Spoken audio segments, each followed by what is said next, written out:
Hello, hello. Hello, hello. William, are you okay?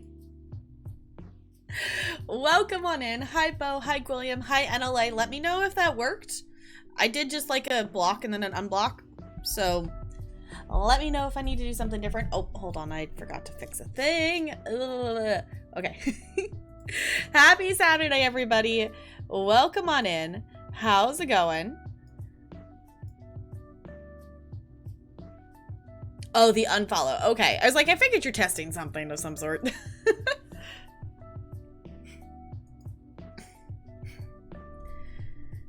Is not three. Honestly, clothing stuff. I need to go look at it again. I was looking at some stuff on Etsy that my sister's birthday's in a couple of days, and I realized I never actually went and ordered the thing I was gonna get for her.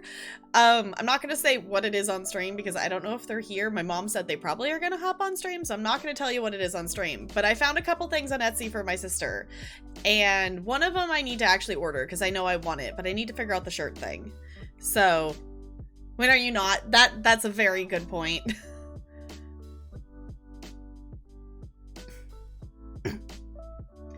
Yes, we went over the orange yesterday. You all are an orange cult. Now, Sierra C, look what you started. I blame you. Yeah, honestly, like, the way sizing stuff works now is very, very dumb. It's very dumb. The best example that I can think of is Forever 21.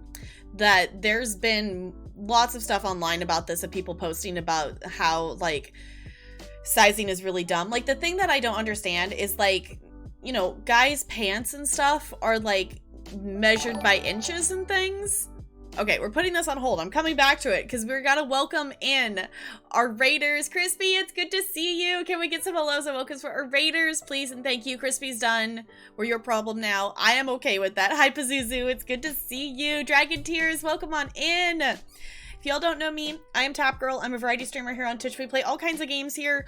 Currently, I'm pretty into ESO usually, but currently I'm really into ESO because the new chapter came out. So I play a lot of ESO. We're doing a playthrough of Horizon Zero Dawn. We play Dead by Daylight, Sims, Stardew Valley. Yeah, so if any of that sounds fun, feel free to stick around. Ooh, how was Left 4 Dead 2? Okay, William was looking at some sizing stuff and saying that a size like this, there's no way this small of a size is a 3XL. So I was getting into how it's really dumb that sizing for, like, a lot of, like, pants and things and more, like, guy things, whatnot. I guess guys' pants. I'm thinking specifically guys' pants are measured by inches. Whereas, like, women's sizes have numbers. Those numbers don't mean shit. I was bringing up the example of Forever 21.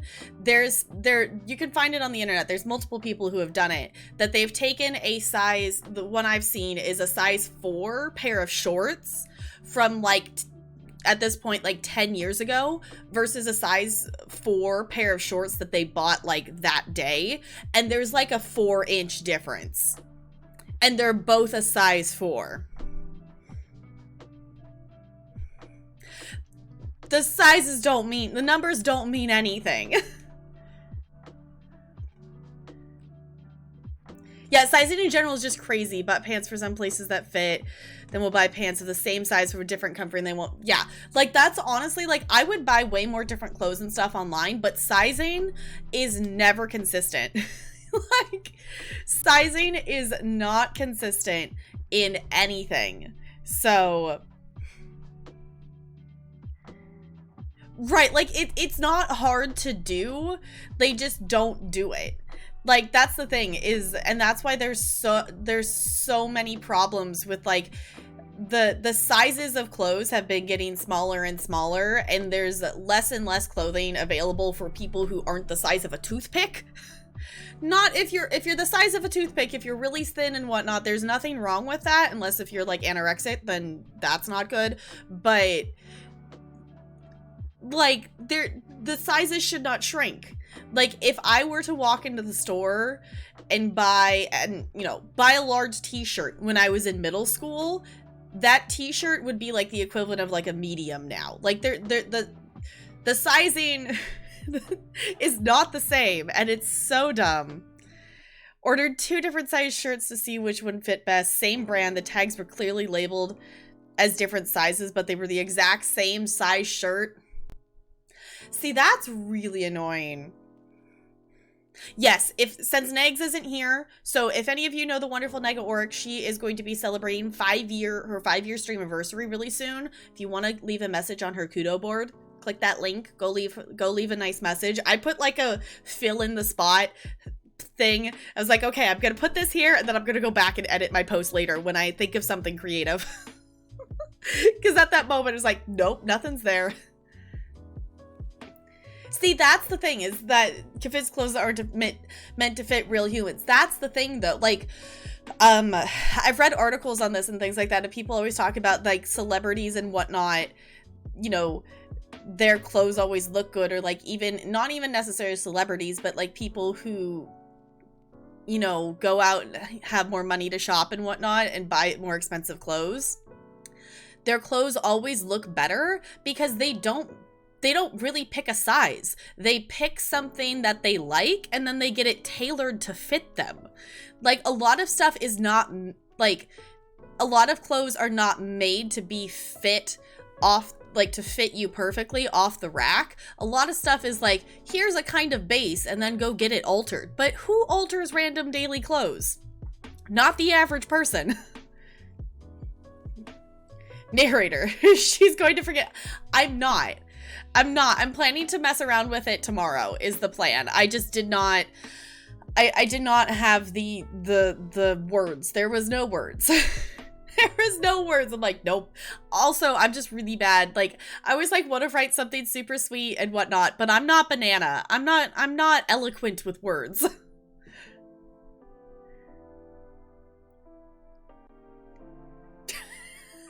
Quilliam! Yeah, and get them all hemmed. Like, that's the thing, is, like, I can understand that for, like, you know, more middle class whatnot, like, getting pants hemmed, but not, like, your average everyday shirt altered to fit you kind of thing. The short and big around problem. Yeah, like, I'm, like, okay proportioned, but also, like, I have not... I bought this from Target. It's Pride, it's cute, it's got Rainbow Mickey on it, and I love it. Fun fact, this is a 2XL. Like, I felt absolutely ridiculous buying a 2XL when usually I buy, like, an extra large, sometimes a large, depending on stuff, like, and this is, you know, me talking, like, LuLaRoe clothes, like what my mom sells. This is a 2XL. I'm not small, but I don't think I'm that big. I don't know. It just felt weird that this was a 2XL. I need to take this shirt and take one of my old extra large t-shirts and compare it, and I bet you this is smaller. I bet you this 2XL shirt that I'm wearing is smaller than some of my extra large shirts I have. Because sizing is dumb. So fuck them. Yes. Anyway, Inbrand, you're good, William. It's a very annoying thing. Honestly, that's one reason why, like, I got really into wearing LuLaRoe clothes, and that's one of the reasons, like, my mom started selling LuLaRoe clothes, is because it actually was something, in terms of sizing, the sizing makes sense. There's a couple of the styles, one of them's retired, that runs far too small, but the sizing is way more inclusive, like, and the sizing makes sense. Like, I know I can walk in and I can pick out a large or an extra large classic tee and it's gonna fit. Depending, the size difference is depending on which fabric it's in. So, like, if it's in, like, the super stretchy fabric, I'm gonna get the large, but if it's not, I'm gonna get the extra large kind of thing. So, sizing for gays is even worse, I would imagine. To factor in... yeah, to any clothes you buy, yes. Yeah, clothes, yeah. That's the other thing, too, just brand to brand. Even, like, not even just for clothes, for shoes as well. The only thing, like, I know, like, in terms of, like, brands and stuff, I know I consistently can buy, like, 6.5s in Skechers, and those are gonna fit.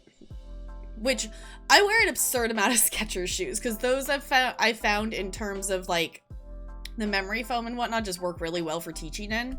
So, halfway down your hands, yes. I don't often wear long sleeve things, but, like, even, like, my TwitchCon, like, not my TwitchCon, my, like, St. Jude Twitch jacket, like, the sleeves are way too long. Like, the sleeves are way too long. They go past my fingertips. Granted, I got the jacket kind of big, so it is going to be bigger, but, like, it's, proportion-wise, the sleeves are way too long. Yeah, it's because each clothing company has a standard set of dimensions for one size, and not everyone is not everyone is that exact dimensions. So it's every single clothing company has, quote, their, like, regular sized person that they base everything off of, and none of it's the same, and it's not gonna fit everybody, and just, yeah. Bought some dresses that literally listed the bust size. When they finally came, they didn't fit around.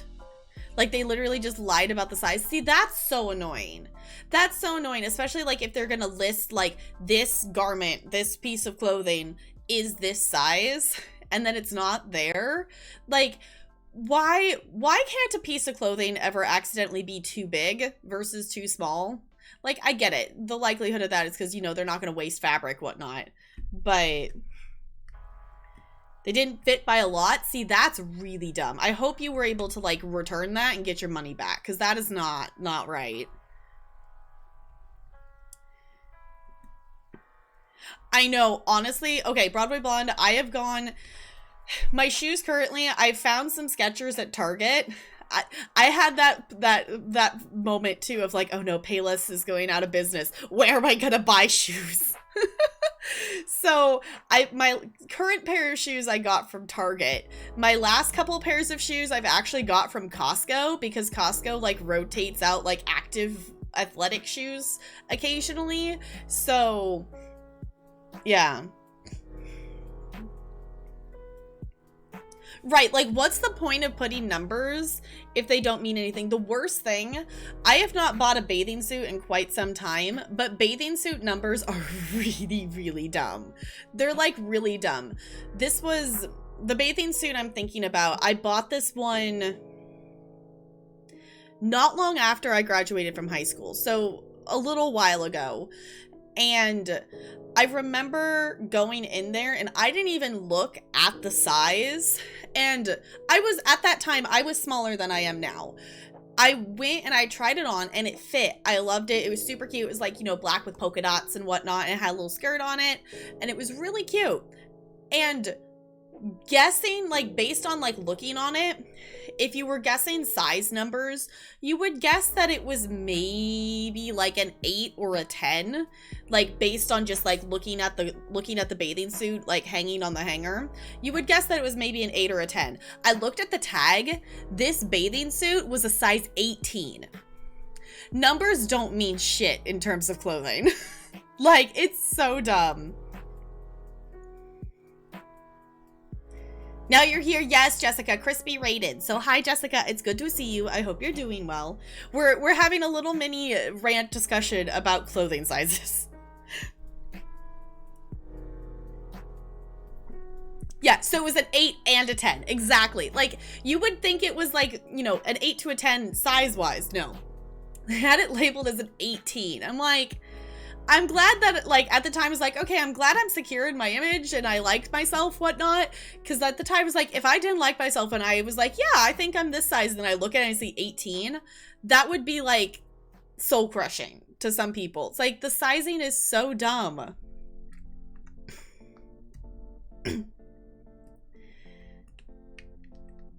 In a 2XL, that just means you have a big ass and still, right, yeah, it's, but still, yeah, it's, sizing is weird, and that's the thing is, too, is, like, you know, everyone has different, there's so many different body types, like, you know, there's so many things out there that aren't made, there's so many clothes that are out there that are made to suit one, quote, ideal body type, and that's it.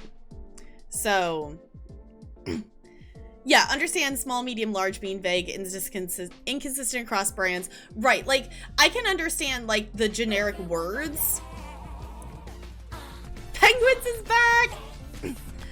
Can we please get some love and some hype in the chat, please and thank you. Jessica, welcome back for a 14-month with the Penguin Colony. I super duper appreciate you doing that. Welcome on back in. Yeah, but, like, I can understand, like, small, medium, large being, like, semi-different depending on which brand and whatnot, because they're, like, it's not saying numbers. But something that's given a size number, that number should mean something, or you should just be labeling it small, medium, large. Like, yeah. Yeah, it was an 8 plus a 10. Exactly. The plus size bathing suits, like, they're size based on your cup size, and that doesn't help at all. Right, have small chest, and they never have my cup size, but normal numbers don't go up high enough. See, that's the thing that I think is really, like, you, like, I get what they're trying to do, basing it on cup size, but just because you might be a bigger person doesn't mean you necessarily have a bigger chest. Like, that's, in terms of, like, two things that have to, like, you know, I don't know the math terms. I'm blanking on the math terms. Like, the constants, like, those, like, just because you're bigger doesn't mean you have a bigger chest. Like, that doesn't make any sense in like, to base off the sizing off of that. Yeah, those two measurements are not correlated with each other necessarily. Like, there is obviously, like, a pattern that if you're bigger, a lot of times you do often have a bigger chest, but that's not always true. Why don't they size clothes like shoes? I don't know. I don't know. Also, hi, Celestial. I didn't actually say hi. Hi, it's good to see you. I hope you're doing well. Yeah, it is, Jessica. It's complicated because none of it makes sense. There's no mutual exclusivity in sizing. Yeah, it's a thing. To really watch out for any shirt that has a V-neck or anything like that, because it will go way too low. Yeah, honestly, I don't... No, actually, I take that back. I think I own, like, a couple V-necks, but they're not, like, V-necks. They're, like, the neck, like, goes to here. Like, they're just enough of a V-neck to be called one. But if you have independent sliders and casts, you should have independent size dimensions in clothing. Exactly. Exactly. Like, I don't know. It's just, buying clothes is difficult. If you are not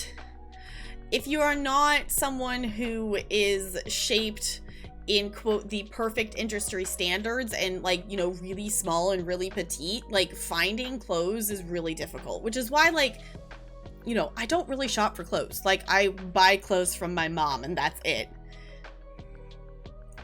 Yeah, if you're just skinny legend, like, yeah, like, if you're not skinny, if you're not petite, like, there's, like, if you are that, you have however many clothes you want. You can walk into any store and buy whatever you want.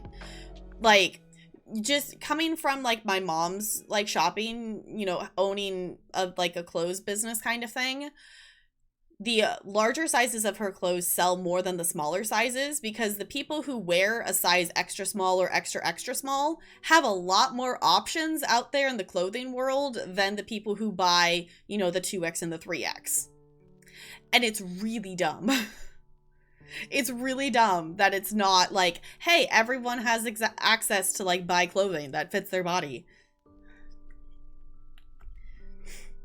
At Walmart now, because it's not terrible, it's cheap and can usually find natural fibers you're looking for. See, that's the thing too. Like, Walmart and Target are not necessarily awful. Just sometimes the sizing, though, is still just a little, like, I have okay luck finding, like, a t-shirt there if I'm looking for that. Just tall enough that average jeans are too short. And taller way too long. Oh no. See, and then I guess you probably would have to go for the taller ones and then get them hemmed. But then you have to, like, either know how to do that yourself or, like, factor in the cost of getting that done.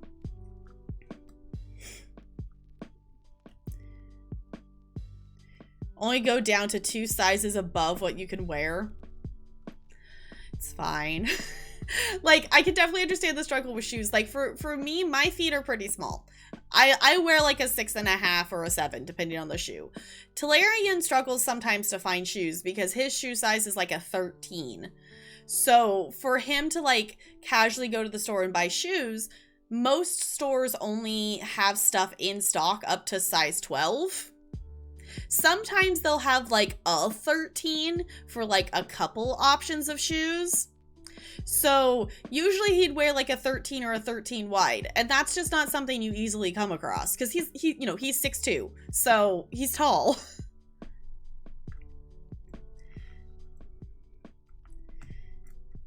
Can't be too tall, but you can't be too big, but you can't be too short, but you can't be, it's the clothing industry is a thing. It's ridiculous. That's the best way to describe it. Hi, Carrie. It's good to see you. Yeah, women's clothing sizes depends on, which direction the wind's blowing and the season, whatnot. Needs to buy shoes in the kids section myself. The only moment I can... Yes. Okay, I will admit, Jessica, I can wear... Depending on the shoe. I can wear like a kid size 5. Like I can wear like the biggest size of kid shoes. My mom has to wear like kid shoes because her feet are even smaller than mine. She's also like 5'2", so she's short. So you just walk on them. It's a fashion statement, right? Trying to figure out women's clothing. Bo. 14 wide men's. How do you find shoes? How? Usually just buy women's shoes. Okay. It's 50-50 shot whether the women's version is somewhat ridiculous. Yeah, that's the thing too, is like why do colors of shoes have to be gendered? Like I've come across like multiple different shoes before them. Like I like this shoe, but I don't want the bright colored one, or I don't want or I do want a bright color. Like why are shoes gendered colors? Like obviously like I can understand the sizing, I guess, but like why do colors of shoes have to be gendered, and why do guys' shoes only come in like black and brown and white? Like I don't get it. Specialty shoes because their feet are so small. One's a woman's size 3 and the other's a woman's size 2. That's super small. Yeah, I think my mom's technically a 5 in women's. She might be like a 4.5 or 5 or something in women's. Her feet are, they're small enough that like she can, manage to sometimes like find shoes that are small enough to fit, but wear from a men's 6 to 7 in shoes. Okay.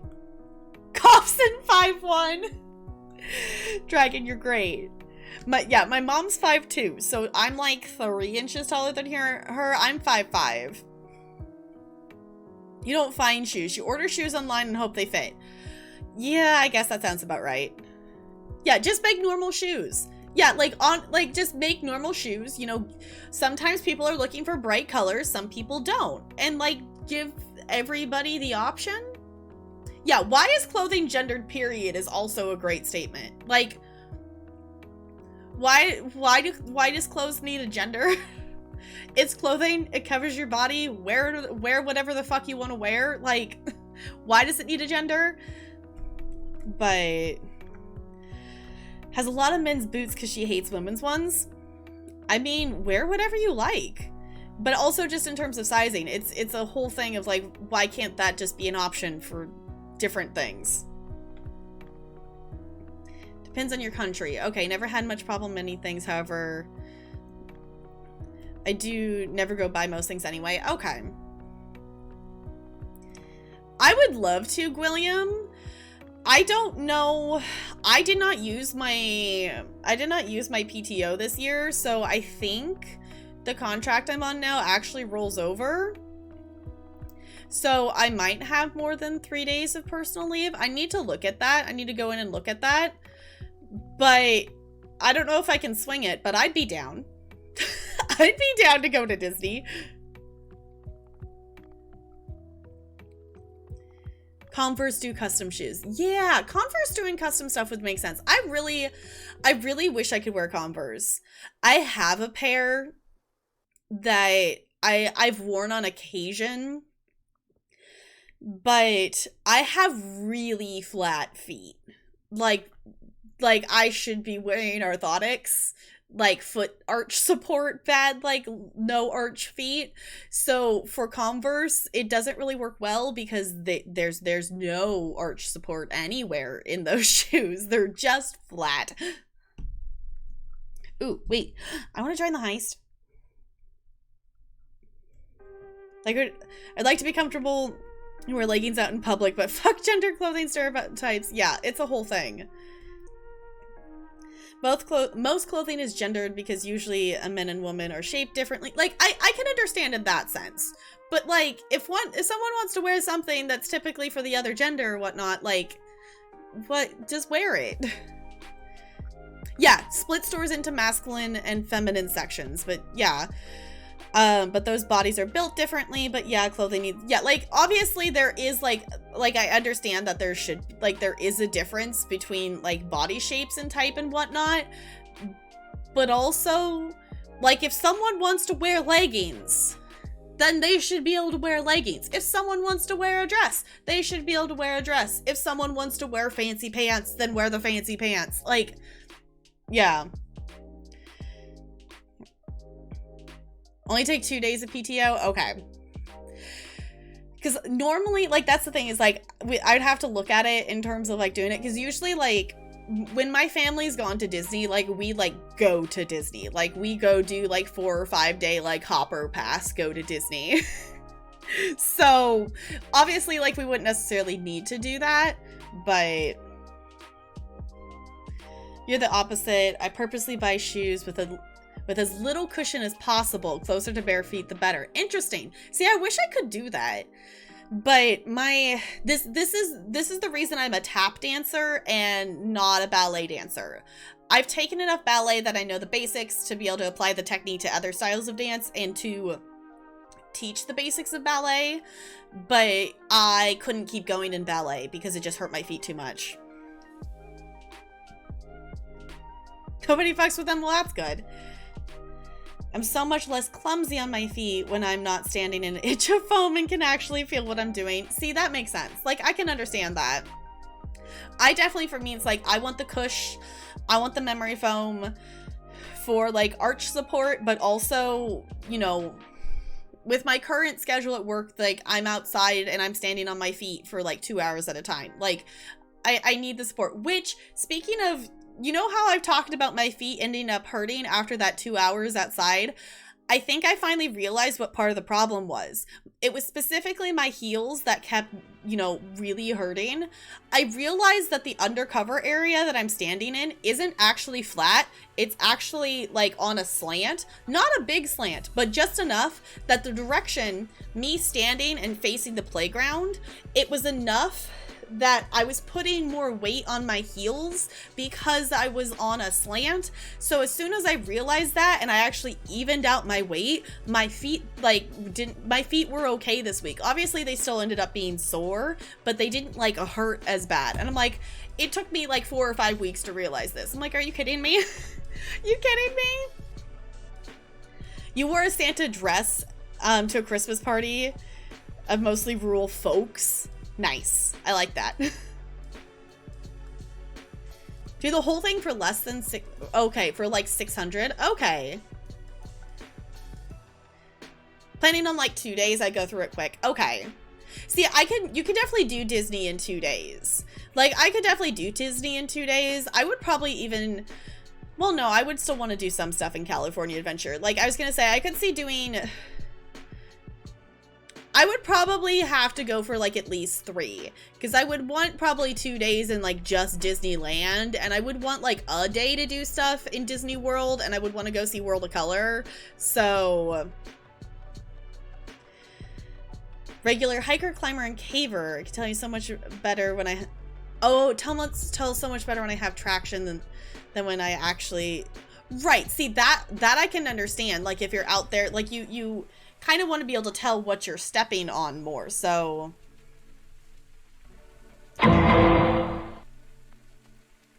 I know, 2 days at Disney. No. Sparkles, thank you for the bits. It's good to see you. How's it going? Sparkles, how many days are you going for? Like, my family always did like 5-day hopper pass. When me and Talarian went, we did 4 days. I honestly like going for longer just because, like, I want to do everything. I want to ride everything, and I don't want to have to worry about not having time to do it. 6 days? Okay. Honestly, too, you're going to Disney World, so doing more days in Disney World definitely makes a lot of sense. 6 days, 4-day park tickets. Okay, yeah. Disney, I do factoring that in, that is Disney World. Disney World, you gotta go a lot longer to do everything. In reality, if you wanted to do Disneyland and California Adventure, if you skipped over, like, if you were going when you're older and you didn't want to do, quote, the little kids rides, you could do Disney. You could do it in about, like, 2.5 days, 3 days, I would think. You definitely have to skip stuff. You would have to go. You wouldn't have a lot of downtime. You wouldn't be able to stop and watch a lot of the shows. You could have, like, one night of the fireworks, probably. But Skechers make women's sandals made of yoga mat material, but no men's sandals. See, that doesn't make any sense. Like, come on. Like, just, like, wouldn't everyone want sandals? That's the extent of your ballet knowledge. I mean, honestly, that's a good place to start. Like, as long as, like, starting, like, usually when I teach basic ballet, like, I teach the, depending on the grade level. If I'm doing, like, little kid, like, we do first and second position, and sometimes I do fourth with them, but that's about it, because third and fifth are a little trickier in terms of balance. You don't have as much of, like, it's more easy to lose your balance. If I found out I was standing on a slant, I've been pretty tilted. Yes. Exactly. I was tilted. Oh. Chat. What? What did I push? Hello? Okay, I put my arm on my keyboard and all of a sudden the Google Chrome help page opened and I don't know what I pushed. It's fine. We are here. I can still actually see the chat. I did everything I wanted to do in the... See, Magic Kingdom... Okay, wait, you're talking Disneyland? Magic Kingdom in a day? If you're not wanting to do everything, you definitely could do it in a shorter amount of time. I am someone who I still want to ride pretty much everything in Fantasyland. I know a lot of people who go as adults don't... They'll do, like, Peter Pan or something. They'll do like one ride in Fantasyland, but oftentimes Fantasyland is skipped over by adults. I honestly love Fantasyland, so I skip over Splash Mountain. You're planning 1 day each? I don't know if I could do it in 1 day each. There's too much to do, and I haven't been in like 4 years. Yeah, me and Talarian have been engaged for a little while and should actually, you know, get married at some point. Yeah. Yeah, Walt Disney is a whole nother thing. Yeah, single rider lines for the win. Honestly, like, if you're gonna, like, if you have plans to do cars, you either need to get there in the morning and get a fast pass, or you need to do single rider. I mean, do plane trips, I have not flown a lot. Does flying to California versus flying to Florida really make that big of a difference? I don't know how flying works, really. Oh, you're going on an off weekend? Okay. Hi, Riki. Welcome on in. How's it going? Sorry, I'm a little bit behind here. The dream in a distant land. I know, Jessica, someday. Someday we'll get you to Disney.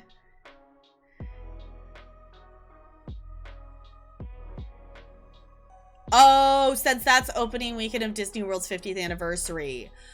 Okay, got it. Somebody, please. What are we helping? Who are we helping? 20 minutes. Yeah, like single rider definitely goes really fast. I usually, in terms of single rider, I usually do it for Indiana Jones. Has never been to any Disney park. Maybe someday. Disney, my like thing I would love to do is I would love to go visit all the Disney parks. I know you all have started planning a wedding thing. It's a whole thing. See, you don't necessarily have to, you don't necessarily have to go alone to go in the single rider line. Like me and Talarian, like we went and rode Indiana Jones single rider. As long as you don't care that you're not going to you're not going to ride with the person you're waiting, your group. Sometimes me and Talarian did Indiana Jones single rider and we both got to be on there because it ended up being that there was 2 seats left in a car and none of the next groups in line were only 2 people, so they stuck both of us on there together. So like sometimes you do end up in the same car kind of thing, but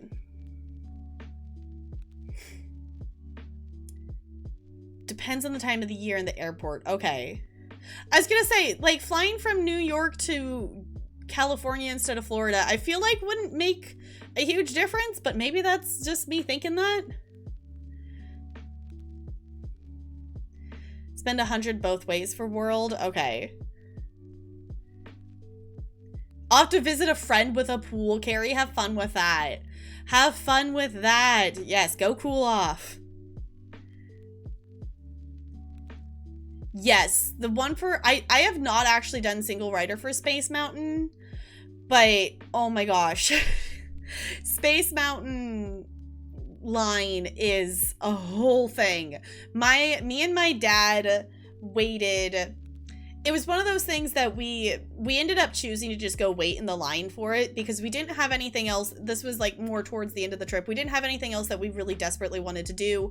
The line was like, it was between like a 60 to 90 minute wait or something like that.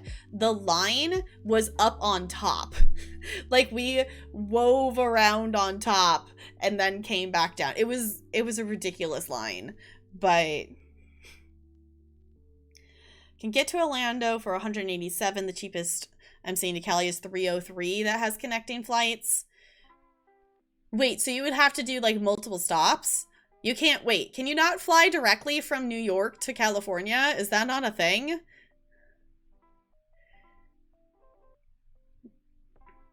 Never do the Space Mountain queue again. Yeah, it's a lot. You can, but it's more expensive. Okay. We want to go anyway, so honestly, then just go for it then. Yeah, there's definitely single rider things. You know, you definitely, like, we had it, for part of one of the days when I had gone, this would have been like 2 trips ago when I went with my family, they ended up choosing to go back to the hotel, and like the hotel we were staying at, we had like upgraded that they had access to like a snack bar kind of thing, whatever, in the afternoon. So they had decided to walk back and go chill in the hotel for a little bit. I stayed in the park by myself, and it is totally fine walking around Disney by yourself. I still remember to this day, though, my mom being really surprised that I knew where I was going. For anyone who doesn't know, I'm directionally impaired, and she was really impressed that I knew exactly where I was going. I'm like, come on, Disney's easy to navigate. Hi, Brando. It's good to see you. How's it going? Yeah, single rider, like, super cuts down on the time. I will say... Oh, excuse me, one sec. Breathing. That single rider is not available for everything, and it's not always available. So you kind of have to check, because the whole thing, like, if you do Indiana Jones single rider, like, you walk up the exit. So basically, there's a person who's standing by the booth, and you say, hey, can I ride single rider? They give you a ticket, and then you have to walk up there, kind of thing. So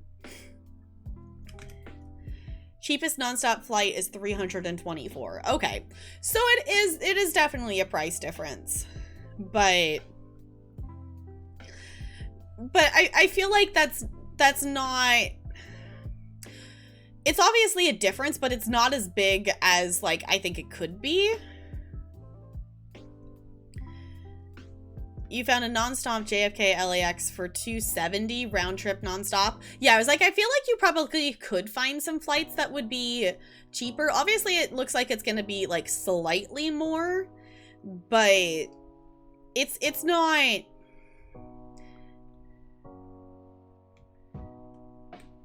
Yeah. It's like, that's not a huge difference. That's just the flight though. I mean, obviously, yeah, but then you know, have to pay for, you know, ticket and whatnot. And the thing is, too, I don't actually know, Sparkles probably would, I'm assuming, know that the answer to this. I don't know how it works for Disney World, if you just have, like, one ticket, that you buy a ticket to get into Disney World for the day, or if Disney World does, like, I just want to go to Magic Kingdom today, or I just want to go to Epcot today. Like, I don't know if they have separate tickets for that. But the thing with Disneyland is you can always choose to just get a ticket just to go into Disneyland, or you can get a ticket just to go into California Adventure. If you want to get what's called a hopper pass to be able to go in both parks during the day, that's more expensive.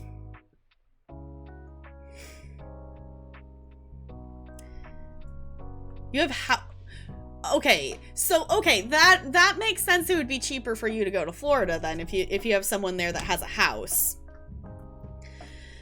Yeah, definitely. Okay, that's a different factor then. I didn't realize you had someone that had a house in Florida. That would make it so you would be able to get cheaper tickets. Your flight is paid for already? Yeah. Did you have like points or something for it, William? Like, if you want to share, obviously not, but if you want to, if not. The one time I went, my friend knew someone who worked there and gave us their free tickets. See, that's cool. That's super cool. Right now, buy tickets and make reservations to go into parks. Normally, you can go, okay, wherever park you want. Okay. Oh, you had a trip cancel. Okay, so that's how you still had the flight. Got it. Okay.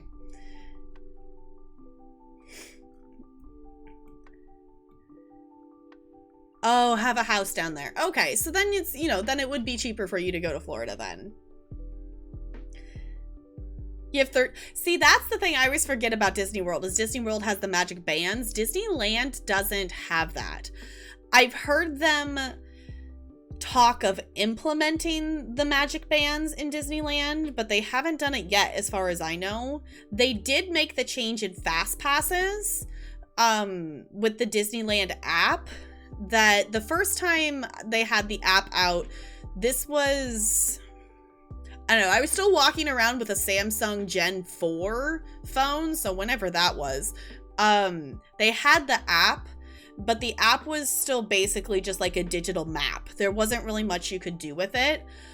And you would have to use your ticket to, you would have to go to kiosks to get fast passes, and you would have to take your ticket and insert it in to get a fast pass. And that piece of paper you got out of the fast pass machine was your fast pass. So if for some reason, like, it used to be a thing that like me and my dad got, this was when I used to ride Splash Mountain and enjoyed it. I don't really like it anymore. That me and my dad got fast passes for Splash Mountain one time because people were just like, hey, who wants Splash Mountain, like, fast passes? Because they weren't going to use them, so they could just hand us the ticket and go for it. Now you can reserve fast passes through the app. You can still go to the kiosk and it prints out something, but it's just a receipt saying that yes, it did it.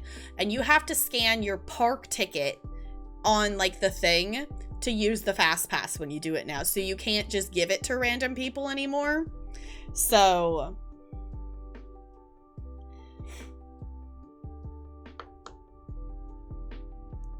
bigger dance. Okay, so now we can do park and room entry from your phone. Okay. Yeah, the paper fast passes. Our park had wristbands you got for fast passes when you get in. You get it when you get there, but our fast pass was park wide. Okay. Yeah, they definitely They definitely have done some changes to fast passes. The thing that really surprised me last time I went is there was actually fast passes for Small World, that they actually added that in, and I'm like, okay. I thought it was interesting because Small World prior to that had never had fast passes, and that's the other thing too, is one reason why I want to go to all the parks is to like see the differences in rides and stuff. Like, I've heard that Small World in Disney World is like 2 or 3 minutes long. Like, it's really short. If you ride Small World in Disneyland, they have the clock out front. And one time we rode it, and this is what made me realize how long of a ride it is, that we went into the ride as the clock was going off, and it goes off every 15 minutes. And we came back out as the clock was going off again. So the ride at Disneyland is 15 minutes. It's 15 minutes. And I can understand why people don't like it at Disneyland because it's really long. Small World is personally still one of my favorite rides. Like, I used to ride it every single day. We were in the park. Oh, because your brother's autistic. Yeah, that definitely makes sense. At Six Flags and stuff, you get Fast Pass ticket for premium, and it works across the parks. See, that's cool. Okay. Okay, you use a Fast Pack for every ride as much as you wanted. Water park included. Which was also an extra charge to enter. Okay. See, that's kind of cool. Yeah, that's kind of cool. I know when we did a trip that was like, our whole family went, like talking me and my aunt and cousins and Grammy and Papa, they all came with us. Grammy, you know, wasn't able to walk the entire park all day, so we did get her a wheelchair. And we were able to, you know, skip lines and stuff with her.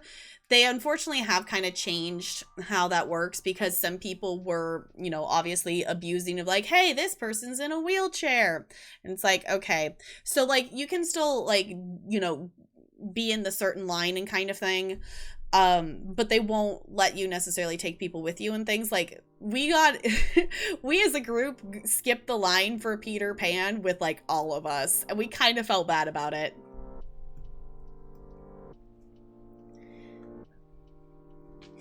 Couch you can crash on for a few days because that would really cut costs. Yeah, maybe. Yeah, I was like, I wouldn't do LA. You wouldn't want to be in LA though, William. you would want to be in Anaheim. I was gonna say, LA is a couple hour drive from Anaheim. You wouldn't want to be in LA. you would want to see if someone was in Anaheim.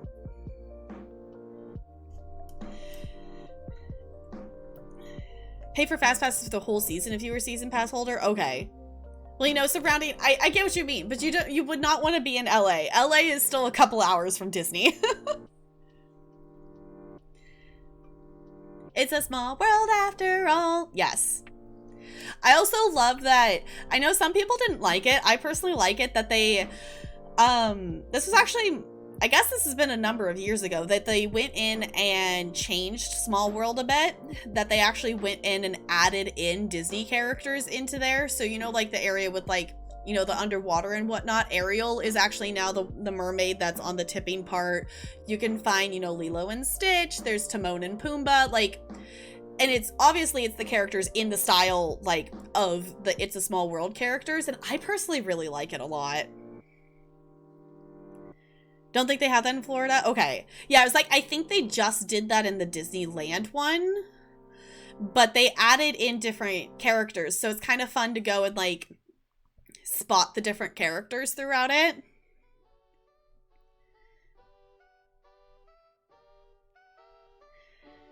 I don't know what place. Are you I don't, what?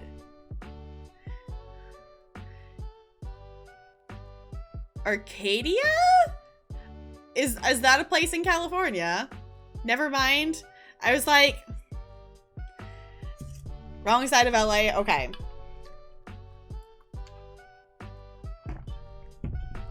It's like, I don't know many places in California. I know like LA, like, you know, Sacramento and like Anaheim, and that's about it. That is about it. But I'm realizing, one, I intended to start this Stream Raiders battle like a half hour ago, and I never actually did. And I do really want to make progress in the pass. I'm actually on the same tier on both the viewer side and the captain side. I'm on tier 17 on both sides right now. So I'm going to start this battle before I forget again. Isn't it we're supposed to... Yeah, we're supposed to defend this from attackers. So let me see real quick if I actually have a daily. Assists from healing. Okay. So I guess I'm gonna place my healer. I don't know. Exclamation point Raiders in the chat if you want to join on in. Not sure how Disney is, but I know most of Cedar Fair parks, i.e. Cedar Point, okay, would have scheduled times for people to ride if they had fast passes for special accommodations. So it was like their slot to ride the ride. It also gave the techs a heads up. Yeah, I think Disney does that now, that you can you can basically go over to the ride, and I've seen people do it, like, you know, with cast members, just being like, hey, we need this accommodation, you know, and they'll say, come back at such and such time, kind of thing. I don't think there's like a super official system with it, but it's definitely a thing that I know they do. What is this pin? I'm assuming this is Stitch if we're talking Disney. Oh, but it's so cute though.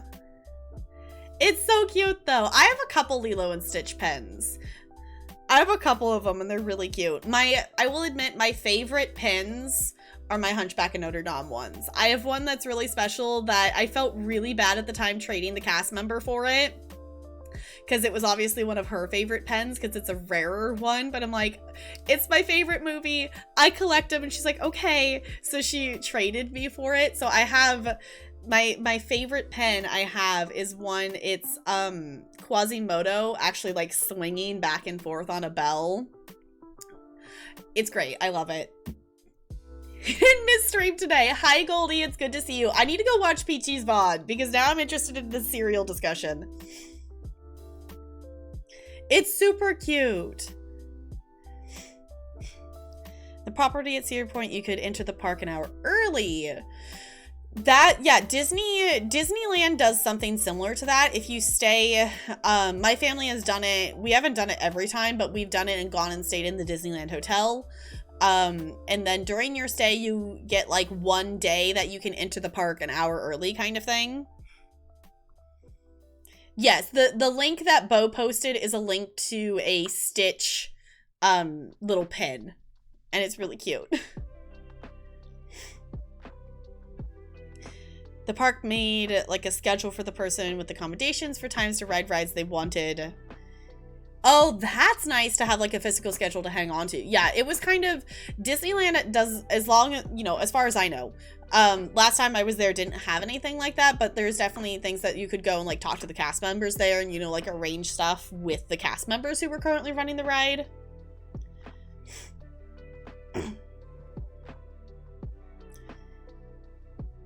Pins to the park, yeah. Like you don't want to wear your favorite pens to the park. I've done a couple trading stuff. Like I got some pins and I did some trading the last time I was there. The thing that's different with like Disney pins and whatnot, there's definitely people who trade pens and there's pen boards. There's a lot of fake pins out there as well.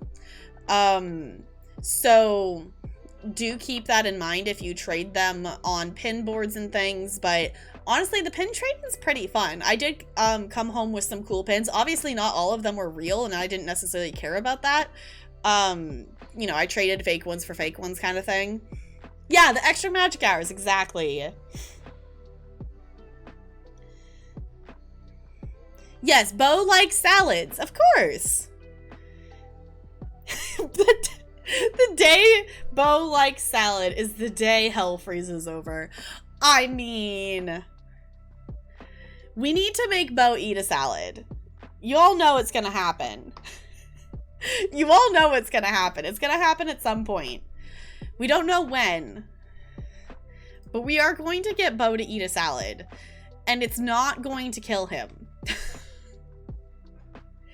Also, okay, along the lines of the ridiculousness of Bo and his lack of knowledge about food, whenever that was a few weeks ago, when I posted, in case any of you didn't see it in churro carts, Bo didn't know what asparagus was. Bo was gonna ask what the green food on my plate was. Bo didn't know what asparagus was. Like, Bo. You saw that. Yeah. I was like, I can understand, like, not liking a food, but, like, how do you not know what asparagus is? Like, I can understand knowing of a food and not liking it, but, like, how do you just, like, not know a common vegetable exists? It will happen, Bo, whether you like it or not. Till 2 a.m. See, that would be super cool. Like, I remember, I've been at the park before when they've had nights where it's like band and choir groups that are staying in later. Because we had a whole joke thing that we were going to try to get, because they all had colored bands. So we're going to be like, can we get a band and like stay, like, it's definitely something that I think is really cool that they do. And I think they do it for like graduation parties and stuff too. Watching an episode of Kitchen Nightmares where they grilled the butt of a head of lettuce and called it grilled salad. What?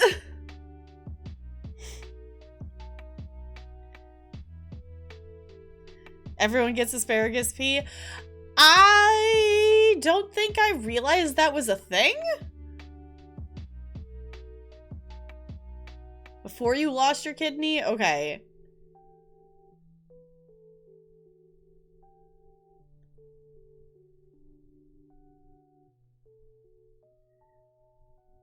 Wait, it's a gene? What? Okay, things I was not expecting to, like, learn today. Okay. Wait, you're parked at an overnight camping night for scout troops. Okay. They'd stay open later and the kids would be able to set up tents, sleep under the rides once they officially closed it. That's so cool! Okay.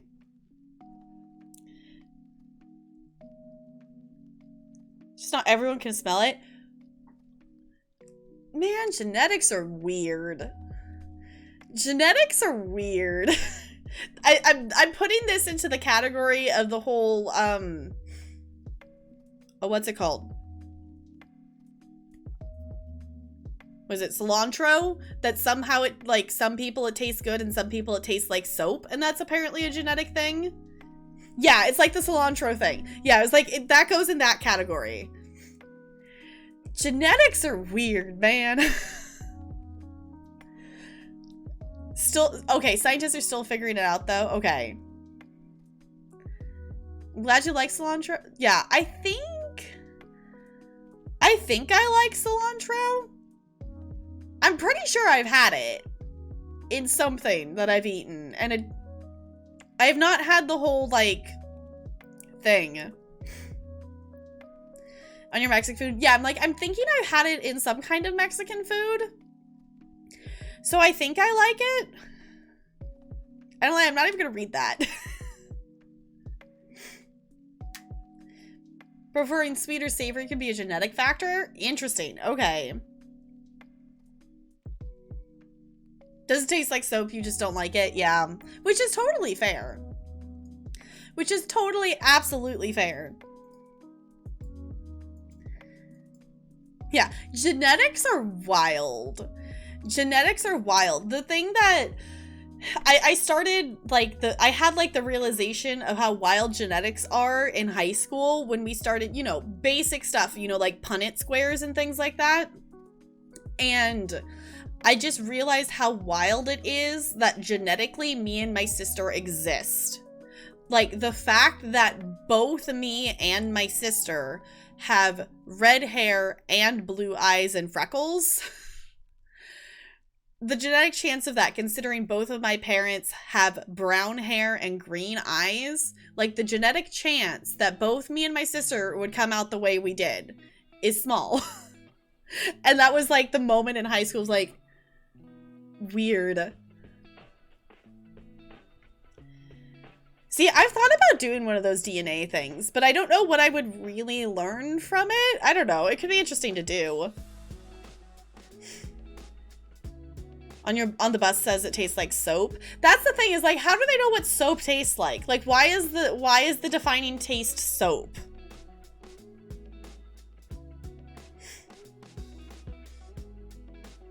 Like condiment traits? What? Yeah, give you a lot more than you're white. Okay, I guess so. Oh, co-dominant. Got it. Okay, complex test. Okay, got it. Yeah. Like, genetics are wild. Genetics are wild. Like, it could be interesting to learn a little bit more. Like, obviously, like, I know I'm Irish. Like, based on, like, genetic line of, like, family tree and whatnot, there's a lot of Irish on, you know, there's a lot of Irish on my dad's side. There's also Irish on my mom's side. There's also German on my mom's side too. So white Europe. Like cilantro. Oh, okay. Try to pinpoint exactly your ancestor. See, okay, that's kind of cool. I didn't know it did that. Pay for a health report. Okay. See, I didn't realize it did all of that. Okay.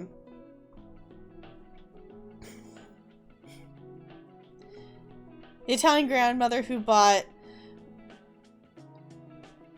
one of two things, the wooden spoon or the bar of soap. I never understood the whole, like, I know there's like a parental, like, punishment thing of like sticking a bar of soap in your kid's mouth. Like, why? Why would you choose, like, what kind of frame of mind do you have to be in to choose to do that to your child? That's always confused me. Like, I know that that's a thing, but...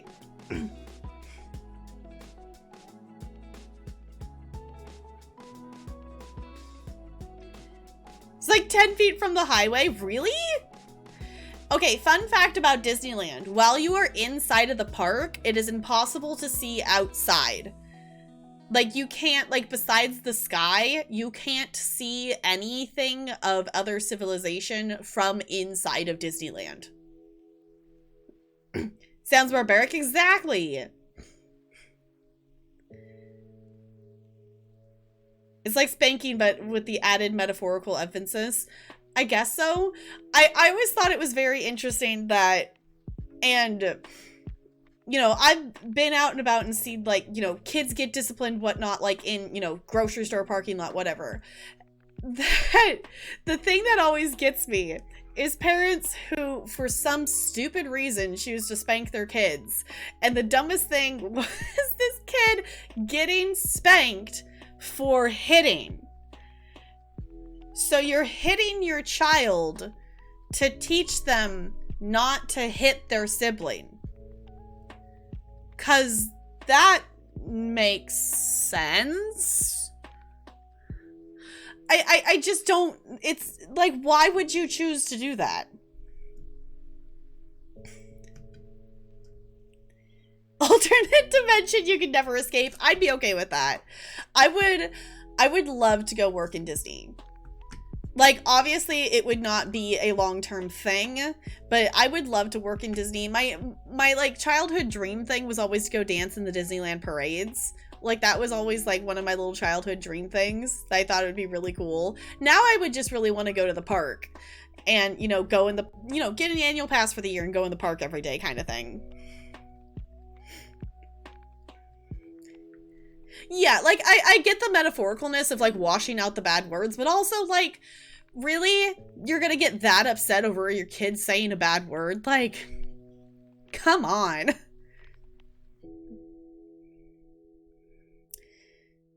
World Show building, the train depot, highway exit? Interesting. Okay.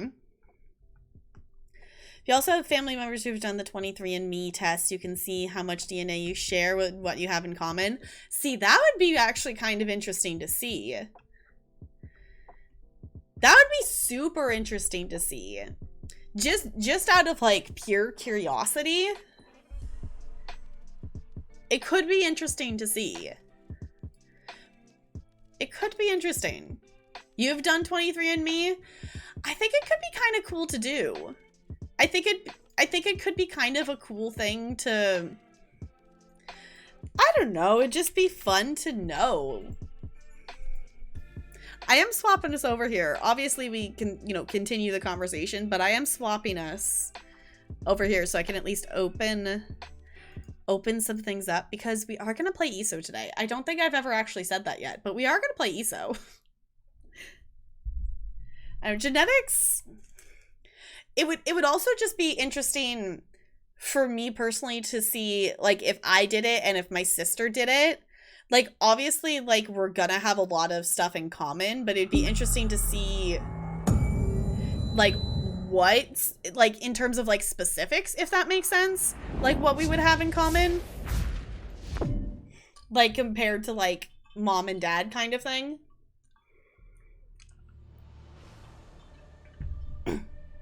Because I would guess you could probably do it like that. Because, like, obviously we're going to have, you know, a lot of stuff in common.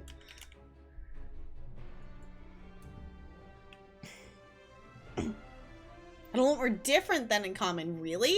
See, that's what I was kind of thinking, is, like, I wonder how much would be different and how much would be the same.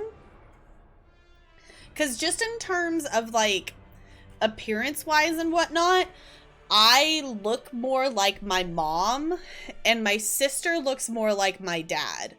So it'd be interesting to see, like, how much we have in common versus, like, how much we have different kind of thing. For me, you're 42.5% British Irish. They also show 18 probable regions where that 14.5% comes from and how probable that is. Interesting. Okay. Y'all, I actually logged on and did my writs today. I haven't done my writs in like a month. I actually did my writs today.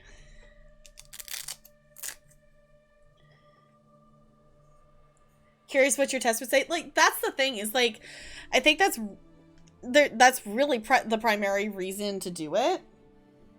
Is, like, just out of curiosity to see what it would say. And obviously, like, you know, like, the more people who do it, the more accurate it gets, kind of thing.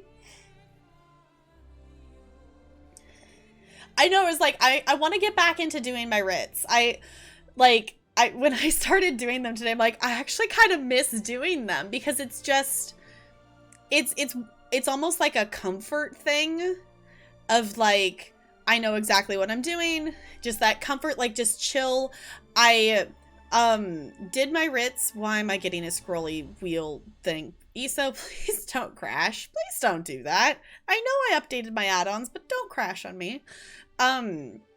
It was one of those, like, chill things, and I think what I'm gonna keep, like, while I'm doing it, because today I've been trying to go back, and I'm re-watching the beginning of Witchcraft and Wizardry, because it's been so long since I've seen it, but I want to get caught up on Witchcraft and Wizardry. So I was listening to that while doing my writs, and I'm like, this is so chill.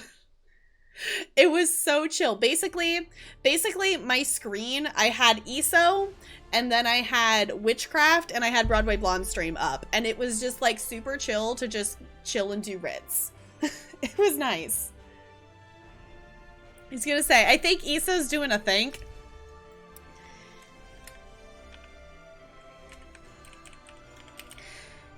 If ESO doesn't work, the backup plan is we're playing Horizon Zero Dawn. So, thank you so much for the follow. Welcome to the Iceberg. It's good to have you here. We'll see. We might swap and play a little bit of Horizon Zero Dawn later. Basically, I spent about half of today being really indecisive if I wanted to do ESO today and Horizon on Monday, or the other way around. So we might swap and play a little bit of Horizon later. We'll just kind of see how it goes. The plan is we'll do Horizon on Monday. So, All right, you also get things like an ancestry timeline, so you can see when those ancestors blended together, so you can kind of make some deductive reasoning based on what you know on history at the time. Okay. I just saw the pin for... Wait, saw the pin for Luigi's Rocket Roller Coaster in Cars Land.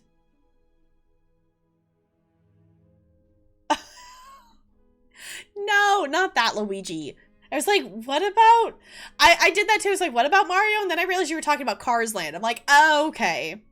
Okay, if you ever go to Disney and you go to California Adventure or whatnot, if you go to Disneyland, you have to go to Cars Land at night.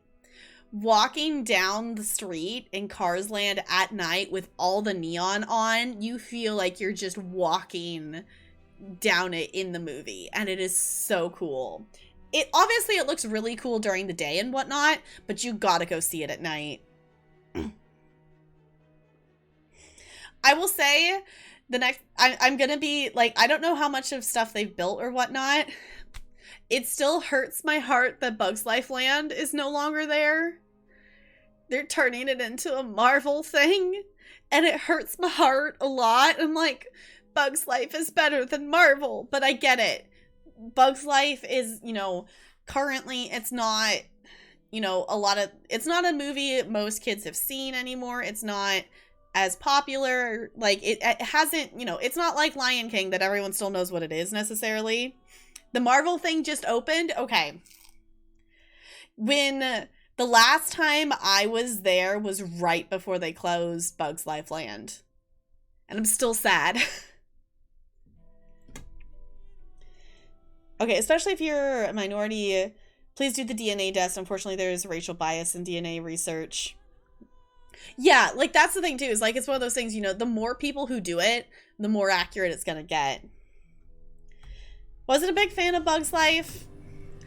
I can understand that. I just, like, the thing is, for people who haven't been to Disneyland and haven't been to California Adventure, Bugs Life Land was, the rides and stuff, it was geared towards, it was kind of a little kid area. I need to actually look at this outfit. It was geared towards the younger age, but the artistry of the area was amazing because everything was made really big, so you felt like you were really small, bug size. So, when you walked into Bugs Life Land, you walk through like a milk carton kind of thing or a cereal box, depending on, like, you walk through, and then all of a sudden everything, like, that's the transition, and everything's really big, the grass is tall, like, you feel like you're the size of a bug, and that was the thing that was always really cool. The rides were obviously a little more kid-like. They had bumper cars, they had, like, a little water area for, like, little kids to play with water. My favorite was Flix Flyers, which was basically, you would sit in a cart thing and it would go up and you would spin around. There was Heimlich's, like, adventure train whatever thing, and basically you sat in the caterpillar and it went in a circle and you ate through food. Like, it was definitely a more little kid area, so I can understand why they would change it, but also I still loved that area.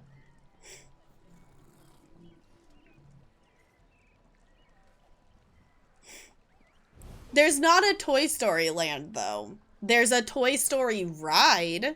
There's a Toy Story ride, and there's, like, the pier stuff that has, like, different, like, stuff that kind of can fit into some of the theming, but it's not...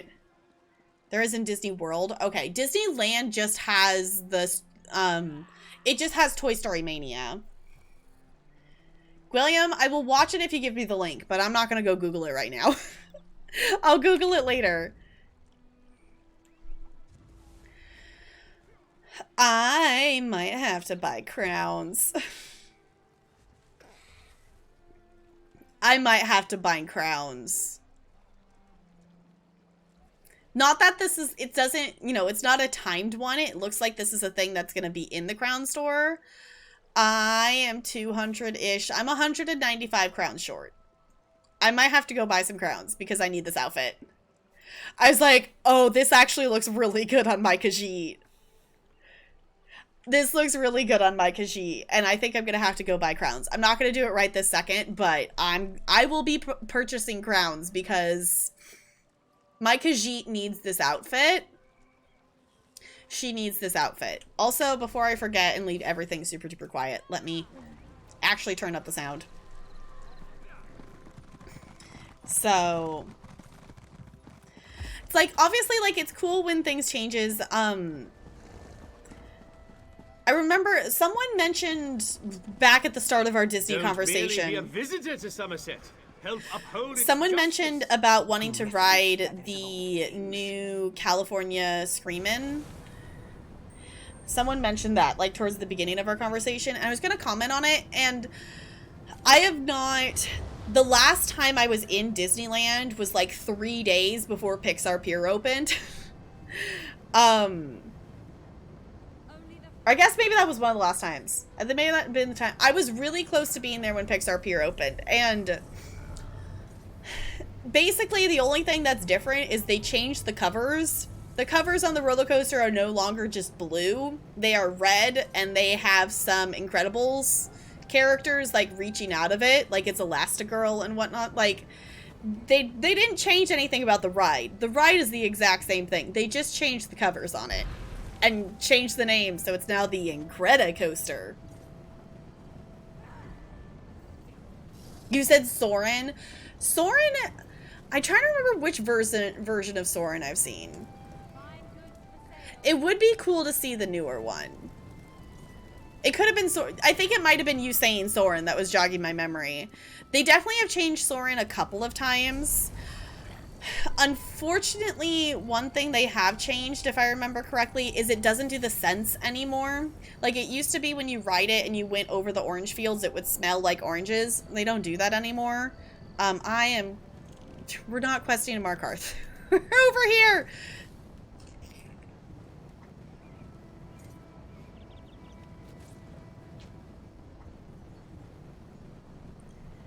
Not biased at all. See, like, I haven't ridden it since it's been the Incredicoaster.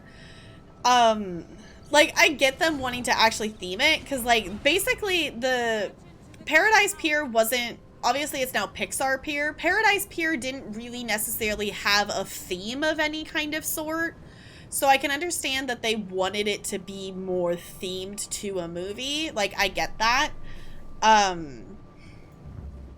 I could definitely understand them wanting to change it. So, I don't remember what the current version of Soarin' over California does. Or if it... I don't know. Like, for a while, it was Soarin' around the world. I don't know if it's still that version. I have not ridden Soarin' since I was in, like, middle school. I think the last time I rode it was when I went there with my dance studio when I was in 8th grade. And I haven't ridden it since. I know one of my cousins rides it every single time she goes. But the line is always like 3 hours long. And I'm like, I'm not going to stand there for 3 hours for this.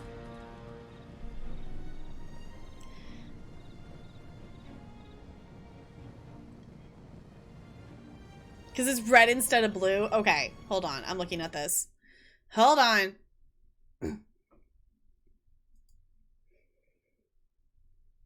I'm not watching. Do I need audio, William? Am I gonna need audio for this?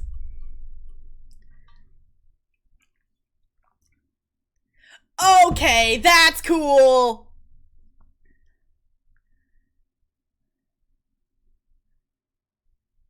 Okay, that's cool. Yo, Spider-Man literally just yeeted like an actual person, like with like Spider-Man flying.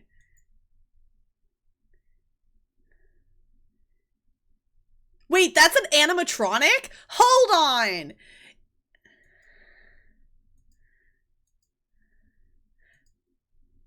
Hold on. I'm going back and watching this again. Hold on. That's an animatronic? That's so cool. Okay. If any of you want to see the Spider-Man thing, the link is in the chat there. Yes, suddenly we're in a game. I did open ESO. We are going to do some Blackwood questing today, is the current plan. I was very indecisive today of whether I wanted to play Horizon Zero Dawn or if I wanted to play ESO. And then I was like, well, maybe I'll play like ESO and Horizon, and then we'll play ESO and Horizon again on Monday because I want to play both of them. I'm very much in the I want to do story stuff right now, if anyone hasn't picked up on that. I'm definitely in the I want to play story stuff. I do miss our Sims family. I do miss chilling with Stardew, but I'm very much in the I want story things right now. Especially with Blackwood just coming out.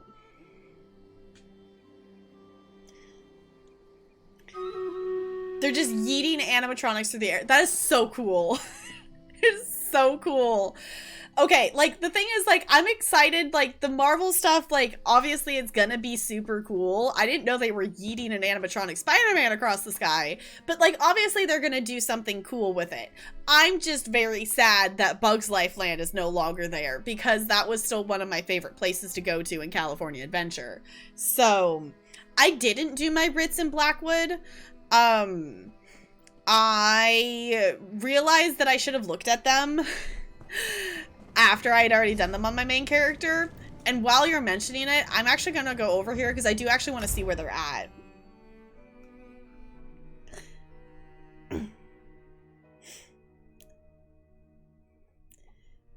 Finish the main story so you can feel comfortable doing newer stuff. Yeah, it's like, I just want to do...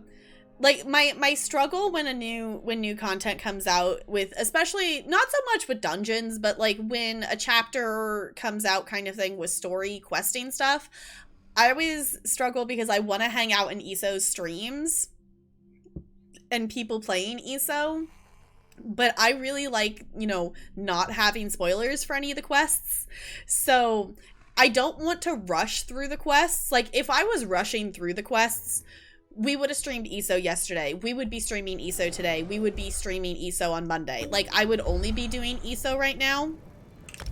I'm gonna travel to you. That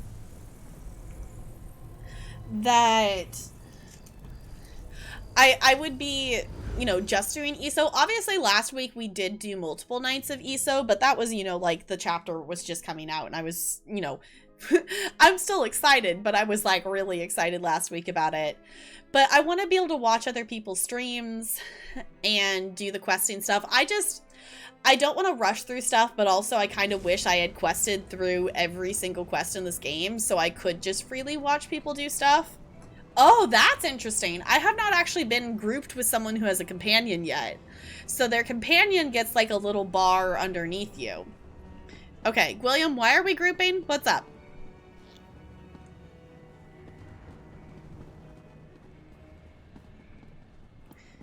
Oh, you're taking me to the place. Got it. Okay. I put two and two together. Okay. So everything's just kind of right here, isn't it?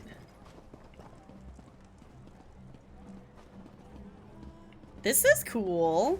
Where do you actually pick up the Ritz from? Over here? Okay, there's one board. Wasting time is an important part of life. Okay, there's our crafting people. Oh, they're here. Oh, here. Okay. Oh, that's super easy. Okay, I might have to come do my... I might have to come do my Ritz here because this is kind of cool that everything's just like right here. This is even almost like more close together than in Somerset. Like, Somerset's a pretty small area too. Where are we going?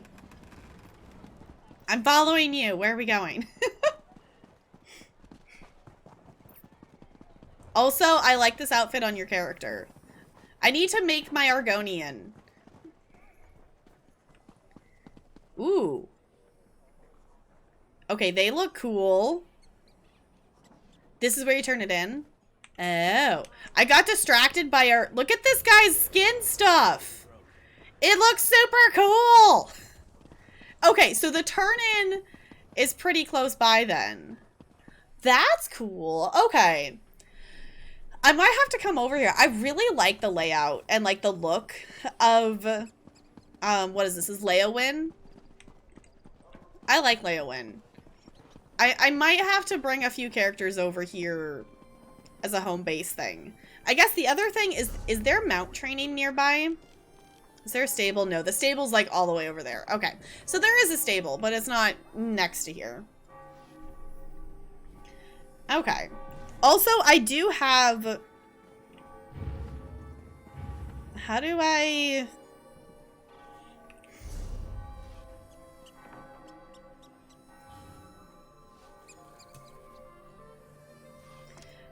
I don't remember how I, like, summon him. But I do have my companion. I quested around a little bit. What did I miss? In terms of doing... Like, I did the world boss that I was standing next to a couple of times with him. So he's unlocked a couple of skills. So it's kind of cool. So you basically have a menu. I still really don't know too much about how companions work. I don't actually know how you get them equipment. Or anything like that. But it is kind of cool. Basically, you play along with them and they unlock skills and you can set their bars and stuff. So, you then allies. Is there a quicker way to... I guess we... Actually, can I quick bar him?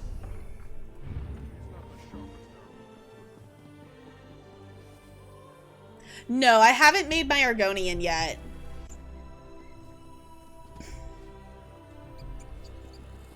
Their own equipment on bosses and things. You can get them... Okay, so you're saying... So, do they have their own special labeled equipment? Or, like, if I want him to be a tank, am I gonna go put Ebbins on him or something like that? They have their own special stuff. Okay. It's random chance of what you will get. Okay, got it. Okay.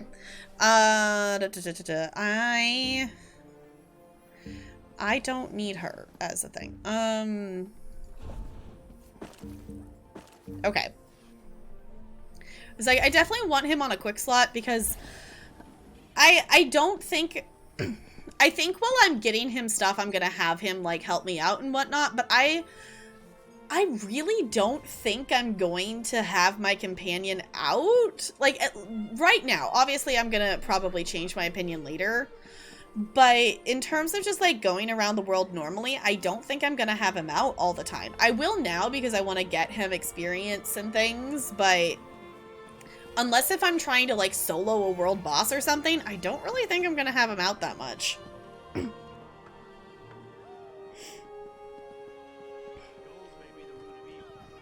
I want him to get his, like, for me, I want him to get his own first piece of equipment by himself. Maybe after he's gotten some stuff, but...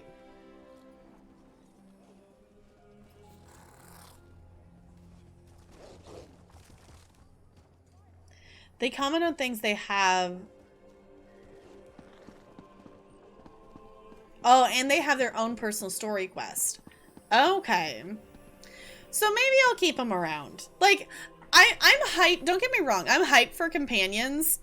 But the only reason I want a companion is so he can take all the tank damage while I do all the DPSing while I'm trying to solo random things in the world. Is currently my only reason to have any, like, it's the only reason I have to have a companion. Like, I think it's cool.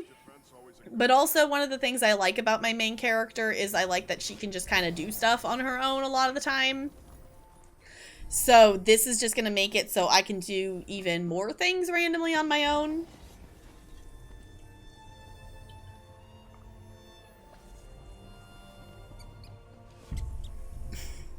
Because I level the skill line. Okay. Wait, they also notify you about heavy sacks and chests? I guess I'm just gonna have to, like... I'm just gonna have to get used to him following me around. I just don't really like it. I know it's just because I'm not used to it. I love the idea of companions. I don't like the fact that he follows me around everywhere. Yes.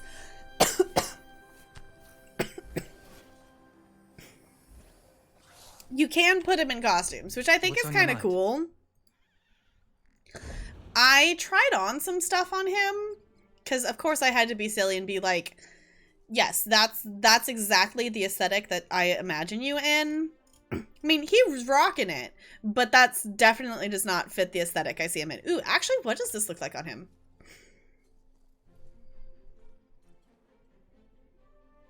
Okay, I think I might leave that on him. They also tend to run past you. The AI needs some work. Okay.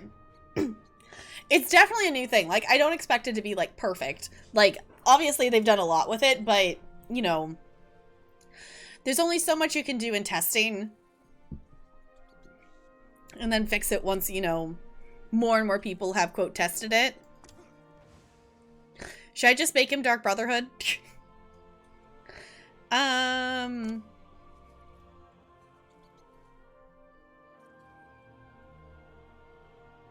That actually doesn't look too bad on him. I might leave that on him.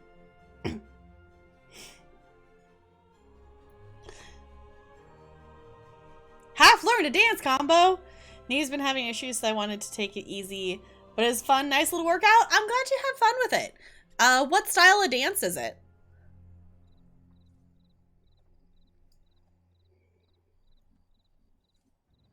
Yeah, I was gonna say, like, that's part of the reason is, like, he's a little bit of a goody two-shoes. So let's... Honestly, in terms of story-wise, this outfit doesn't necessarily make sense for him. Actually, maybe it could. This is a quest. You get this outfit by doing a quest in Vardenfell. I won't spoil it or anything, but if I remember correctly, it could kind of work for him. Okay. Where were we headed? Oh, we were headed... Okay. We were headed to...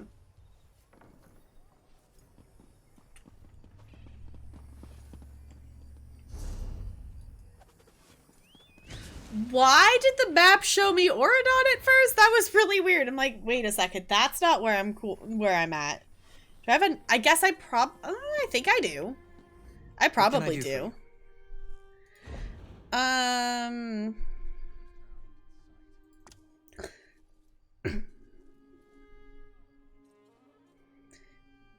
mean, I have a Skyrim outfit, so... I was gonna say, I think I have a couple Skyrim ones. I have that one.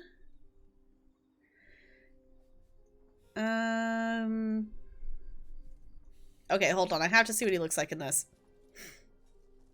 Actually, he rocks that. Okay. I didn't think, like, the width of his chest, like, the width of his chest kind of changed the look of the Queen's Eye outfit, so I was expecting it to do something similar on this one, and it didn't really do that. This is the other Skyrim outfit I have. I don't think those necessarily fit him, though. Kind of hip-hop where it's a lot of fast, sharp movements. Cool, okay. Yeah, he's pretty slim, but, like, in this one... I am also just, this is the outfit that I specifically bought for my Khajiit. So the shoulder width on it looks a little weird to me. Like, it doesn't look bad, but it's just not what I'm used to seeing it on.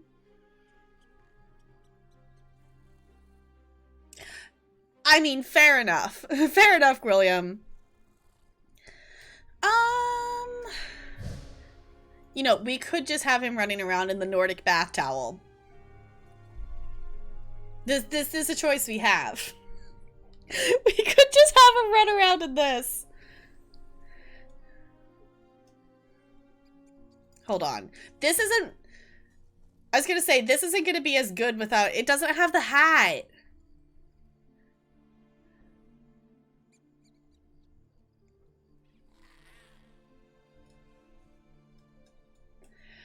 Okay.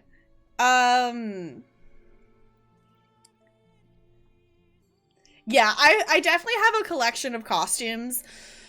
Some of these I've gotten from, you know, questing and whatnot.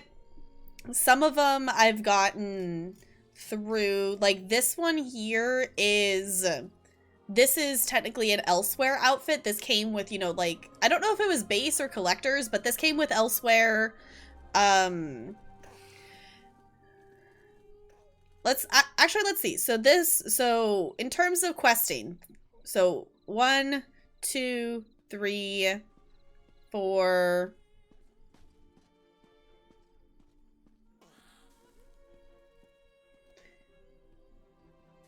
5,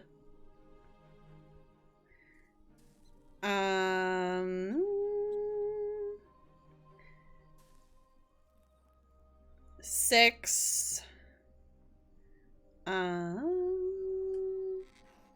Now I'm just kind of curious more than anything. 7, 8, 9,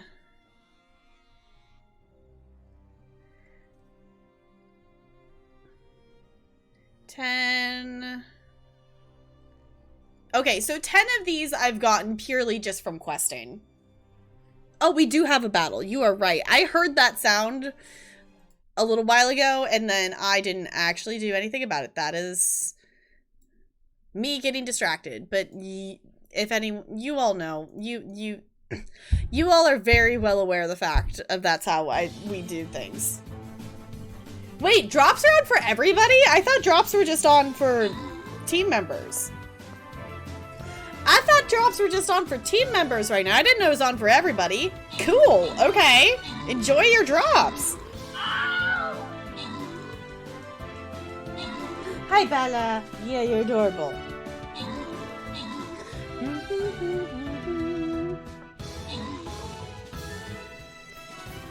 You can buy one from merchants? Okay.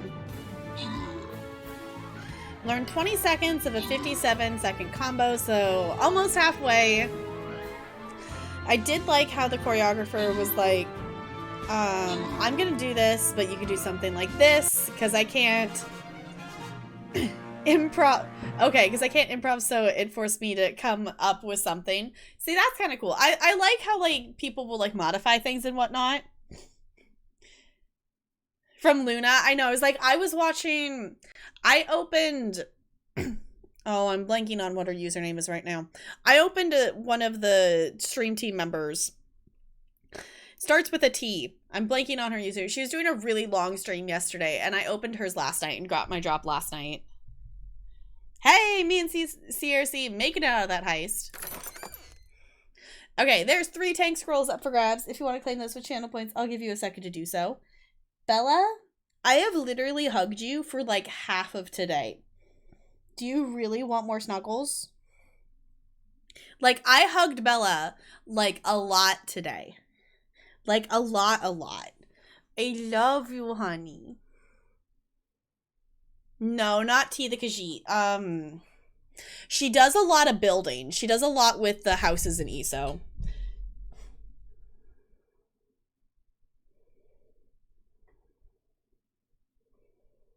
See a shield or sword? I know that bugs you, Bo, but that doesn't bug me. So I'm gonna go ahead and grant this here because I'm not seeing anyone claim it. Enjoy the scrolls. Ooh, I got to tier 18. I'm gonna say, I will say, Bo, I understand that you like to rush through content.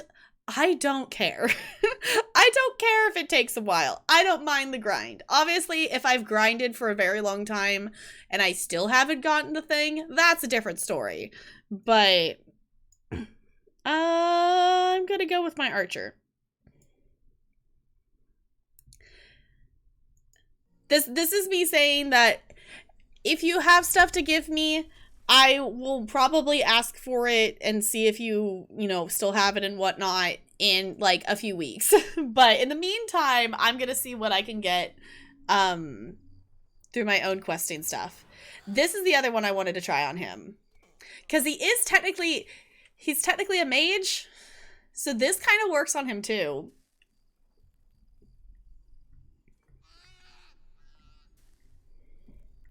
Yeah, but you have to complete everything right when it comes out and then complain there's no content. Exactly. Hi, Bella. Did you just need a hug? Did we just need to take a moment and hug you? I know. It's been like a whole hour since the last time I hugged you. I know. She's been very snuggly today. Yeah. Because I've already hugged her, like, a lot. And Talarian's hugged her, too. It's like, I love you, honey. But I was trying to do stuff. Yeah. Y'all, I think we've trained her. I think she's just figured out when I'm talking to the computer continuously, that means there's a chance for cat treats. Broadway Blonde did redeem some cat treats for you, though. Yeah. Yeah, you's adorable. Yeah, I love you. She's just purring. She hopes there's treats. Yeah, Ella's... I'm really surprised it's Bella that figured it out and not Ella. Like, out of the pair of them, Ella is definitely, like, the glutton of the two. Like, sometimes I'm like, Bella, do you eat? You have food out, and I see her eat food, so I know she does, but she's always so small. There you go, Bella. I know. I still wish I could get Bella to eat them out of my hand, but I know Bella appreciates you redeeming those treats. Yeah. Did you get it? It's right there. It's right there, honey. There you go. She's like staring at me like, where is it? I'm like, it's right next to you. Okay, do I want to put him in this? Or... what was the other one I had him on? Had on him. Honestly, I think I might leave him in this for now. But also, it's kind of weird. This is the costume my tank wears. So... it's not dyed, though. Wait. Can you dye companions' outfits? Because you can make them their own outfits, right? Yeah, but it's not like player gear where you farm a particular thing to get like a belt or a helmet with a particular trait. Any boss can drop any companion item with a random trait. There's already too much RNG. See, that's what I'm saying. Like, I'm gonna probably get annoyed at it at some point, but I'm not annoyed at it yet because I've literally, like, I've had a couple days where I just logged into my character and the world boss that she was standing next to was up. So I've killed the world boss, like, twice with him, and that's all I've done with him. Everyone's small compared to Rolik. But yeah, he is a Nord, to be fair, yeah. Okay. Okay. Apparently this is just the... Hi! Hi, friends! Okay. Yeah, he's really... Okay, he's really small compared to William's character. Got it. Yeah, okay, he's tiny. Looks like his teenage brother. I mean, you're not wrong. Then again, he didn't look small to me, but also, I'm on my Khajiit. And my Khajiit is tiny. And sometimes I forget how tiny my Khajiit is. He's a small bean. Like, wait, hold on. Is my Khajiit taller than him? No. He's like a couple inches taller than my Khajiit.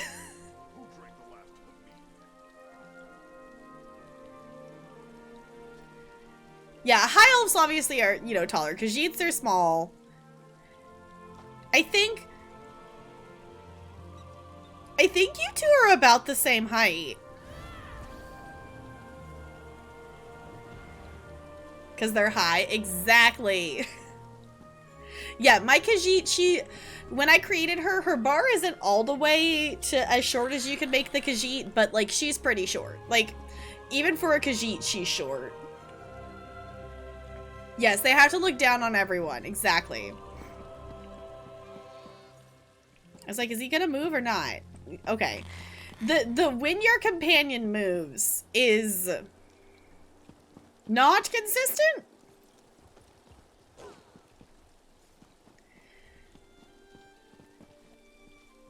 I don't know.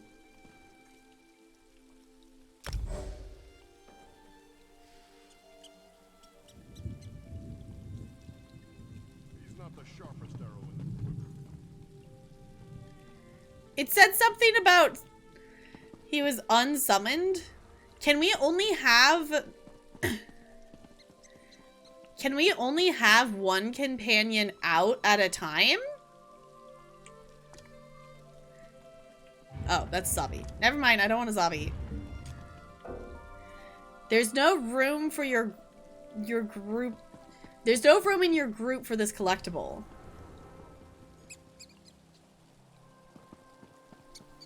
You don't have to be grouped. Like, I've seen people run around and have their companions. Like, I've seen other people just running around and seeing their companions. But, like, I can't take mine out right now. It says there's no room. So I'm wondering if there's, like, a limit on how many you can have one companion out in a group. We would have to have more people. We would have to have...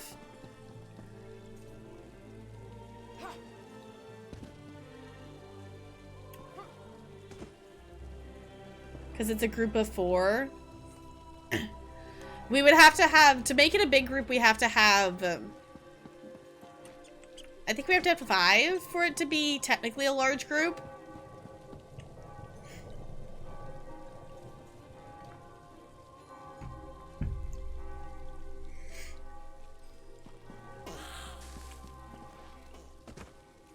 Had yours out with William and party.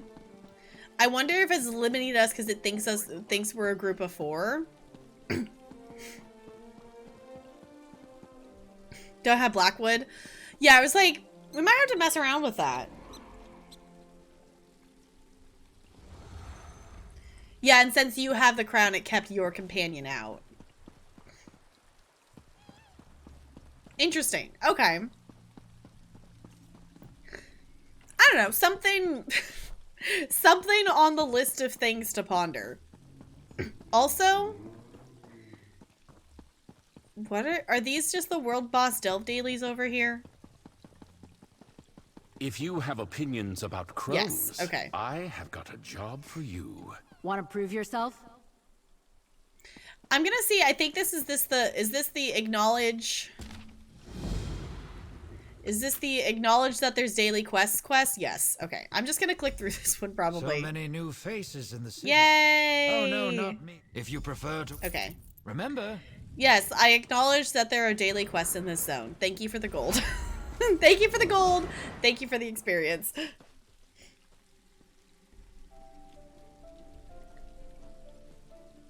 Yeah, you should be able to have them out. Yeah, it's interesting to see. I don't know. I haven't, obviously, like, messed around with my companion too much. Like, we got them at the end of last stream.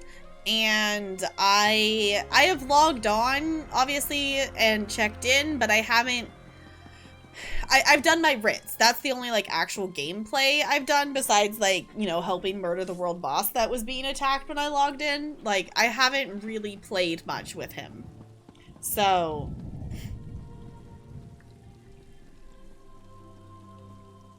yeah, it's probably setting it to, like, a group of 4.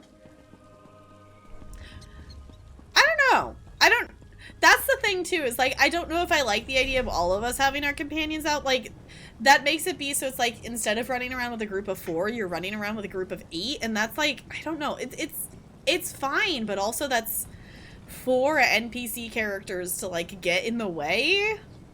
Which I'm not complaining about. Like, I think it's like, companions are really cool, but I don't know. Let's see.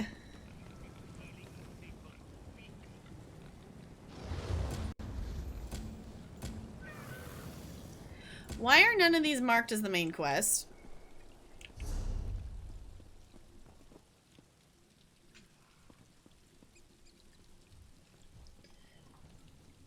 Out of the way pretty well? Okay. I'm not complaining. I'm just saying... I'm still figuring out how companions fit into my playstyle. I am not complaining. I am just saying that I'm not sure how it's going to work, and I'm interested to find out. Unlike you, Bo, I am open to the idea of change, and I don't immediately default to complaining about everything that comes out. I'm not complaining. I am not. I would be listing things that I don't like about it if I was actually complaining. And so far, there's not anything for me to dislike. It's just a lot of things to... you know, we've played this game for, you know, in our cases, literally thousands of hours. All of a sudden, having an NPC that can follow you around is gonna take a second to adjust to. While still being in range, okay. I think it would be cool, but I want to see it in action, is the thing. Like, I'm still just like, I don't know how it's gonna look, because I haven't seen it yet. So...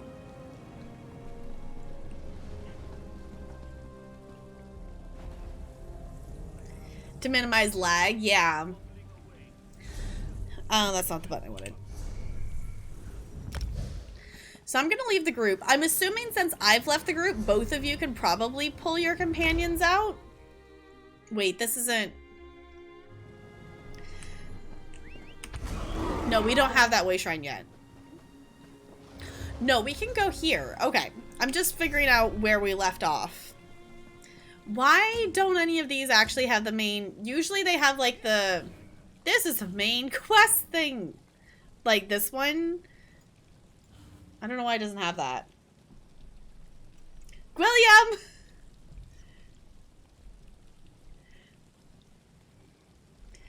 Yeah, that's the thing is like... You know, if you've played a lot more Skyrim, then you're used to probably having a companion following you around. I've played a couple hundred hours in Skyrim. Like, I have some hours in Skyrim, but a lot of those hours, I didn't have a companion following me because they just got in the way. Like, there was a point... where I almost had to reload an older save because I couldn't get out of an area that I had gone inside of like a little tent thing. And I don't remember who I had it as a companion at the time, but they were standing in the entranceway and I couldn't move far enough into the tent to get them to have to move. So eventually I was able to like get them to wiggle around enough so I could get out. Like, I'm coming from my experience with Skyrim of like, I like the idea of companions, but I don't want them there all the time. Like, I appreciate that you can have companions in ESO. I think there's a lot of like potential to them. I'm excited for them to be here. But in terms for my gameplay personally, I still am figuring out how that plays. It's a Tolarian! Oh!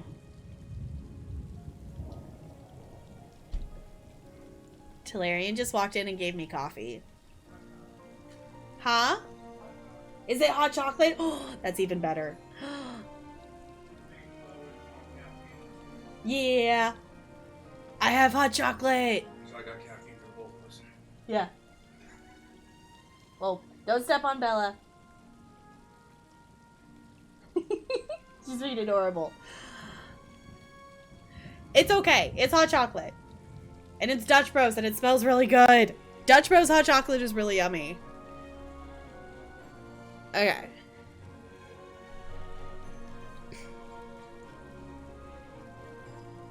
Pull out the Frus Roda. Yeah, I guess that could have worked. That could have worked. It's I like companions. Don't get me wrong. I like them. I think it's really cool. I'm not complaining about them. I'm just saying that I think they're gonna have their annoying moments. That I feel like that's gonna be a thing for like any character that follows you that's not an actual player. Still need to try Dutch Bros. If you have a Dutch Bros around you, Dutch Bros is way better than Starbucks. Dutch Bros doesn't burn their coffee to a crisp. Like, it doesn't, like, Starbucks coffee to me just tastes really burnt. Dutch Bros doesn't have that burnt flavoring to it. I like Dutch Bros.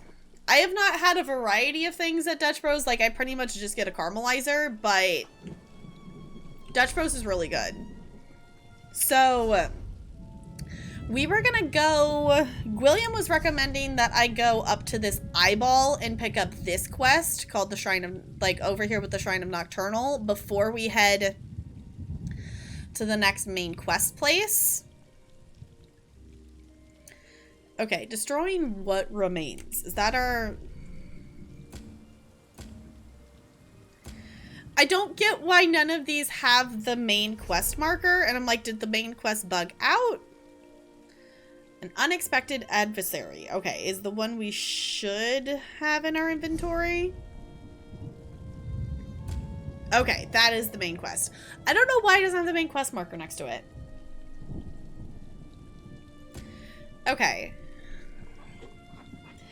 Now I'm just like, yay, questing! But also I'm like, ooh, maybe we just want to randomly do a dungeon? No.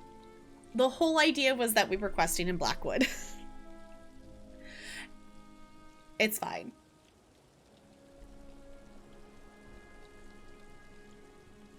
Hi, Bear. It's good to see you. How's it going?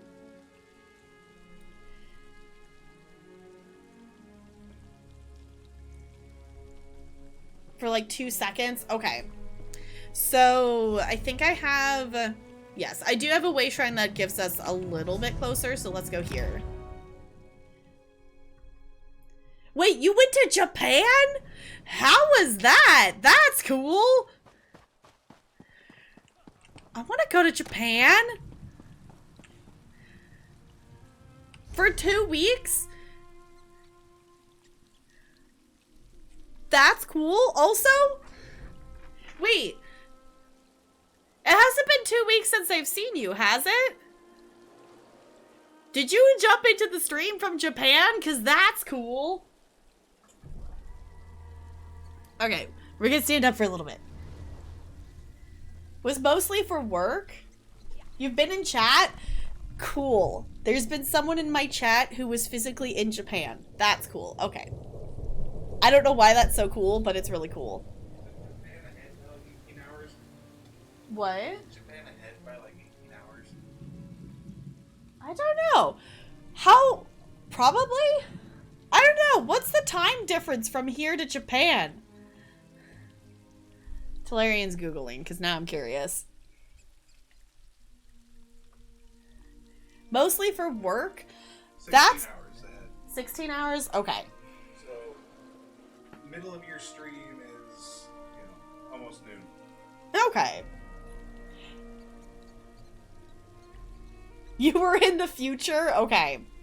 Yeah, it's almost noon of tomorrow. Yeah, according to NLA's bot, it is 11:26 a.m. on the 13th. Huh, okay. Well, I hope you had fun. Even if it was for work, that's still a super cool, like... That's a super cool work trip. This is not the pathway I want to be on. I want to be... on this one. Okay. This is going to take us a second. But we're going to go up here and get this quest.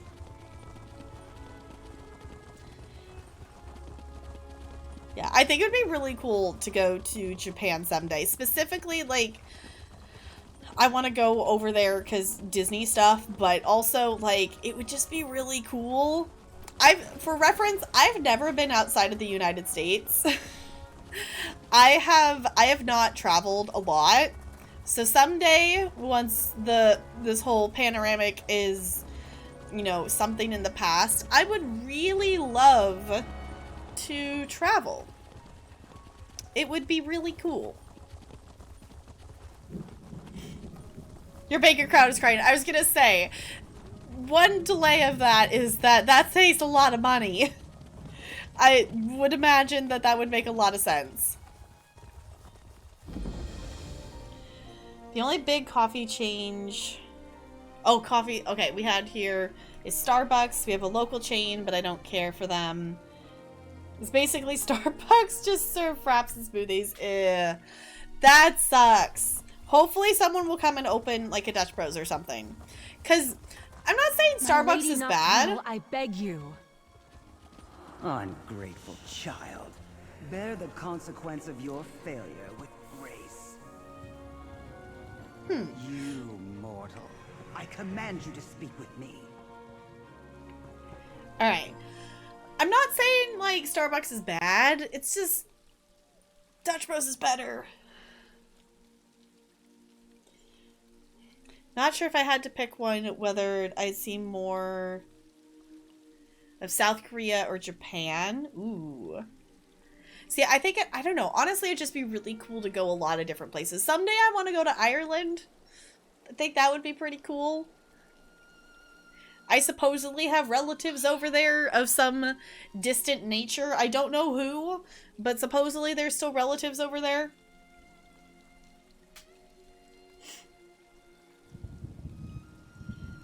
For your daily, if you want to help. I can definitely do that once I get over there. Pete's and Starbucks are the main chains here. I don't think I've had...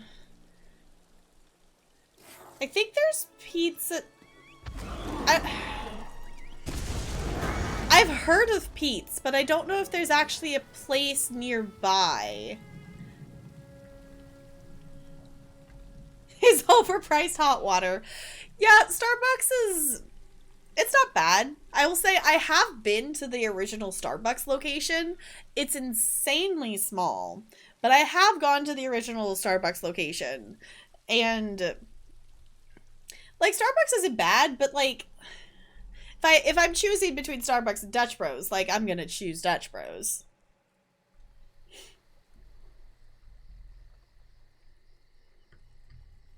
Okay, sounds good, William. Basically all flavored lattes and smoothies.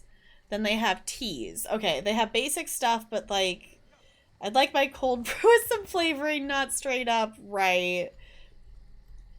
Don't put all the effort into one thing, then leave all the other things. Yeah, like that seems like it's like, okay, they focused on one and then forgot about everything else.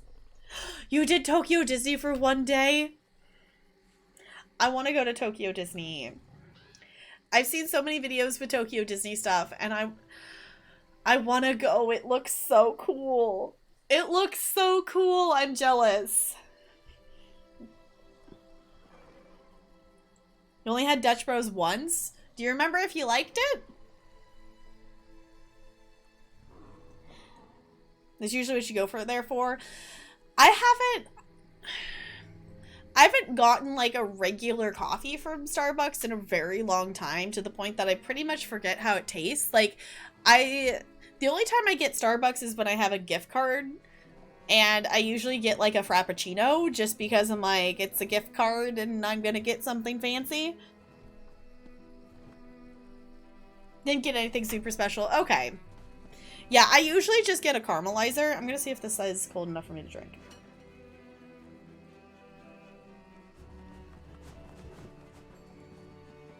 They also make good hot chocolate. Ooh, that sounds good. I've only had, the only like sandwich thing I've had is I've gone a couple of times with my dad and grandpa for like breakfast on like a Saturday morning, and we've gone and gotten just like the little egg sandwich whatever things. And those aren't bad. Salted caramel cold brew. Dragon drink from Starbucks. Those are usually your two things.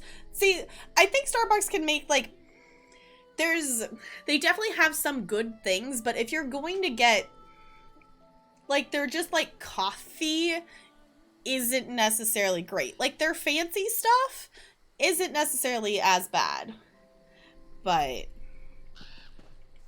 Darkness curse you and the land you have traveled, mortal. Were I not otherwise occupied with that sniveling wretch of an acolyte, I would tear you to shreds. Your acolyte?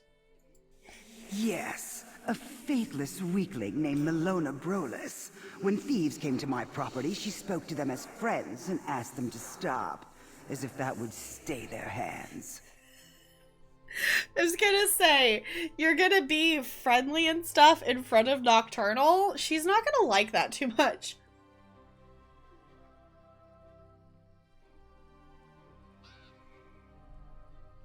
Okay, what did these thieves steal at exactly? The Shade Sickle, a powerful instrument of my will. For her inability to protect it, Malona will never sleep again. I wonder how long she can last. Perhaps you have the metal to return my sickle. With it, you would reap great reward. Okay.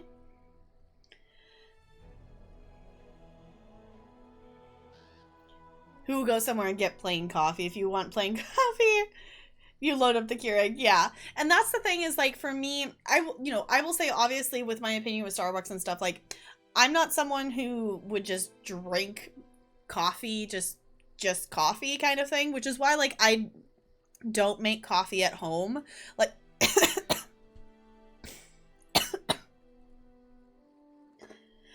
like, if I'm gonna drink coffee, I want it to... Okay, if the little... itty bit of phlegm could, like, whatever, spit, whatever, I don't know, whatever it is that's tickling the back of my throat could stop. That would be really great. Because I don't like all the caffeine on stream. And I know it's not fun to listen to. So, I'm sorry. It's annoying. I'm not gonna die. It's fine. You with a fudge pop? Okay. I will find this sage sickle for you. I will bear witness. Do not fail me. Now, speak to my acolyte and find the cowardly fools who dare to steal from me. That's true. Yeah. I like coffee, but I'm not someone who, like, drinks it, like, on a daily basis. There's some people that I work with that I'm like, like, how do you drink so much coffee? Like, there's multiple people that I work with that just are constantly drinking coffee. Like, for most of the workday. I'm like, drink water, please. Has a quick, like, I have a button on my stream deck, but it's still just like, because usually it's like, most of the time it's like, I think it's like I'm just gonna go and clear my throat. It's like, no, you're gonna cough for no reason. I'm like, body, please. Body, please. I think it ends up happening on stream because I'm talking more, so everything's just, like, moving around, and I'm not, necessarily same breathing pattern as I would be just, like, sitting or standing here normally kind of thing.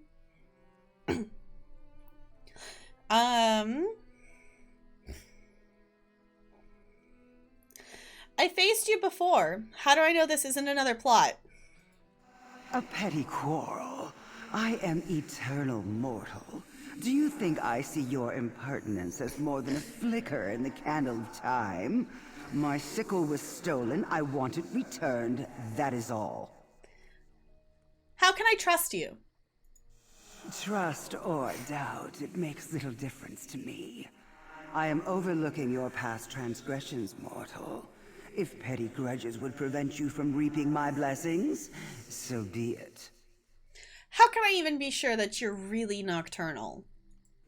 Your doubts do you credit, mortal. But in your heart, you know the truth. Your shadow grows long and dark. The shades of Evergloam dance at the edge of your sight. I am Erdra. I am nocturnal. Cool.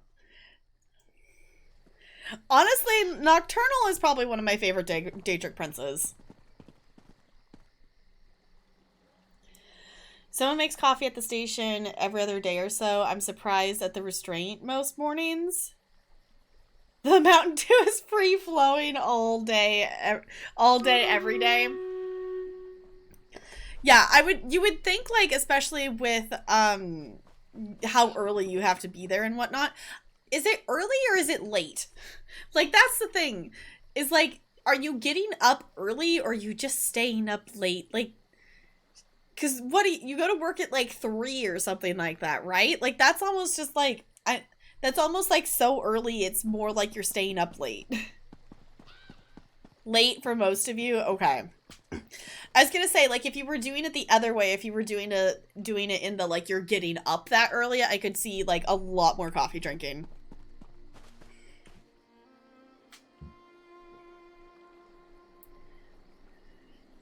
Gone to bed early. Fair point. But also, Gwilliam has not had a sleep schedule, I don't think, since Gwilliam started this new job. So...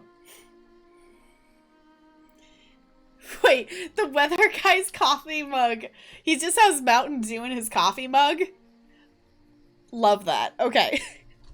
Let's swap over here real quick because we do have a battle.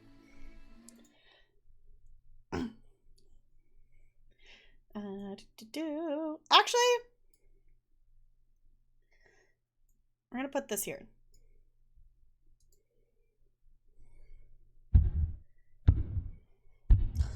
Charge!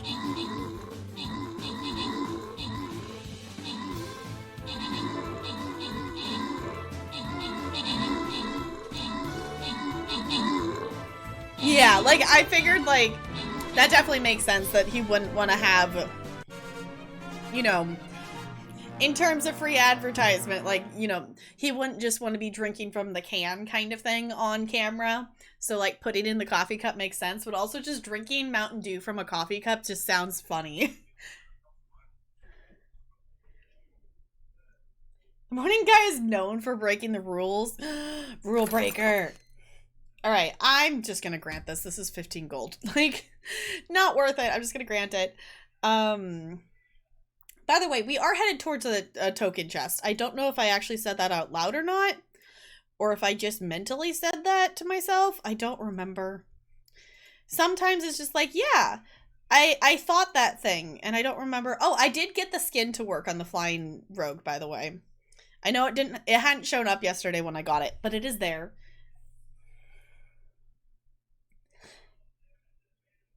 Oh yeah, I guess it would, wouldn't it? In terms of it being green. Okay. If I repent fervently enough, Nocturnal may show me mercy. You're gonna beg you're gonna beg for mercy from a Daedric prince? I don't think that's how it works. You're Malona Borless, right? What happened to the Shade Sickle? I was here, honoring the mistress as I do every night, when Giovanni and Darine, some people I knew growing up in Leowin, stepped out of the shadows. They took my lady's relic. I tried to stop them, but I just couldn't. Do you know where they took it? No. Darine had a sword to my throat. I've never seen her so desperate. I don't know what's become of the sickle, but Giovanni has a room in Leowin, around the corner from the bank. He might still be there. What should I do if I find him? They said they were going to meet after delivering the sickle to Tuma Mazath. Maybe you could follow Giovanni to this meeting? Tuma Mazath is a powerful necromancer. My friends are in more trouble than I am. Please help them. I'll pay you. Alright. I'll track down Giovanni and follow him to the meeting. If you can find Giovanni in Leowin, follow him to his meeting with Darine. And also, I know it's a lot to ask, but could you try to get them to abandon all this? The thieving and conspiring? It's not worth it. I just want them to be safe. These people stole from you. Are they really your friends? Giovanni is a kind person, and Darine is abrasive, but she stood up for all of us when we were little. I know them. They aren't bad people. And if I'm right about Tuma Mazath, no one deserves the fate he has in store for them. How do you know Tuma Mazath? However you say that. He used to visit the shrine once a fortnight. Always just said he was paying his respects. I had no idea what he was plotting, what he was capable of. If he pairs the power of the sickle with his necromancy, I'm not sure what will happen. Yeah, we should probably go stop that.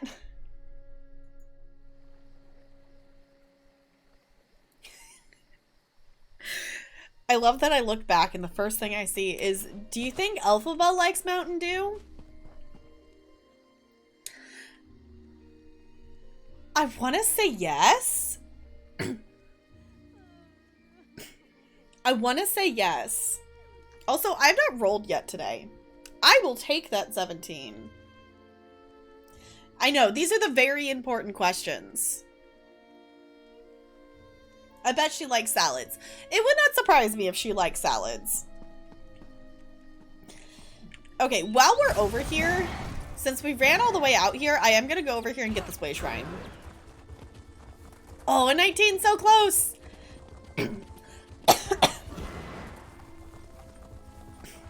I'm gonna go over here and get this way shrine. Just so we have it, and also so we can use it, because we do need to go back to town real quick. Hey! GG Brando, rolling that natural 20. Enjoy your ice cubes.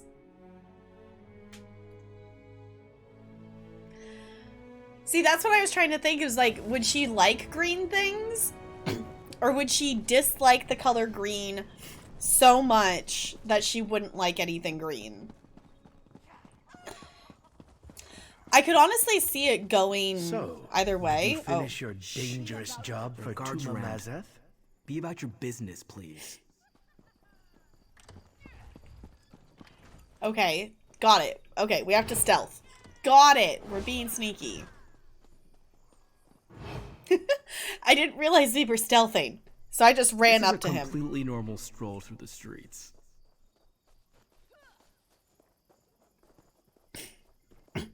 I thought we were just gonna get to talk to him. I didn't realize this was a like, oh, stealth follow him. Got it. Not now.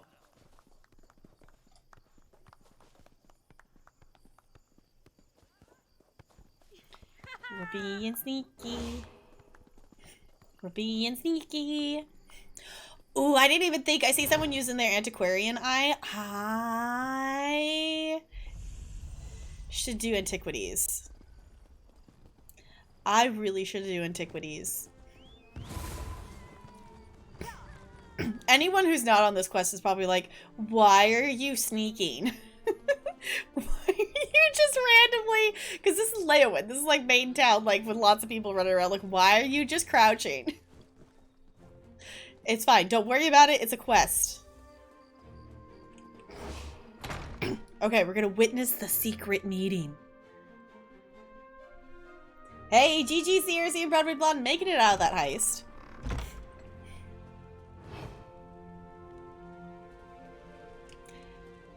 I have a feeling the secret meeting is down here, maybe? No, that's a door that doesn't open. Never mind. Oh, it's over here? It's over here. Stealing from Nocturnal and working with Tuma Mazeth doesn't seem worth the risk. The sickle we took from Nocturnal is just what the necromancer needs to complete his ritual in Bloodrun Cave. Of course, it's worth it. Just stay here until we receive further instructions. Okay. We have the optional steps to convince them to stop thieving. I'm kind of interested just what the dialogue is. What do you want? Oh, we can intimidate them. Okay. If you don't stop stealing, I'll make sure Nocturnal knows your name. All right. No need to bring that shadowy hag into this. Look, Geo doesn't know this, but Tuma Mazeth said he'd turn us into his eternal slaves if we didn't help him. You stop that necromancer, and I'll find a more respectable occupation.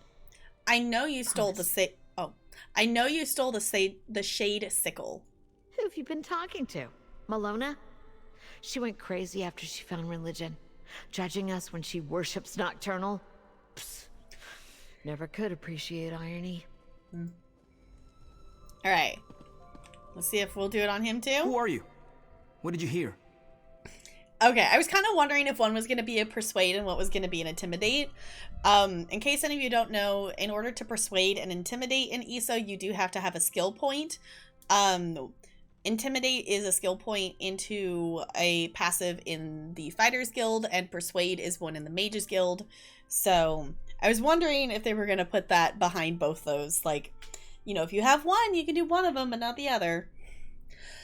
Okay, your friend, Malona thinks you're in danger. She's always been a worrier, even when we were kids. Huh. Malona's probably right. I only have to think about her employer and I break out into a cold sweat. When I'm done with this job, I'm going to become a carpenter. Fewer terrifying clients. Why are you working for Tama Maxith?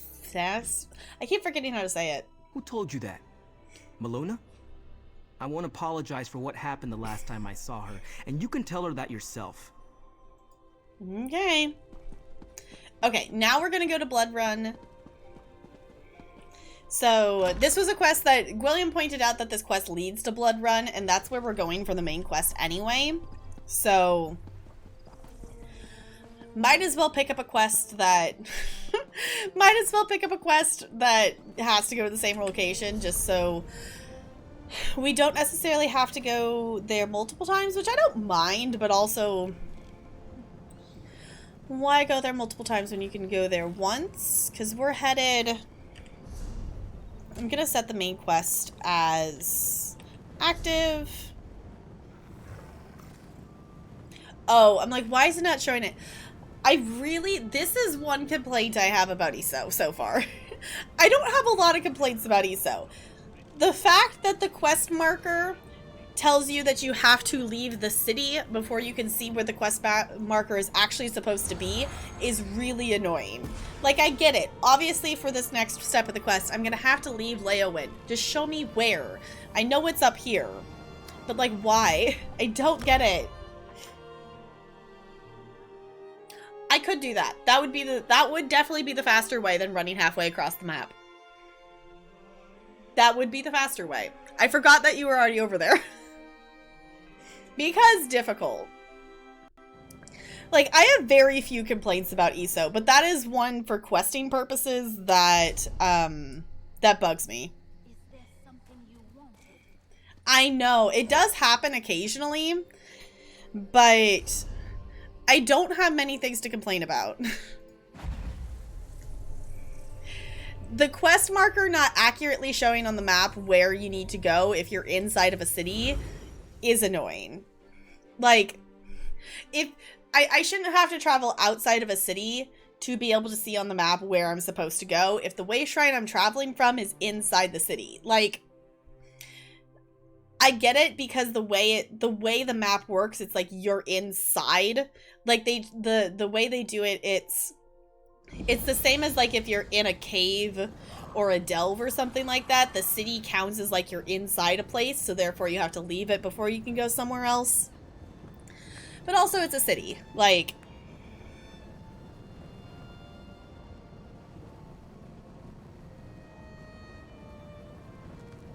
yeah, Skyrim also did that too. Yeah, Tapgirl complaining about ESO happens just as much as Bo compliments ESO. Exactly. Okay. Can I bring up my friend? Hi, friend! Okay. Let's go find a problem to solve. And maybe get paid for it. And maybe get paid for it. I like that. Okay. I guess we should go this way. Oh. We almost made something angry. It's fine.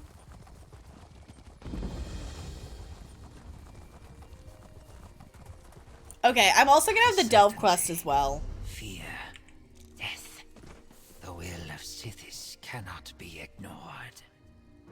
I saw it first. I thought you gave up thieving. I love this. Companion. Okay. Every companion has personal preferences which will affect how they feel about you over time. Based on your actions, acting against your companion's ideals will cause your rapport with that companion to decrease. Yes, I'm gonna steal the Thieves Guild trope. That's how I'm gonna do it. Yeah, you think you're getting paid?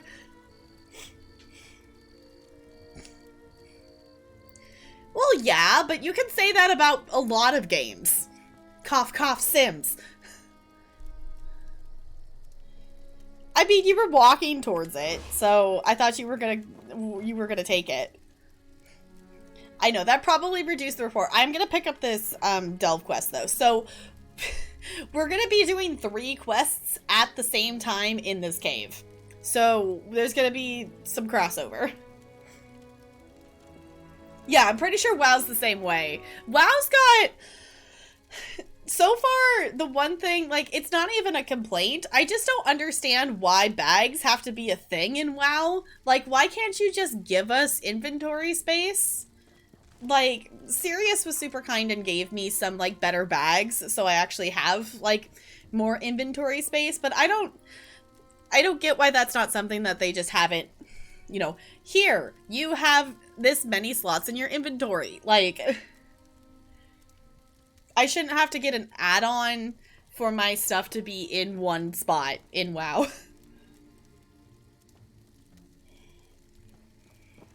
Main quest comes last. To be fair, I'm on the main quest technically. We just decided, William let me know that that quest over there led to here anyway. So, we're going to be doing all three at once. You look quite capable.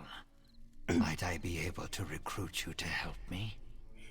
This place was once an honorable tomb for fallen members of the Dark Brotherhood. But now it houses a perversion of death. The cycle, which devours all, has been corrupted here. What do you mean? I belong to the clutch of Niswo. I came to this place to perform last rites for 3 well-respected shadow scales entombed here. But I was chased out by a necromancer called Tuma Mazath, who seeks to disturb their remains for selfish purposes. I was gonna say, we are here to stop this necromancer, so this actually works out very well.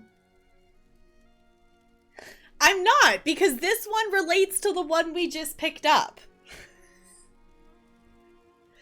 Believe it or not, I'm pretty good at keeping track of ESO quests.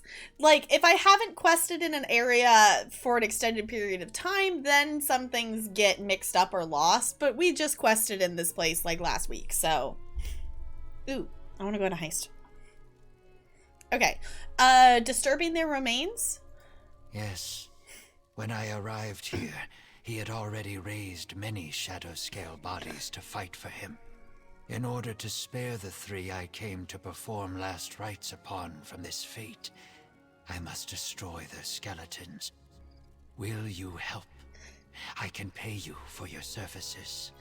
I'll help you destroy the remains of these 3 shadow scales. The remains of these renowned shadow scales deserve the peaceful emptiness of the void. Destruction must pass before creation and change can begin anew. Hurry. We must find the remains inside the cave and destroy them. Why burn the remains? While it is true that the souls of these shadow scales returned to the Hist long ago, their remains still deserve peace. Their bones need not become puppets to a madman drunk on power. Burning them is the only way to prevent that. Okay. Why are these 3 shadow scales so important? They were closer to Sithis than most. Each powerful in their own right, buried here to honor their path in life. Which is why I came here to begin with. But when Tuma Mazath disinterred them for his own gain, he dishonored their remains. Okay.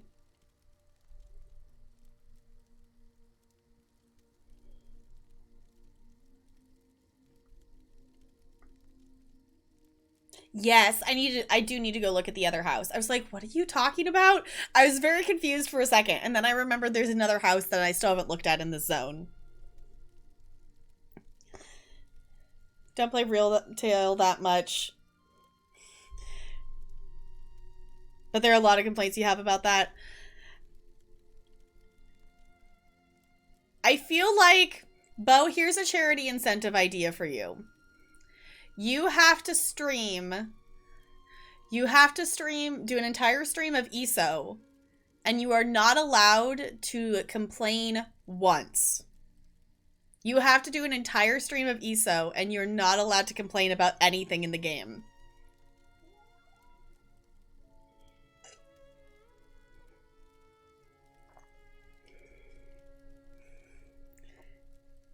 That's your challenge. That is your challenge. You were wanting ideas. That is my idea for you. Though I do think that would be absolutely impossible. I feel like you could do it that, like, anytime you would complain, there was like a consequence or something. Like every time you complained, like you would do a stream of ESO where you're not supposed to complain about the game, but every time you complain about the game, you like have to eat a bean or something like that.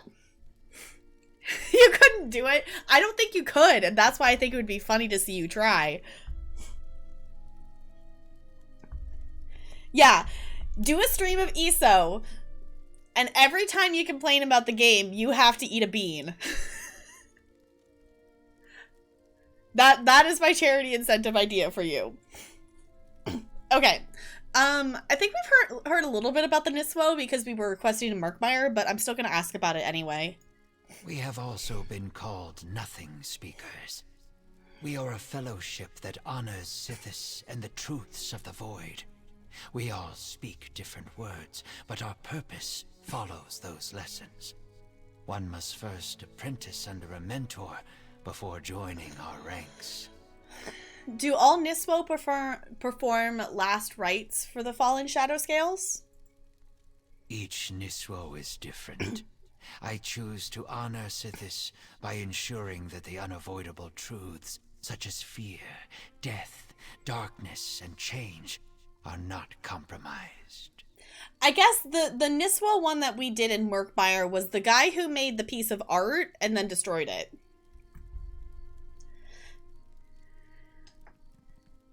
I like to speak to your manager. What are we speaking to the manager about? Okay, William, I'm actually coming in and helping now.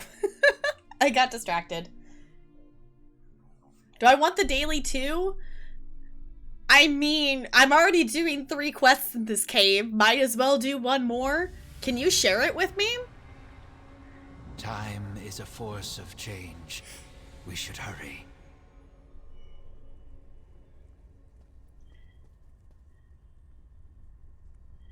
No, the incentive thing is to make you do a stream like that.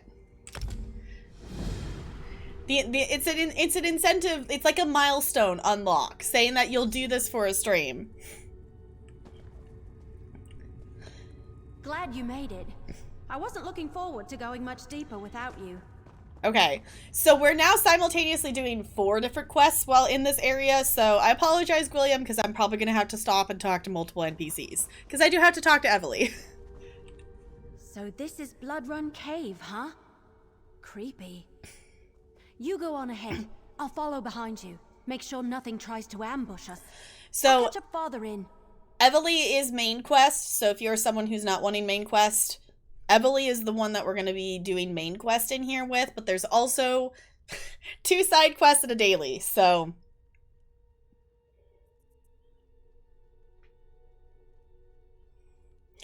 Apparently we're doing 4 is what we're doing. Yeah, 4, because we've got the Nocturnal, the Delve Quest one, the main story, and the daily quest. Okay. How are we supposed to find the Dark Brotherhood Sanctuary? Check the letter you found.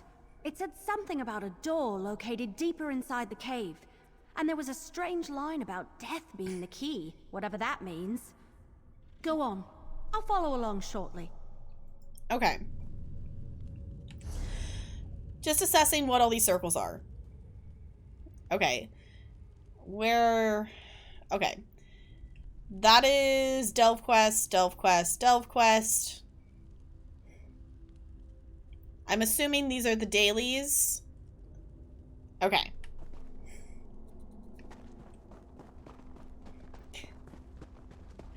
I don't know which one is which. Tuma Maz Okay. hath already uncovered the remains. Quickly, destroy them. Okay, so this is the Delve Quest.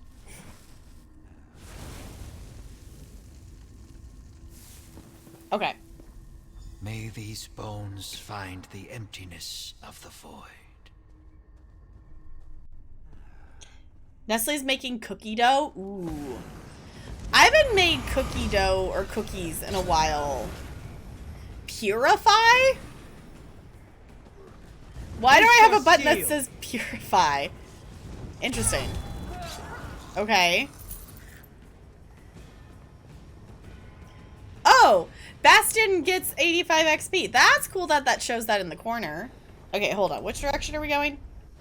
I'll go this way. Okay.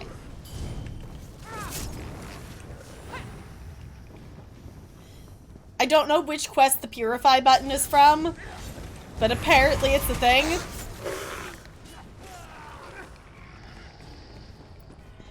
It works.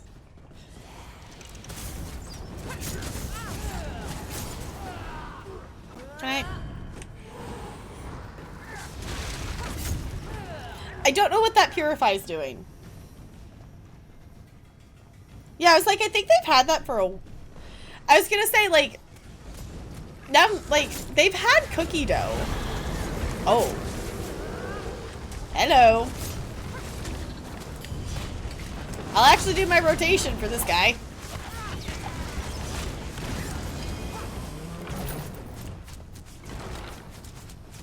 Yeah, now that you mention it, they've had, like, basically their edible cookie dough is basically, it just doesn't have the egg in it yet, right? Isn't that pretty much the difference? Because technically when you say it's edible cookie dough, you just don't put the egg in yet.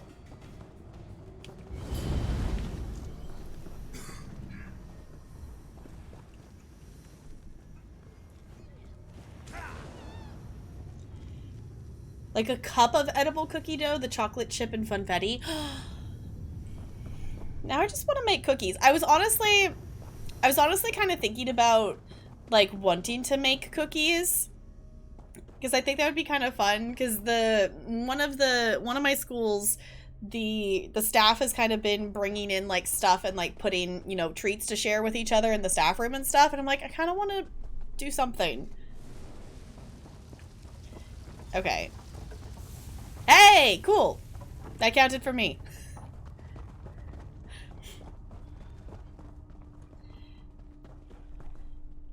Dough. Okay. Wait, they deliver cookie dough to you? Okay. I wish my Facebook ads were giving me cookie dough things. My Facebook ads my Facebook ads get confused. It goes... Actually, not even specifically Facebook. Just ads in general get confused. They go back and forth between being, They go back and forth. Ooh! My companion leveled up. Pays off. Nobody ever drowned in sweat. Cool. My Facebook ads and just ads in general go back and forth between thinking I'm a teacher and thinking I'm a parent of, like, a toddler. I got a thing I gotta click on over here. Tuma Mazath will not have these remains. Alright, there's the Delve quest. The piece of destruction. Looks really good. That sounds really good. Yeah, basically, it's like, it goes back and forth between, like, you need babysitting, you need child toys, and then, like, Facebook will, like, realize for a little bit of, oh, maybe you're just, like, an educator, so it will, like, recommend, like, boarding schools and, like, different stuff. I'm like, yes, I interact with, like, teaching things. The amount of baby ads that I've had to block on Facebook, just like, just because I'm within the age that I could birth a crotch goblin doesn't mean I have a crotch goblin. I don't need to see ads for diapers, Facebook. Thank you very much. Like, I've looked at, like, some of the ad stuff, and it's like the entire reason some of the ads are being shown to me is purely because I'm within the age that I could birth a crotch goblin. I'm like, this is not enough reason for you to be showing me this ad. I would much rather be getting cookie dough ads. Not that, like, I need to buy cookie dough, but also, I would rather see cookie dough. Okay, oh, we gotta go back, I gotta go back the other way. I gotta go in farther. And that's, oh. I guess that loops around, doesn't it? We could go that way. Never mind, we could go that way, but there's also the sky shard over there. It's like, wait, there's a sky shard over here. Does it not? Oh, wait, does it actually loop around? It looks like a circle on the mini-map. Is it not? Okay.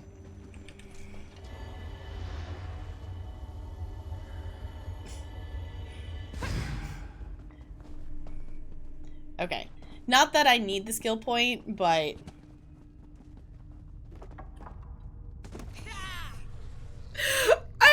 Okay, that's a great way to phrase it. We're not ejecting a crotch... Yeah, we're not ejecting any crotch goblin from our glitter crater anytime soon. Exactly! I love that way of saying that. Also, Bo... Oh. Bo, I do see your paragraph, but I will read it momentarily when I am not catching up to William.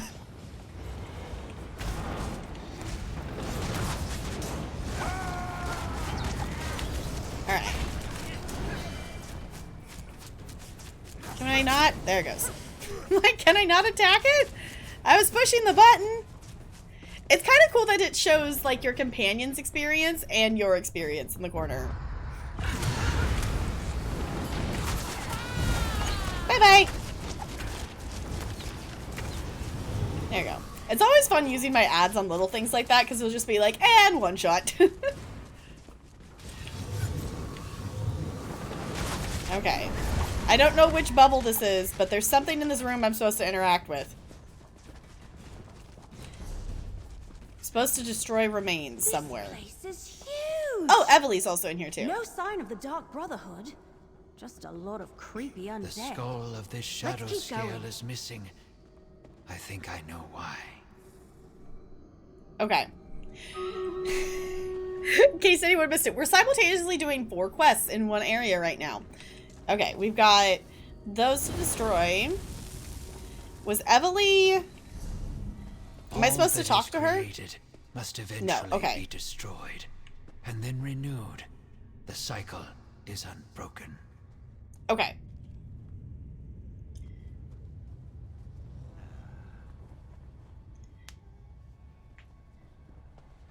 Main story is a one-way street. Okay. We did delve. Okay. I'm going to pause real quick because I do want to do this battle. We're multitasking. Multitasking for the win. I think this is the most quests I've ever done in one time in ESO. Ba-da-ba-da-da-dum.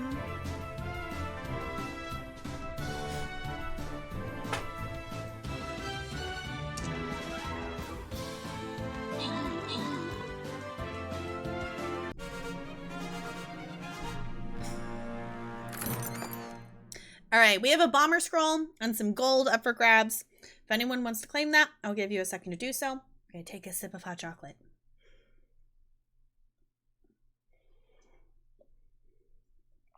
All right, we want a short list of my retail WoW complaints. Here's a few. Okay, it's a pain in the ass to do at higher levels. Solo, you need a group. And you need a group. I hate that it costs a monthly fee. I wish it was more like ESO. In that the Red Guard, the Mythic, and the Mythic Plus difficulties are totally unnecessarily and should be removed. They should make the normal and heroic difficulties a bit harder, and that way you have to... Okay. The unlock flying. Yeah, it seems so far the unlocking the flying sounds like to be the annoying thing. Alright, Broadway Blonde's going for the gold. Unlocking flying in WoW definitely seems like an annoying thing.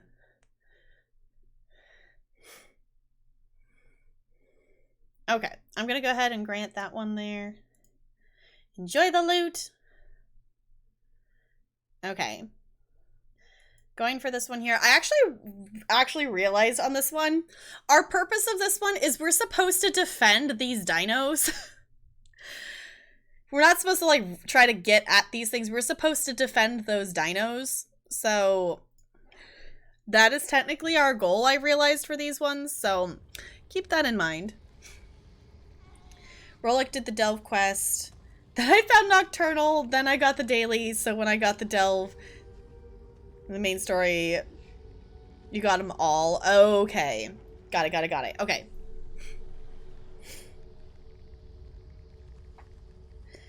Before that, you just had to pay gold for it. See, honestly, like, as much of a pain as the achievements are, I feel like it's, like, I would rather granted, this is me coming at it with ESO perspective. I would rather have to unlock an achievement to get something versus just have to pay gold for it.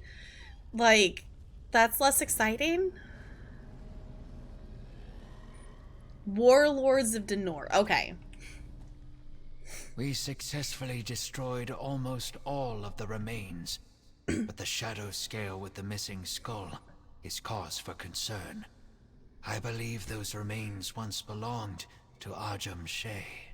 Ajum Shay? A shadow scale who was said to have plucked out his own eye and sealed a powerful necromantic gem within the socket. Oh. It granted him the power to see lost spirits.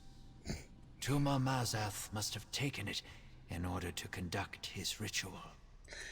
What do we do? If I am correct, we must locate Tuma Mazath's ritual site. If he used the skull and the gem inside to power his ritual, it should be nearby. We must make sure to destroy the skull and finish our work. Let us hurry before the chance is lost. How does Ajum Shay's gem help Tuma Mazik? I am not certain, but I believe Tuma Mazath either knew about the gem previously or sensed its power when he unearthed Ajum Shay's remains. The necromantic properties of such a gem would likely be a great strengthening agent to any ritual. How can we be sure the skull will still be nearby? A ritual of this magnitude would take time to prepare. Tuma Mazath would need to find a place to ready the necessary components and use the skull as a focal point. Should we find the ritual site, the skull will most certainly be there. Okay.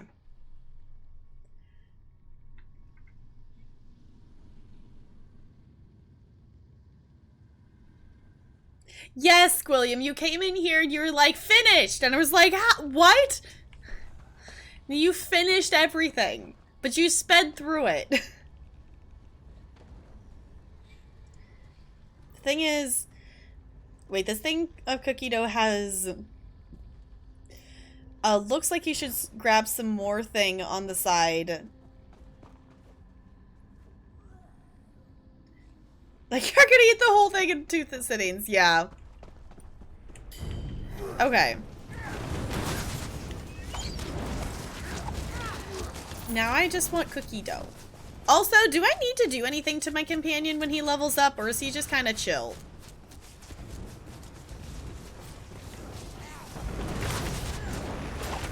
Like, The skull must be here somewhere.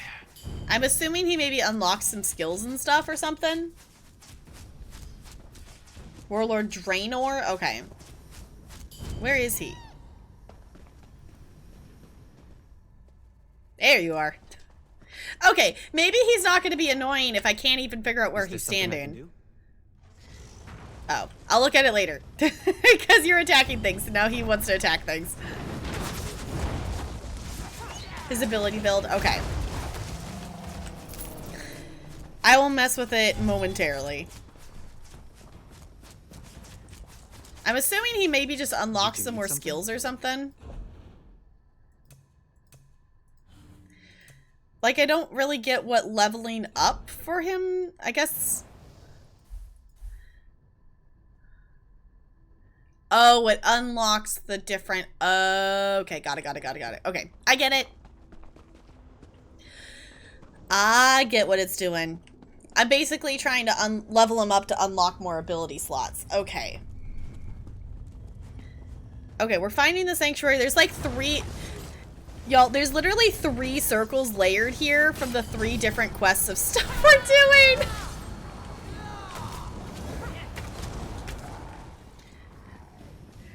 It's just like the layers of quest circles. The layers of quest circles. They are mine to control. Wait for me, I'm coming! There we go, okay. That must be Ajum Shay's skull. I love that there's 3 different quest marker things. Oh, hello. They're angry. Why are they so angry?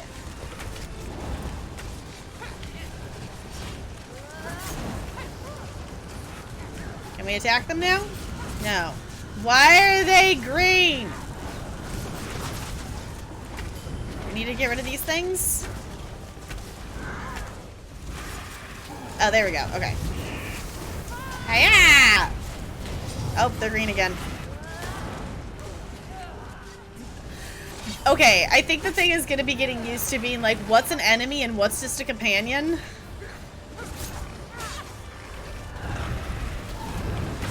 There we go. Bye-bye! Every villain is the hero of their own story. Funny that.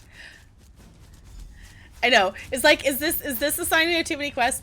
We're doing 4 quests at the same time because why not? Because they're all in the same spot. Like, delves are definitely a place that, like, delves usually have multiple, like, things. Like, not necessarily every delve in a zone, but they're visiting a delve during a main quest is not an uncommon, like, it's not an uncommon thing. Like, we're here because of the main quest, and that happens, fairly frequently with main quest stuff. Every delve pretty much has its own quest, so there's going to be a delve quest. And if you're fancy, there is also a daily quest. So, like, you could do this in multiple situations. I just have not done it before, that we've ended up with 4 different things. Okay, we have the skull we're supposed to destroy. It is done. Praise Sithis the Changer. Okay, we also have the Shade Sickle that we need to get back to Nocturnal. And I'm assuming we're going to have to talk to somebody. Oh, we still have to do the main story stuff. Okay, so Evely's stuff is still running through here. Got it, okay. So for finding the sanctuary, I still have to keep going. But everything else up to this point, I think is good. I mean, look at all these quests we specifically have for Blackwood. I'm kind of surprised that my quest log has any room left in it right now.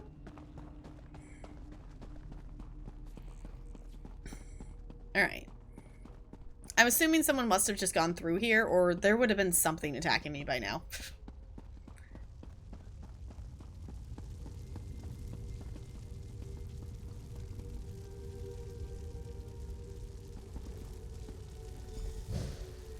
Okay, bye, William. This looks promising. Let's talk. Because it kind of looks... So, William, my question to you is, can you go into this next part of the delve outside of doing the main story quest? Or is, like, this part of the delve, like, main story quest only? Because it kind of looks like you can only go here if you have the main story. It's all main story stuff. Okay. Gotcha. Okay. That creepy... Actually, pause a second. So, for anyone who is avoiding main story stuff, we're back to the main story. We did all of our side things, and now we're actually back to technically just following the main story. Those other 3 are going to need to be, like, turned in and closed out kind of thing. But we're back on main story. That creepy black door. That's gotta be the entrance to the Dark Brotherhood sanctuary. I doubt it's as simple as turning a knob, because that door doesn't have one. Let me see that letter you found again. Wasn't there something about a key? Running a dungeon today. Yeah, it was fun. Honestly, like, it's fun getting to do, like, just a quick, like, daily normal dungeon, because... once, like, all of my characters are level 50 now, so all the last, like, dungeons I've done, like, just randomly queuing with my main character, I keep getting DLC dungeons, and I'm like, they're fun, but also sometimes it's just nice to do a quick one, and the quick ones tend to be the lower level ones, so thank you for letting me go along and, do a dungeon with your character that was a lower level, so we knew that, basically I figured we were gonna get Banished Cells 1. Like, I was like, that's why, like, I picked my Sork, because I'm like, this is gonna make area stuff easier. My main does fine in Banished Cells, but my Sork can burn through stuff on that one fairly quickly, so It's fun. I also realized that I've missed doing dungeons in ESO because it's been multiple weeks since I've actually done a dungeon. I've kind of, before Blackwood came out, I kind of took a step back from ESO because I knew once Blackwood came out, I was going to be playing a lot of ESO. So I kind of took a step back and, you know, played other things. I played some Dead by Daylight, which, if you all haven't seen, I'm really proud of this. I had a perfect match as Killer today as Wraith. There's the screenshot in Discord if you want to see it, but I had a perfect game, meaning, like, I got 32,000 blood points, which is, like, the max that you can get from a round. And it was cool. It was a really cool round.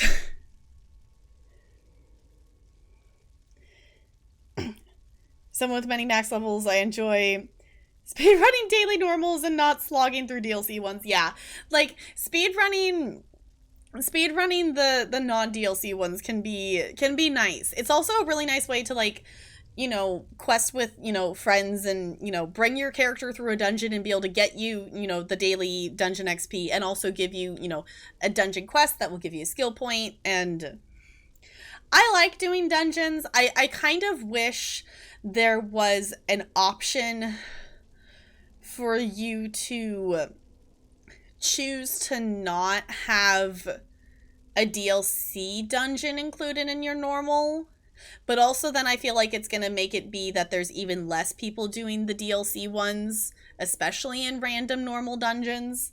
But sometimes it's like, I want to do a random normal, but I don't necessarily want to do a DLC. Don't get me wrong. The DLC dungeons are really fun, but sometimes you just want, you know, do Crypt of Hearts or Banish Cells or whatnot.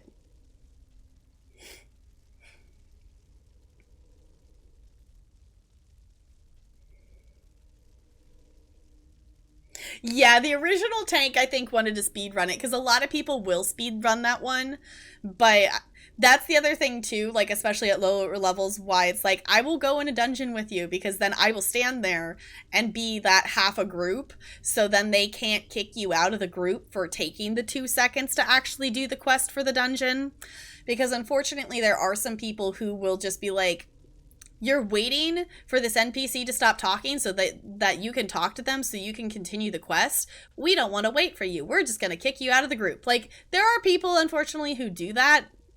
It doesn't happen super often as far as I know, but there are people who do that. I know, that's the thing, though, is like, I don't want to stop paying for ESO Plus. I mean, I could do it that I, like, you know, I take it so it doesn't auto-renew and, you know, play the game for, you know, a week or two without it and do some dungeons and know that I'm not going to get DLC stuff. But I'm not, like, that desperate to, like, not do a DLC dungeon.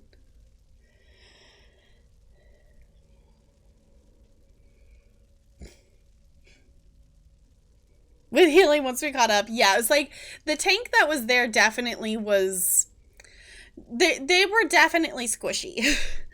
I think they were a DPS being a tank, or they just really weren't good with their heals, because they were very squishy, which I didn't look, there was another character that we were in there with that was like level 18 or something. So I don't remember if that was the tank or not. So they might have just been the low level ones. So like they were squishy, but the other person in there had champion points. So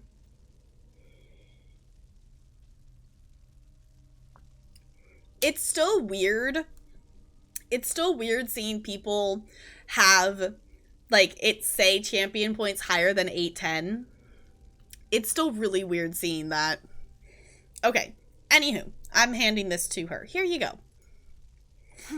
Gutted, untold danger, long trek, clear out. Ah, here it is. And remember, death, my brother, that's the key. You need a passphrase to open the black door. That definitely sounds like it. You really do know your Dark Brotherhood stuff? Sure would have been helpful if you mentioned any of this a lot earlier. All right, assassin. Is that what I call you now? If you're so smart, go and open the door. I'll wait. She's so sassy. Go ahead. See if that passphrase opens the creepy black door.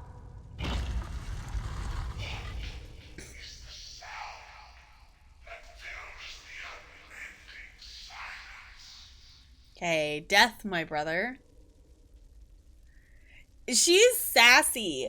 I mean, she's upset that we didn't immediately tell her that we were part of the Dark Brotherhood.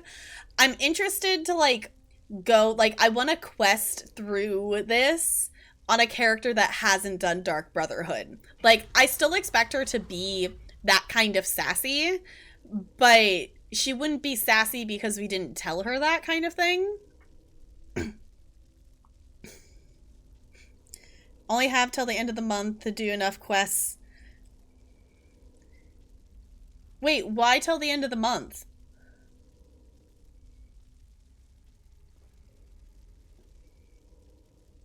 Like, are you like time limiting yourself? Or I love that other people are going in and out, so the door just keeps opening. Okay, death, my brother.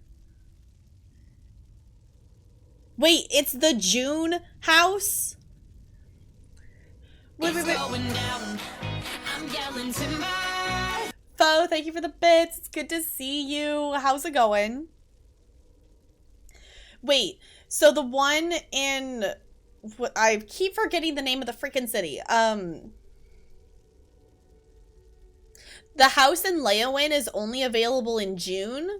Or are you talking about the other house that I haven't looked at? It's going? I'm glad it's going. Is that... Did I see a cat? I thought I saw a cat. I guess not.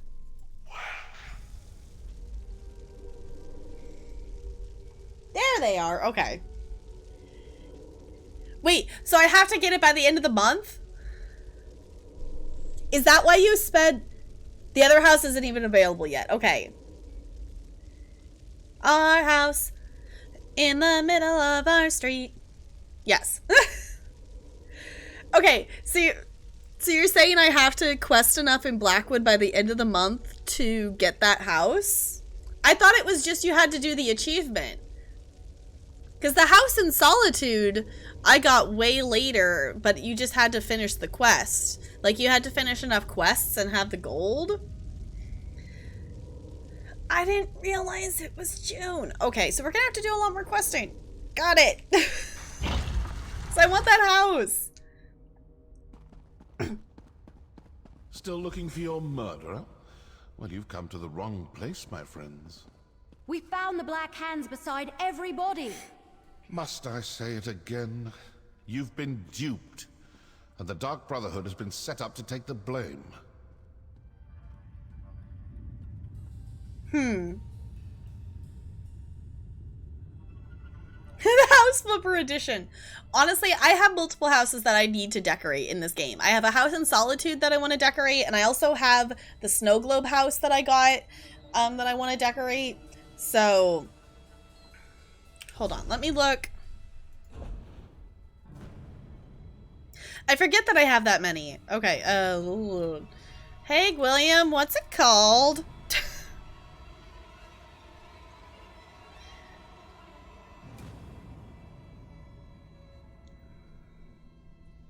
I forgot that these aren't sorted by... like, zone. It's the last one? Okay. Water's Edge. Okay.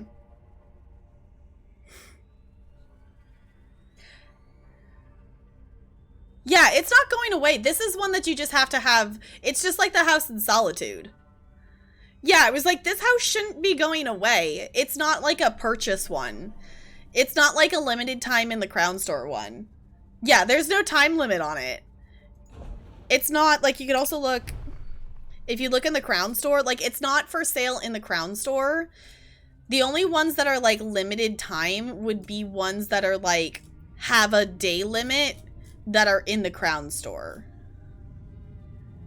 So you don't have to do it in June. I was like, if it is June only, that would be really weird. And that would be a lot of questing to do. And that would also be the first time they had done it with, done a house that needs an achievement in a time limit. It's a house for like the month. No, it should not be going away. A house with an achievement that you have to get to unlock it is not a house that would go away. Like, that is, you just have to get the achievement. And they're not going to rush you to quest through the chapter. Elder Scrolls New Horizons, yes. Yeah, not true. It's gonna be there. It's not a house that's going away. Just like the house in Solitude for Greymore is still there. You just have to have that achievement to be able to buy it. Haven't we already had this conversation, sister? Tell your little wood elf friend that we are not her enemy and go find the real killers. You know the Dark Brotherhood doesn't play coy. If this was our doing, we would proudly admit it.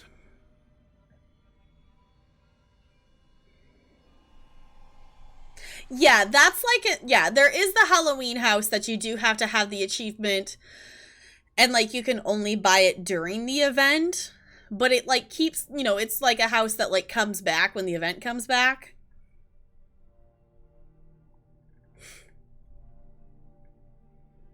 Did you not get a drop yet, William? Do you have a lot of Twitch tabs open? Because if you have too many Twitch tabs open, it might not count you as technically an active viewer, so it might not give you the thing. Also, if you've already gotten one from another stream within the last 24 hours, it won't give you a second one. I also didn't realize that drops were going to be on for everybody. I thought it was just team members.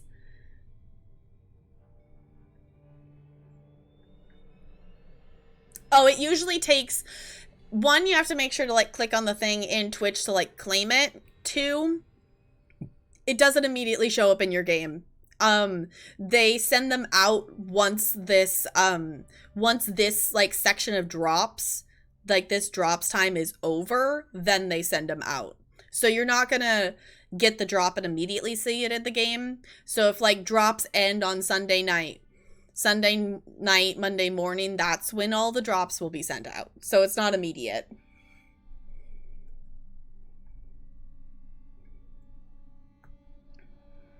That's new? Really? That's how I've always gotten mine. Like, it's always been a thing, like, you know, the next day, or like, depending on, they kind of changed like the timing for like how long, like it used to be that you could get drops in multiple different people's streams throughout the day, so you could get like 3 or 4 drops in a weekend kind of thing. It's not that way anymore. Like, it's like 1 kind of thing now. So it might be the next day, or it's the end of that drop time. I've kind of gotten it both ways on mine, but also sometimes I've gotten it towards the end of the drop time, so it might have just been the next day anyway. I don't think I've ever immediately gotten a drop and seen it in the game. I'll leave it at that. Yeah. If it's a limited time house, they most likely would not have it for gold. And if it was a timed house, it would also be over $100. Yes. Yeah, it's like I know a group of people got theirs earlier, so usually gotten it within the hour. Okay, that's super fast then. Yeah, the houses that are like limited time are, you know, they're like at least like 14,000 crowns. And they're crowns. It's not gold. There's not a house in this game that's limited time with gold. Besides, you know, obviously the Halloween one's Halloween event and whatnot, but anywho. We need answers, Alam. I'd like some too. I'm curious to find out who has the gall to frame the Dark Brotherhood. And rather successfully, I might add. That's no small feat. Whoever it is, they managed to trick the lot of us. Crafty indeed. Do you have any leads? Nothing substantial. You're the closest link we have to whoever this unknown enemy happens to be.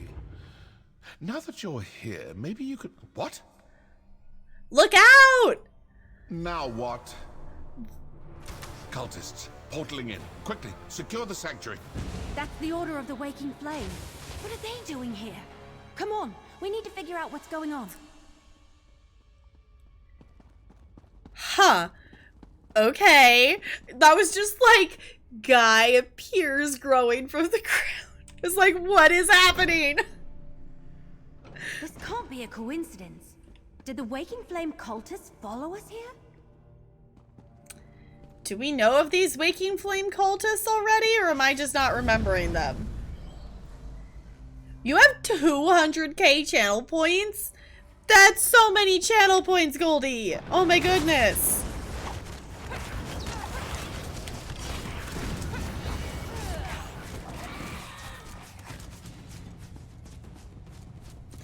I think I have like, I have over 200k in negs, but I think that's it.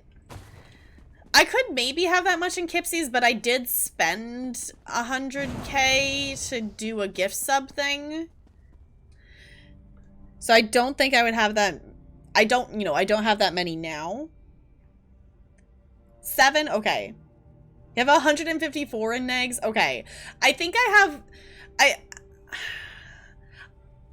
I don't have that anymore in Kipsies because I spent it, but I have over 200k in negs. I technically could have more than that, but I did redeem a hex name at some point. 0.3k. Honestly, it takes a while to save up a lot of channel points. It takes a while to save them up. I will say, I believe it's a BTTV thing.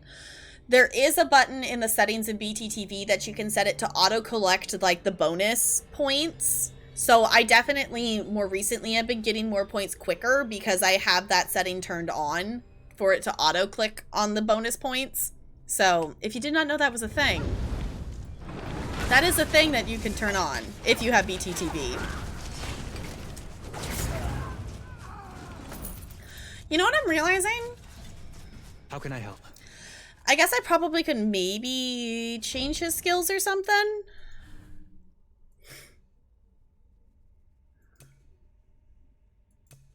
Oh, he has medium armor on? What is... Wait, hold on.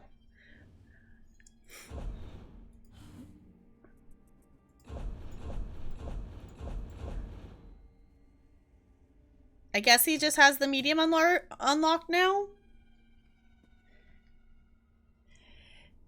Yeah, someone told me about it. I don't remember. Someone in stream told me about it. It's been multiple months. It's been a little while ago, but there is a setting in BTTV that you can turn it on that it will auto click on the bonus points.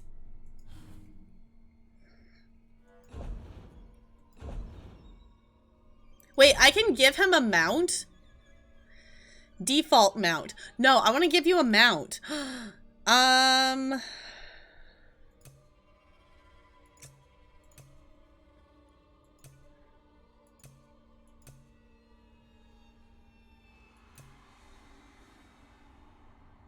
want to give you this one. Okay. Do I have anything better that I could do for his skills? I don't know if I'm going to really worry about it right now. Yeah, he's leveling stuff up. That's the thing that's important right now.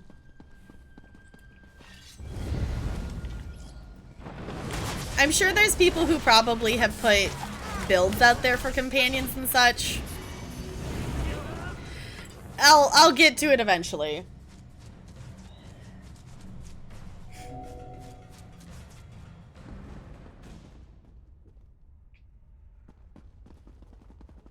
Improve everyone's skills. Dustin is our little best friend. I will admit, I did think about doing Scarlet Hollow again today, because I'm like, oh, I want to know what's happening next in the story. But also I'm like, if I do Scarlet Hollow today, then that means I have to choose between ESO and Horizon for Monday, and I want to do both of them this week. So we will be going back to doing more Scarlet Hollow. For any of you who weren't here yesterday, we checked out a new visual novel game. So if you want to catch the VOD between now and when we would continue the story of that, that is available. Fight? Good. Okay, Bastion's real great with words. You had a pledge to turn in? I've done that before. I will admit, I have done that before. Then I'm like, wait, this is a pledge to turn in. Why didn't I go turn it in? Alright, oh, I gotta sneeze.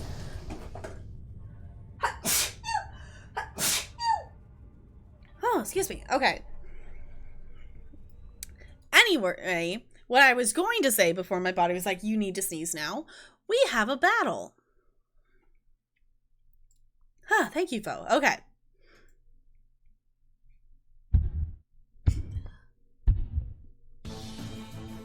Huh, thank you, Bo. Okay. I'm like, I'm never prepared to sneeze, so it always throws me off for a second.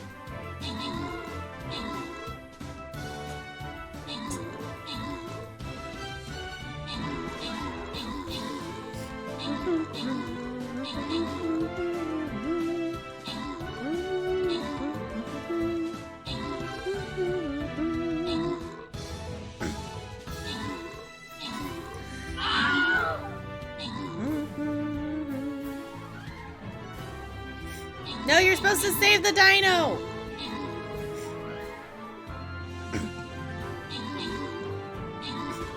It's fine, we got this.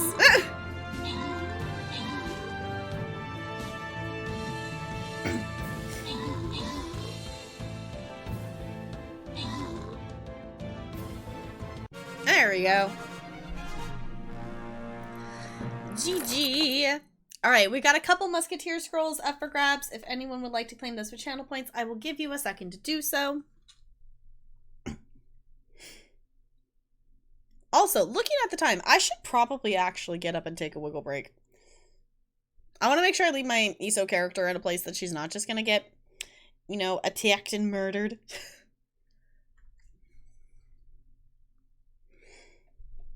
Okay. Going once. Going twice. Okay, I'm gonna go ahead and grant those there. Boop. Okay, we are headed towards the token chest. Okay, feel free, place your units, exclamation point raiders in the chat if you need the link to join on in with us. Come and take us. Okay, I was really confused for a second because the mini-map didn't show the circle for a second. Companion's question. Can your companion die?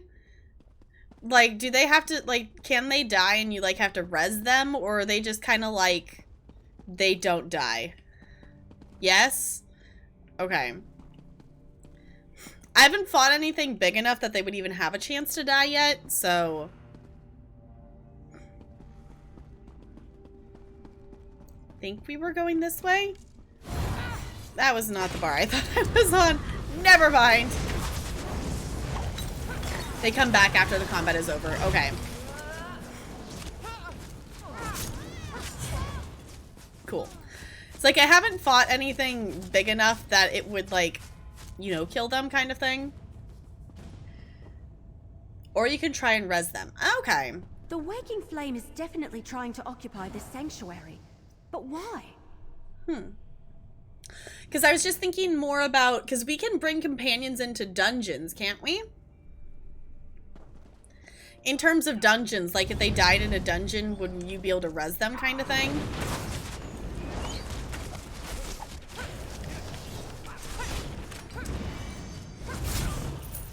We might have to experiment with that. We might have to do a companion experiment.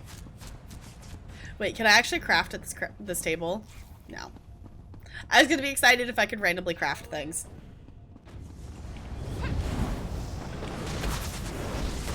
Why are you randomly coming out of portals to attack me? It's also interesting that she doesn't, like, the stuff doesn't immediately run to me. Like, it is nice having the companion. I definitely want to get him so he's tank-like. I'm not currently in a rush to do it, but I'll do it at some point. Oh, hello. Clear your head. It is cool that they have their own dialogue, and it's not... It's not like the somebody please help me. Like, it's not annoying. I can see it getting annoying. Close the portals. I don't know why the Warn the High Priest got cut off, but oh. All right. What were we discussing before they so rudely interrupted us? I love how casual that is. It's just like, okay, we need to go murder some things, and then, okay, where were we? I assume this will satisfy your masters in Leowyn. The Dark Brotherhood is not your enemy. The Order of the Waking Flame invaded our sanctuary and killed my brothers and sisters. I can't let them get away with that. Why would cultists attack your sanctuary? Seems to me the cultists didn't want you talking to me. Didn't want you hearing me tell you for the 100th time that the Dark Brotherhood didn't kill those counselors. If you ask me, those are your murderers. The Order of the Waking Flame. The cultists do seem to be after the same thing Evely and I are looking for. Opportunity and motive. Look, I don't know what that may be, and I don't want to know. But I do want to step through this portal and stick my dagger in their high priest's throat. Care to come along? Sure, okay. I'll go with you into the portal. Good. Now you'll see how a Dark Brotherhood assassin deals with unsanctioned targets. And please notice that I won't be dropping any notes or leaflets along the way. Come on. Let's go before the portal closes. Okay.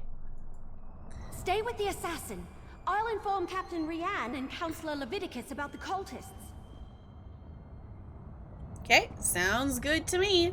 Before we go in the portal, though, as excited as I am to jump in the portal, I should actually get up and do, like, an actual wiggle break, because I have been live for a while, and I should be responsible and, like, actually get up and move around versus just sitting and standing. So, I'm gonna hop up real quick and do a wiggle break, and refill my water bottle, because it's almost empty as well. So, I suggest you do the same thing. Get up, wiggle, fill up water bottles, grab a snack if you need it. If you have any meds to take, make sure you do that. And I'll be back in a couple of minutes.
Hello, hello. I am back. I hope you got up and wiggled, stretched, did something, then at least looked away for the screen for a few seconds. We're gonna hop into this portal. I am gonna be, I put a mac and cheese cup in the microwave, and Talarian's gonna bring that to me when it's done. So we are gonna do a slight snack and game here for a little bit. You did not wiggle. I hope you at least looked away from the screen. Now the question is, where in the world is this portal gonna take us? Oh, I should put my gloves back on. Bo, that's very irresponsible of you.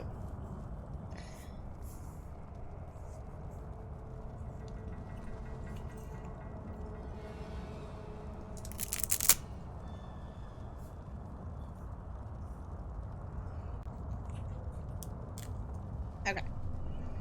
There we go. An alien ruin. Not the worst place for a Daedric cult to hide out. Let's look around. Oh, looks like I'm not the only one who leaves important papers lying about. Give that a read, why don't you? My ability to breathe. Oh my gosh. Okay. Okay, the Wood Elf Archer has been a problem since Blackdrake Villa. She and her friends are getting too close to learning the truth about Leovik's secret, and they continue to interfere with our efforts to gain a possession of the Four Ambitions. Putting them on the trail of the Dark Brotherhood worked for a while. We bought ourselves time. Now to finish this. As your high priest, I command you to follow the Dark Brotherhood. I command you to follow them to the Dark Brotherhood Sanctuary, recover the cache Leovic hid in the ruins, and kill them all. Assassins and Leowin mercenaries alike. And once the Wood Elf is dead, see if she still carries the sacred book. I want that tome. Their high priest actually ordered them to kill us. Yeah. Okay. Just says explore the ruin. So, I guess we're exploring. I love that it calls, like, I do feel like, oh, That looks important. Better hang on to that.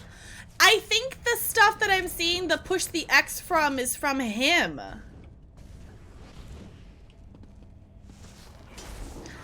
I think that's what I'm seeing. It's his abilities having things to activate. I don't know where I'm going, but I'm well on my way. Cool, okay. Hi, Leon. Hi, Kiwi. It's good to see both of you. How's it going?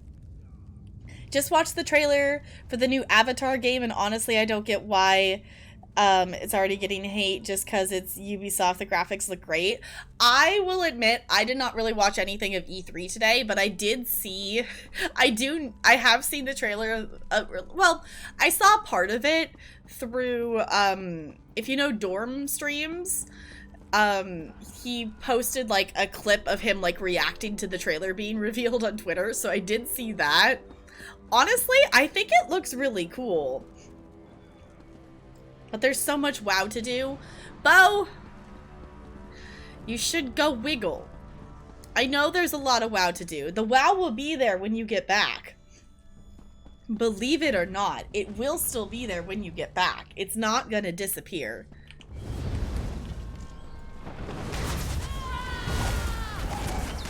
Okay, fair enough. Yeah, it's like, I think those things are actually his abilities. Okay, cool. So I need to actually take the time to read his abilities and mess with him. It's not a concern right now. I would rather just continue questing. It's not like I'm needing him for the damage or anything like that. My main character is more than capable of that. Nico, did you want to wave and say hi? There's a Solarian. I has mac and cheese. It's very cheesy. It's like being ridiculous. I know you do. Why, William? Did ESO crash on you, or are you just really hyped about something? Fully froze on a boss? No! Bad ESO. It's a good day, got some projects done, even had enough time to make a birthday card for next Victory week. is cruel. Defeat is worse. G heckin' G, getting all of the things, doing things and getting things done. Finishing and completing tasks is always a satisfying feeling. You got like a Windows in task pop-up window. No! Your computer just really doesn't like ESO for some reason. But GG on getting some stuff done. I definitely have stuff to get done, like, but it's also, I've also just kind of been like, well, this is the last 2 weeks of school, and I'm gonna have the entire summer to get stuff done.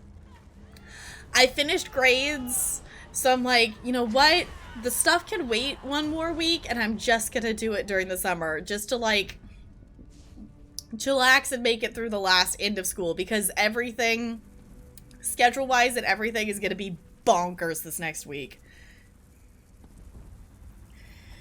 Replace the hard disk? Yeah, maybe.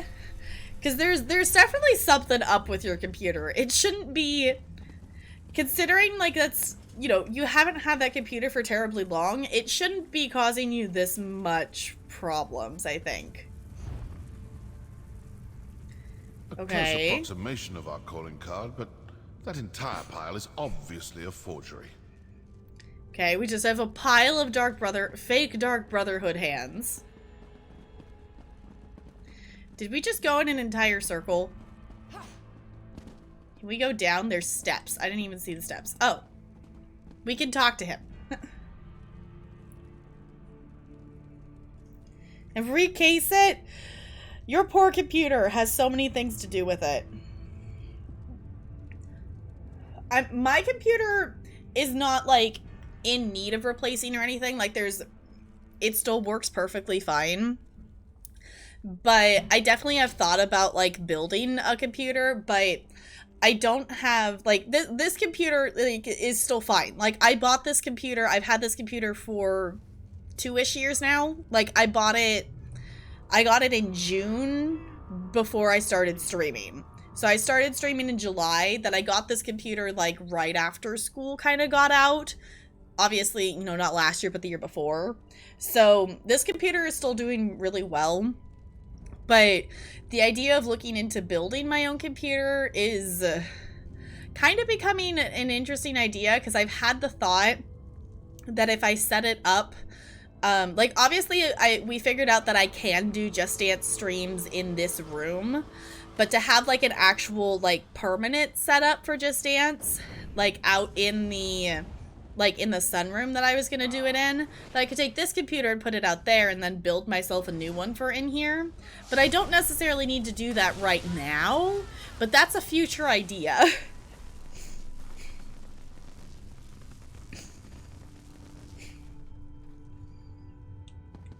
Mid-level RAM? Okay. So the Order of the Waking Flame killed your counselors and placed the blame on the Dark Brotherhood. Then their high priest sent his followers to kill us. Care to enlighten me as to what this is actually all about now? We think the murders have something to do with the secret of the Longhouse Emperors. All this fuss and bother over an old Imperial secret? Let's review what we learned. The High Priest of the Order of the Waking Flame sent cultists to the Sanctuary to eliminate both my Dark Brotherhood assassins and you and the Wood Elf. Yep. And that pile of black handprints is evidence that they were trying to blame you for the murders. Obviously the cult has someone watching you.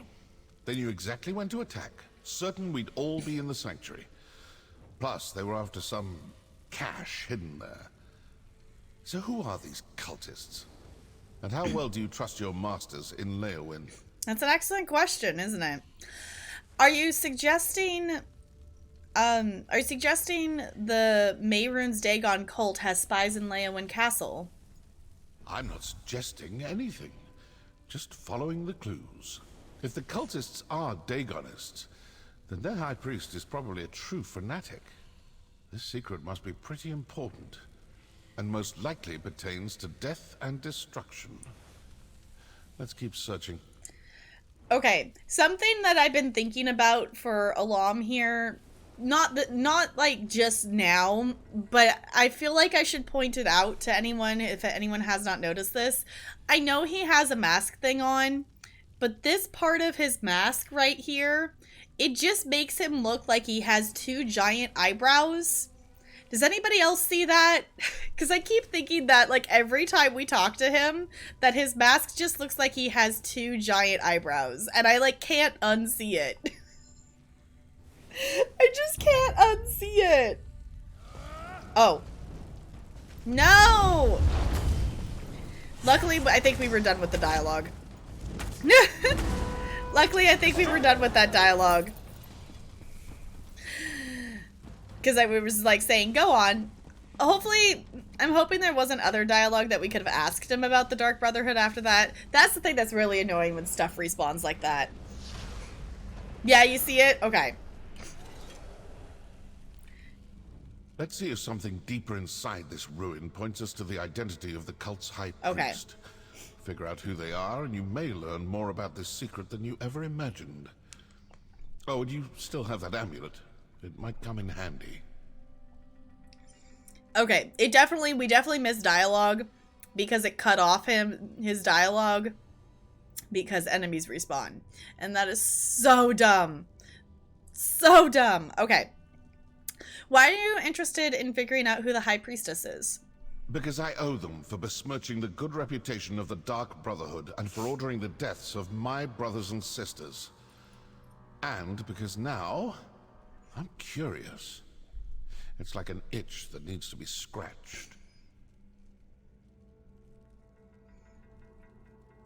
When you want to keep wearing a mask but still want to show at least some facial expression, yeah. I know, it just looks like giant eyebrows. Okay, do you know anything about the cache mentioned in the High Priestess order? No. The order suggested it was placed in the sanctuary after we abandoned it the first time. We hadn't finished reopening the place, and I hadn't run across any hidden caches. Another mystery, I suppose. Let's keep looking. Okay.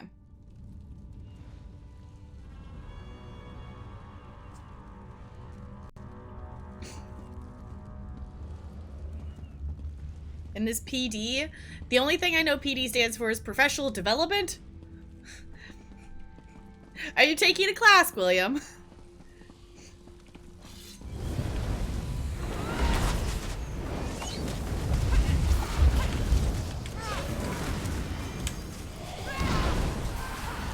Okay. Whatever skill that makes it so he could do that is super cool. Public dungeon. Okay. I'm assuming you're doing the public dungeon in Blackwood then?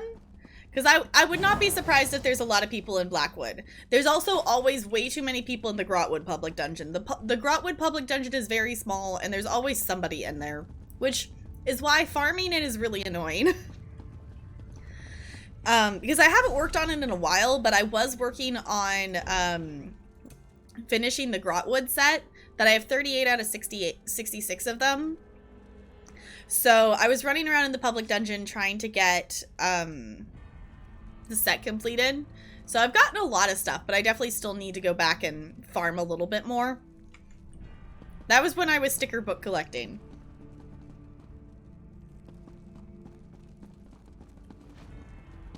Spoilers? Okay, I don't want spoilers. Okay. I don't want Blackwood spoilers if that's what you're saying. Wait, are you talking like the portal dungeon thing, whatever, that you go into the Deadlands? Because I did do one of those, if that's what you're talking about.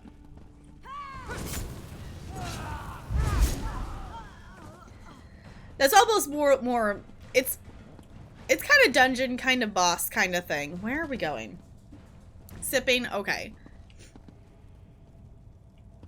We're going down? I guess I could have... We're gonna jump. Whee! This door looks impressive. Let's see what's on the other side. I was like, I could have walked all the way back around and walked down the stairs, but we're just gonna jump. Oh, then yes. Okay. When we were walking outside Leowin, on our first night, we came across one of those portals. And it's really super cool. I want to do more of them. They look really, really cool.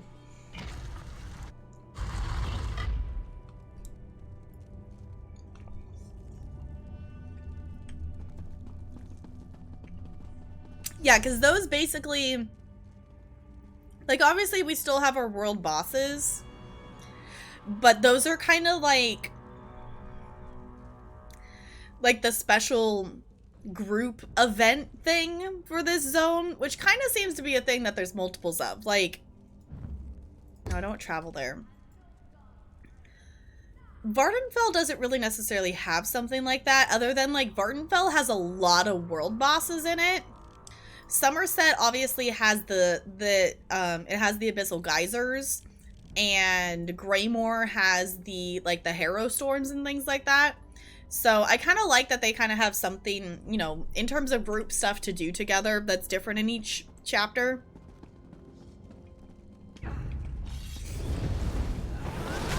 Alright. I still think it's funny, like, basically, when it says explore... when it says explore, basically it means go around and murder. Like, usually exploring, like, involves murder in this game, is basically what it boils down to. Not that I needed to do that, but it's fun to do that. Oh no, there's an evil Khajiit!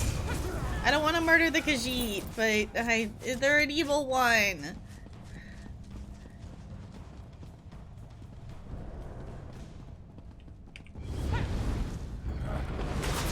No remorse.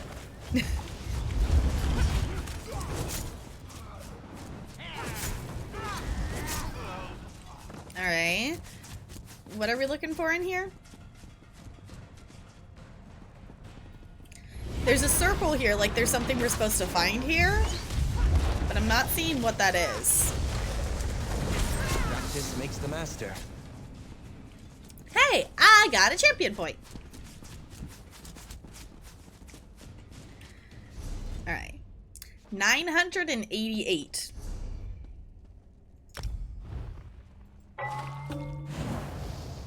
Did I not claim that when I logged in? I could have sworn I clicked on that. Oh, here we go. Over here. Voices. We failed to kill all the assassins, and the Wood Elf and the mercenary are still alive. Yes. The High Priest isn't going to be happy about that, but we retrieved the cache hidden in the old sanctuary. With the contents of the cache, the High Priest should be able to determine where to find the first ambition. Agreed. And we will soon have the location of another one of the ambitions. As just another Imperial counselor, the High Priest has them all fooled. Oh. Now that's something new.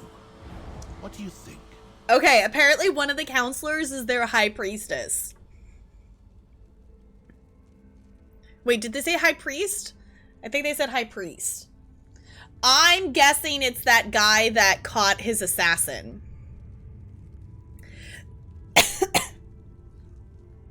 Is it crashing again, Gwilliam? No! I'm guessing it's that guy that when the counselor that caught his assassin. I'm assuming it's him because he would have known they were coming and he would have had someone come with the stuff to be able to escape. That is my guess. You're just opening your inventory. Oh no. Gwilliam, is this a sign that you have too many things in your inventory? Is it time to clean out your inventory, Gwilliam? Do we need to have an intervention? Okay, I did hear the battle sounds. We are going to swap over here real quick.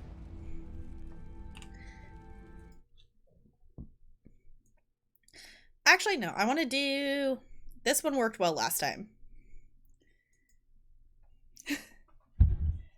Hey! Shh, we don't need to talk about that, Sparkles.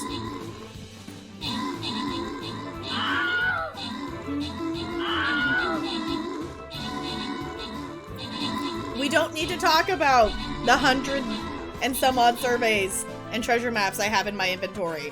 We don't need to talk about it.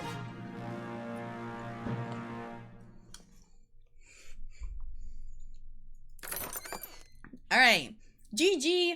We did the thing. We got some scrolls. I don't know. That'd probably be a Bo question. I've never had a reason to look into how to do that, so I don't know how to do that.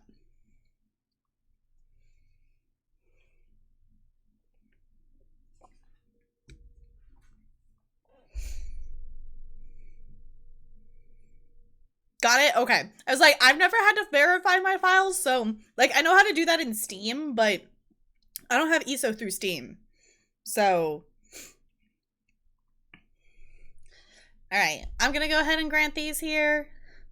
Boop. Enjoy. Ooh.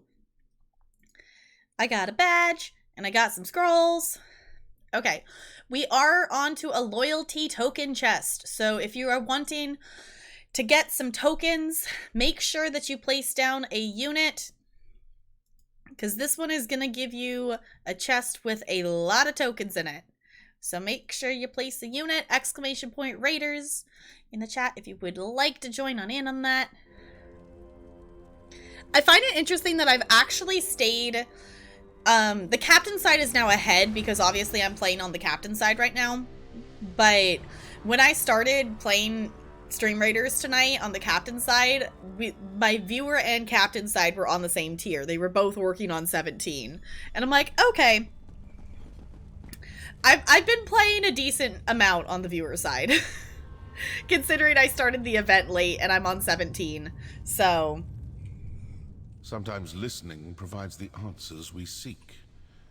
It seems their high priest is actually one of your counselors. That explains how they knew your movements. And they found whatever they were looking for in the sanctuary.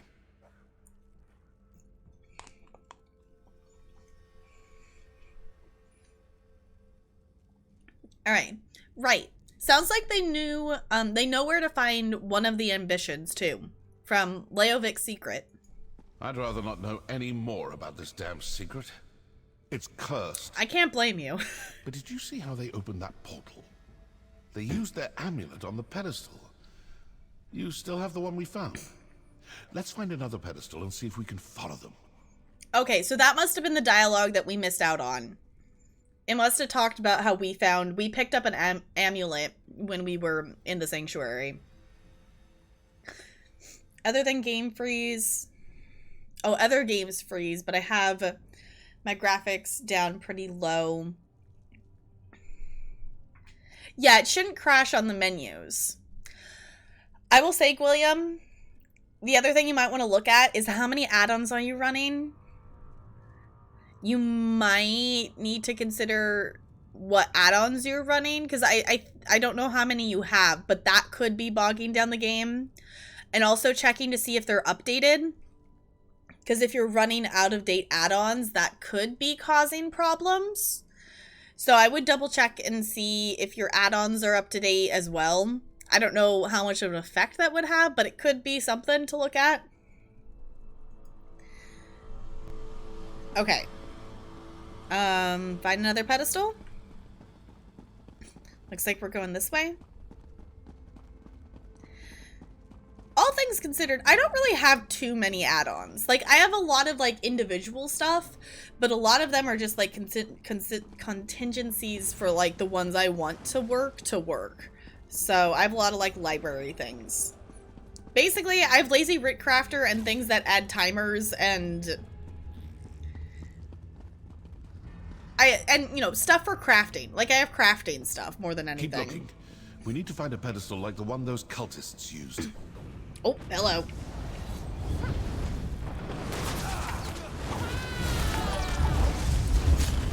Thank you so much for the follow. Welcome to the iceberg. It's good to have you here. Don't have anything crazy? Okay. I know you just, like, I don't know what ones you have, but I just know you have some ones that are different from what I have. It shouldn't be causing any problems. Ooh. That pedestal looks promising. let's talk before you try to open a portal. Okay. Yeah, it was like, in theory, they shouldn't be causing too many problems, but if they're out of date, maybe? Crafting stuff, Bandit's UI.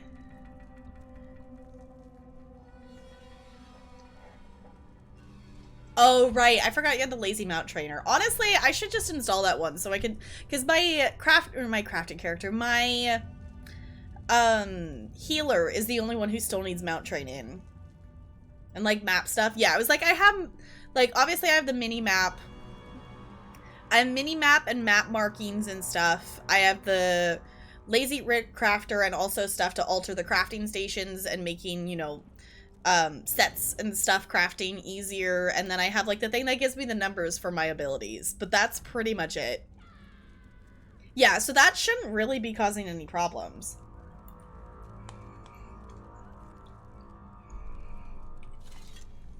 This may work. It may not. We may open a portal that takes us to the cultists, or we may open one to some dark and deadly corner of oblivion. I guess we'll find out. Nothing ventured, nothing gained. So, ready to try something daring? I'm ready. What would you suggest? It looked to me like the cultists used their amulet on the pedestal and opened a portal. Examine the pedestal and see if there's a place to fit the amulet. These Dagonist fools think they've gotten the better of us. Let's prove them wrong. Sounds good to me.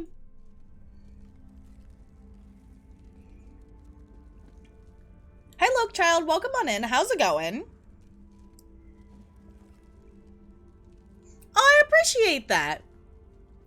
Yeah, and the other thing, if you're new to streaming as well, we do have a Discord that does have like a streamer advice channel in it. See if you can use that rather ostentatious amulet on the pedestal to open a portal.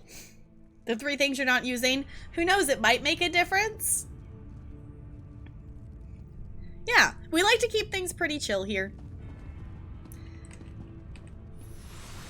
Okay. Well, we have a portal.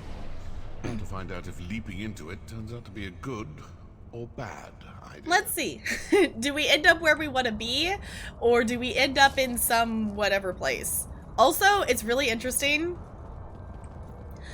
how it just follows you.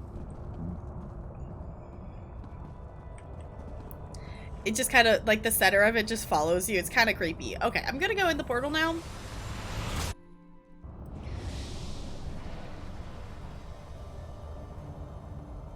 Okay, we definitely went somewhere. But it looks like the same ruins? The loading screen still said the same names. I'm thinking we're still in the same spot. It just took us to a different part of it?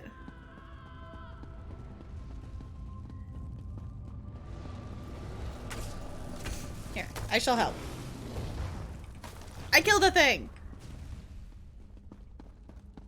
Oh, they're a level 8. Okay. I was like, I will help you murder the big scary thing. Ooh, okay. Investigate the shrine chambers. Oh, we got some reading. Okay. There's one that's supposed to make a keybind to put away your pets. CP one I didn't like and something else. Okay. Ignore the map for the rest of the quest. It's not helpful. Okay. Fair enough. Sometimes, like, I don't know how they would change it, but sometimes the map tries to be helpful and ends up being a little bit more confusing than anything.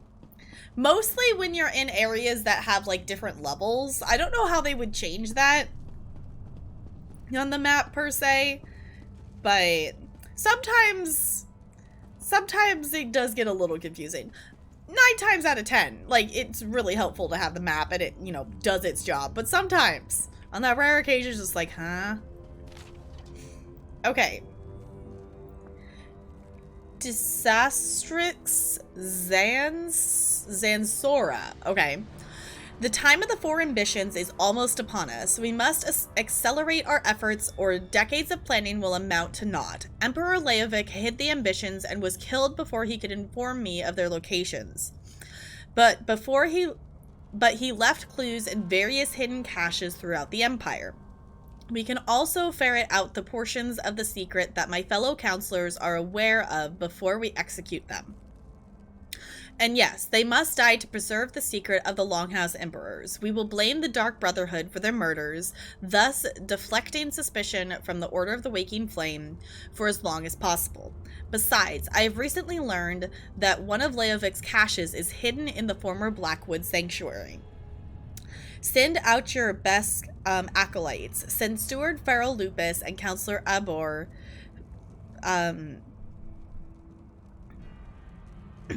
Send out our best acolytes. Kill Steward Farrell Lupus and Counselor Abor. Valeria.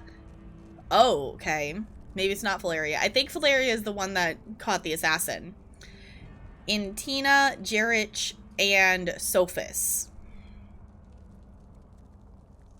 So my next suspicion is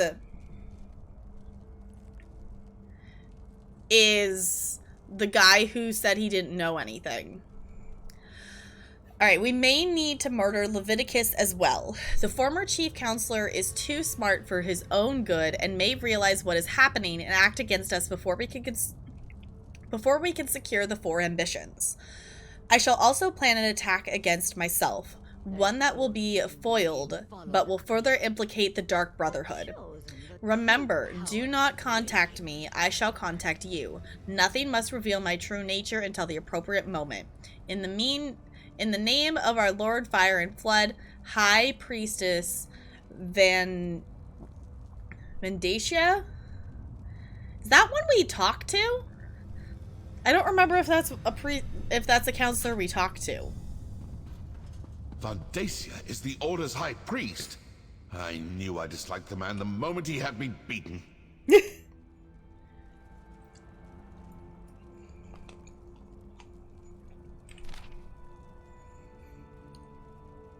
Alright. I've already sent word to the Exalted High Priest. The Steward and 3 of the counselors are dead. Only Counselor Intina eludes us, as the counselor is not currently in the province of Blackwood. I have also sent the documents we uncovered from the Dark Brotherhood Sanctuary. With the information, the High Priest should have no trouble determining the hidden location of the first of the four ambitions. Moreover, I have ordered the attack on Leowin Castle. Soon the documents kept by the other counselors will be ours. The locations of all the ambitions will be revealed. Now, I must step out and deal with the pests that have entered the ruins. I think we've been followed from the sanctuary. I look forward to showing them the true power of the faithful of the Prince of Disaster, that the faithful of the Prince of Disaster can bring to bear when necessary. We're too late. The location of the ambition was sent to the High Priest. What was that about an attack on Leowin Castle? Yeah, it was like, we might want to get back to the castle. I like him in this Argonian outfit, but I can't get over the feeling that the white guy from the city is appropriating culture. Yeah. I can feel that. I can definitely understand that. It's definitely a thing, though, like, that sometimes, like, now that I know more about the Argonian lore from Questing and Murkmire, like, I kind of feel bad for the Argonians because they kind of get their culture, like, smushed to the ground a little bit. So, like, I don't think it's bad to wear it on different characters. Obviously, like, the different characters could wear whatever. But I am personally just going to put it on my actual Argonian is what I'm going to use my outfit for. I need to make them.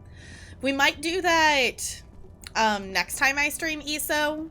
Because we're obviously not doing it today. So, now I know who needs to die for this grave insult to the Dark Brotherhood. Counselor Vandacia, the High Priest of the Waking Flame. But what do you make of that journal entry about the first ambition and an attack on Leowin Castle? Right. My nose is itchy. Okay.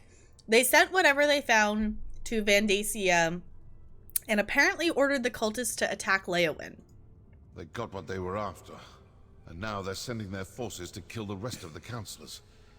With the other councillors dead, Vandacia will be the only person who knows the secret of the Longhouse Emperors. It's more than that. Leviticus has documents that reveal the locations of the remaining ambitions. And Vandacia will do everything in his power to get his hands on those documents. I suppose your course is clear.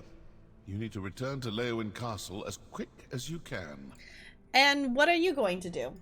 I'm going to stick around and deal with a few more of these waking flame cultists. I still have a little anger to work off after that attack on my sanctuary. I suggest you return to Leowin Castle with all due haste. You won't come to defend the counselors. Or you won't come with me to defend the counselors. I'm an assassin, not a soldier. I've done my part. Now go do yours. When I'm finished here, if Vandacia is still alive, well, then we'll see what we shall see. Yeah, so in other words, if he's still alive, I'm gonna go assassinate them later. That portal should take you back toward the exit, or to some terrible plane of oblivion. One or the other. Yeah, we'll find out, shall we?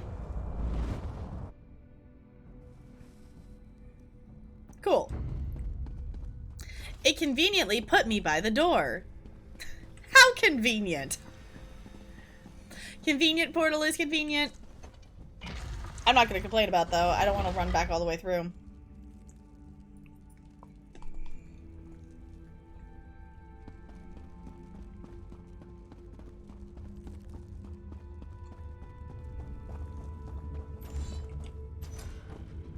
Oh, hello? Apparently we have swinging blades? I think one of them just got whacked by the blade.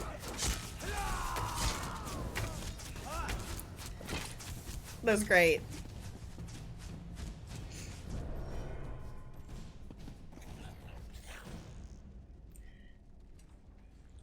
Your inventory is full. I was gonna say, did you just discover that your inventory is actually full? I cleaned out my inventory earlier. It definitely still needs some managing, but I did a big clean out of deconstructing stuff when I did Ritz earlier. Because I'm like, I gotta do this because my characters, this character and my source inventory were filling up with just random stuff that I was gathering while doing dungeons and questing. Just because I hadn't done my Ritz in like a month, so usually I deconstruct stuff when I do my Ritz. So it's like, okay, I gotta do something. Even if I don't do my Ritz, I gotta at least deconstruct some stuff. But I'm like, if I'm gonna deconstruct stuff and rent all the crafting stations, I might as well just do my Ritz. Bad luck, that is. I think I'm gonna do them in Blackwood now, though, because I like the setup of that. Yeah, you totally keep your inventory totally cleaned out. Her inventory's not bad. She's got over 50 slots of inventory spots that are empty. That's not too terrible. I do have far too many surveys. I do need to take some time. That'll probably be something that I get caught up with this summer, is actually taking the time. That actually might be a good idea to like do while I'm like listening to witchcraft, because I want to get caught up on witchcraft and wizardry. Like I want to be able to get caught up on it because during the summer I will actually be able to watch it like when it's live kind of thing. So I want to actually get caught up on it because I can't do that during like the school year usually. That, you know, they stream while I'm still at work. So otherwise I would do it. I never managed to do it before we went to get caught up before we went to hybrid to be able to watch it. So maybe this summer of stuff. We'll see. In case anyone does not know Witchcraft and Wizardry, it is a tabletop RPG show that happens on Table Story. Table Story is absolutely wonderful. You should go check them out. They have a lot of wonderful campaigns and things. If you're looking for one, I recommend Simulacrum. It's amazing.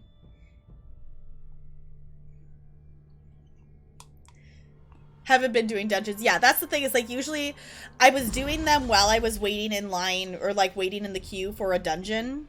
But I haven't been doing dungeons, so therefore I haven't been doing surveys.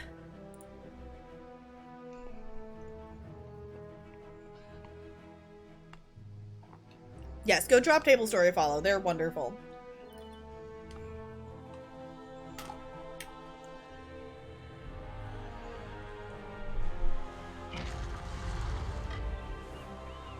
Yeah, see, I'm watching it in small chunks. I went back. I didn't rewatch the first episode because I did remember the first episode really well about the, like, the sorting and whatnot. But I remembered some stuff, like, at the beginning, like, I only had watched through, like, episode 8. Like, I did not watch very far because when Witchcraft originally, like, started, I couldn't watch it live because they usually do it. I think it starts at, like, 1 or something on Tuesdays. So I'm still at work. So I ended up falling behind on it very quickly. But I've been watching it on YouTube. And I actually turn it up to like 1.5 speed. Sometimes I do just 1.25 depending on, you know, how fast they're talking. But that makes it so I can listen to an episode quicker kind of thing. Yeah. I do surveys. Usually I do them when I'm in a queue for a dungeon because if I'm solo queuing as a DPS, I usually have about 20 to 30 minutes before I can actually get into a dungeon. On some nights it's, you know, it's closer to like 15. But I usually have time while I'm waiting in the queue to do that, and I was doing dungeons daily. So I was doing surveys daily as well. But I haven't been doing dungeons, so therefore I haven't been doing surveys. I usually, like, do some surveys. I'm just not very good at getting to the point that I don't have any surveys in my inventory. Would you like to take a survey? Hi, Junk. I have not watched the one on Stories Told. I caught part of the first episode, but I have not watched it. Are you enjoying it, Leon? That's the thing. There's so many D&D campaigns that I would like to, like, watch and listen to. And I am personally not very good at listening to audio things, like audio only things for a while, which is why I'm watching, you know, Witchcraft on YouTube, because that's still giving me that visual.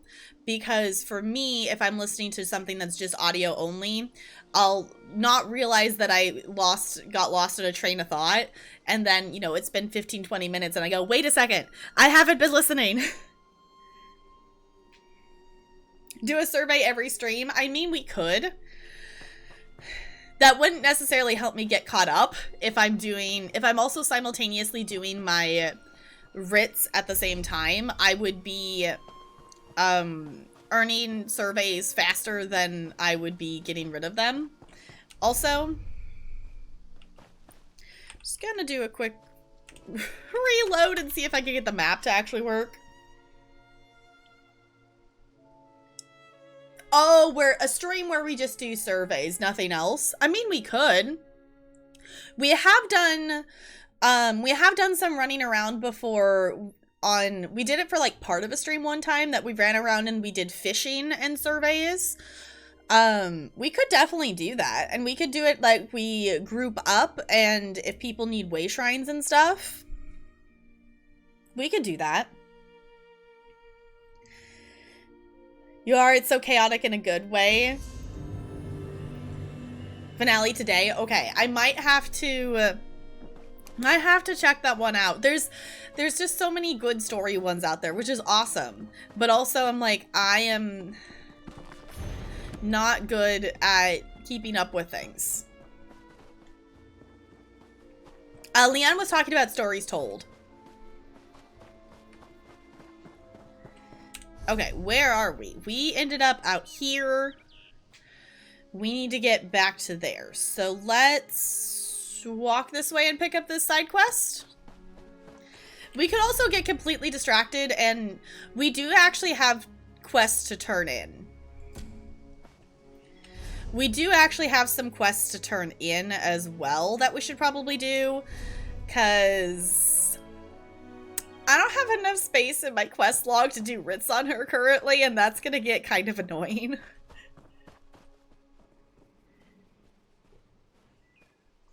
Cleared for at least 2 days? Yeah, I guess so. We're gonna go over here and get this sky shard though. Oh, dang it, he started attacking it. Fine, I will attack the ogre.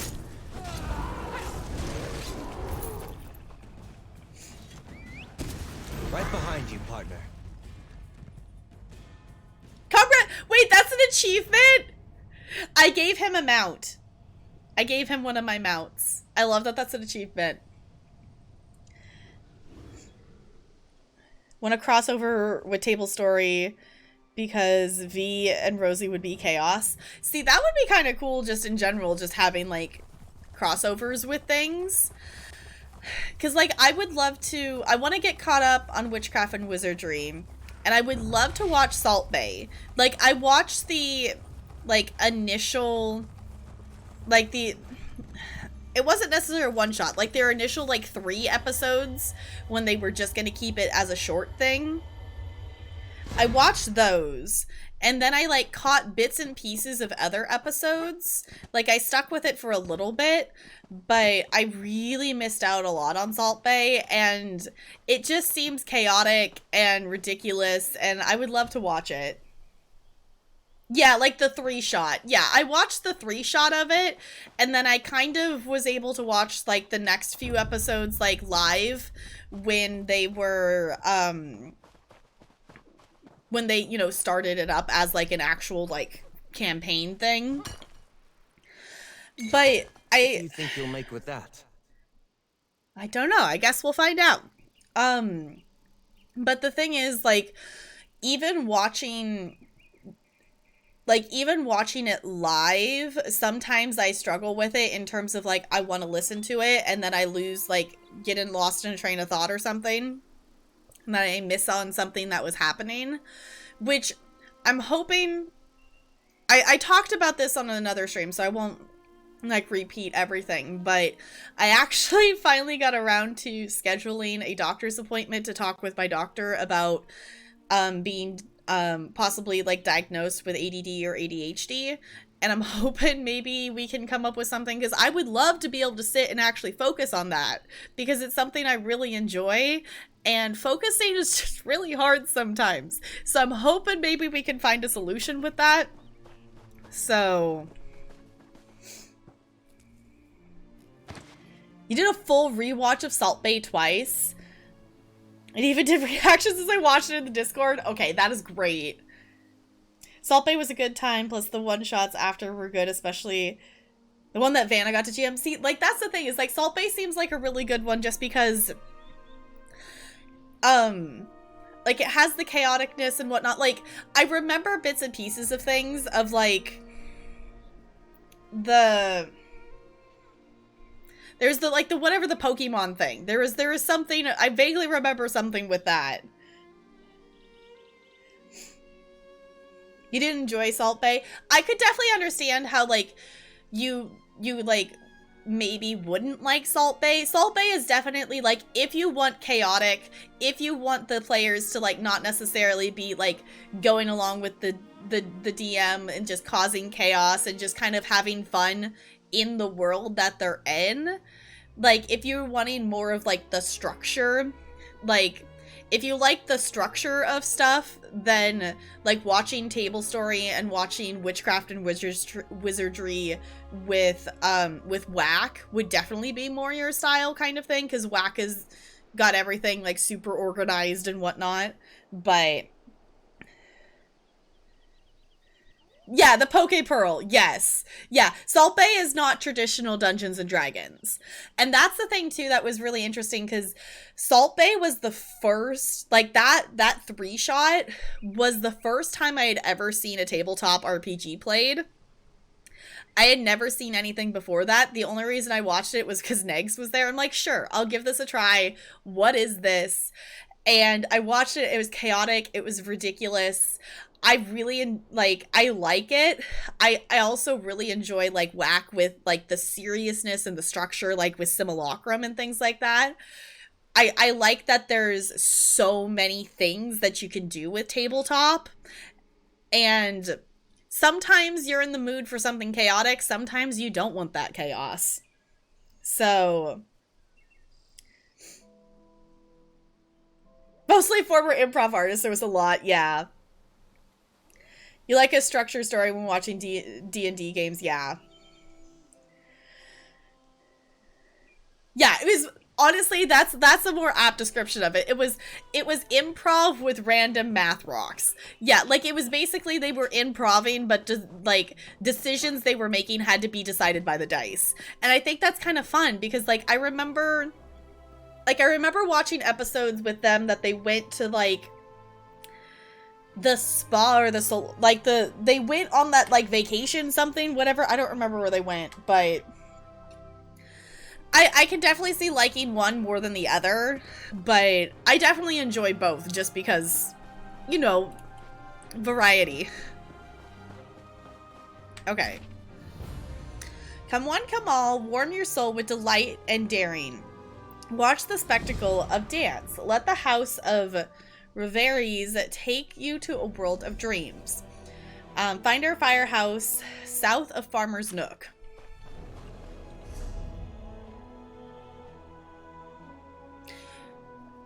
You know what? Let's get sidetracked and do that. I know, like, it's funny because, you know, like, Leowyn is like, we really need to get back to Leowyn super quick. But also, I'm like, I would like to clear out a few of these side quests, possibly.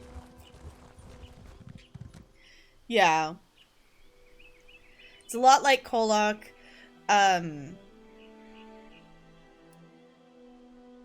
It's an actual play and not a tabletop RPG. Yeah. It's just them being ridiculous and whatnot. I will admit, I have not actually, I've seen about like 10 minutes of a Kolok stream like one time. So I definitely know like the look of what Kolok does for streams, but I haven't really watched any of theirs. So yeah, the goals were like ridiculous. Like you can have, I think the thing with Salt Bay that's fun though, is you can just tell the players are having a lot of fun. So like everyone ends up having fun, which also, I know we got a shout out for Table Story. Can we get one for Saving Throw Show as well, if any of my mods are around and doing that? But Saving Throw Show is where you can check out Pirates of Salt Bay. Like your old gaming group. See, I think that would be fun. Just random chaos and shooting shit. It's quite a story, but I know the difference between a tall tale and a large problem. I'll help however I can. I shudder to think what your elven circus would consider far-fetched.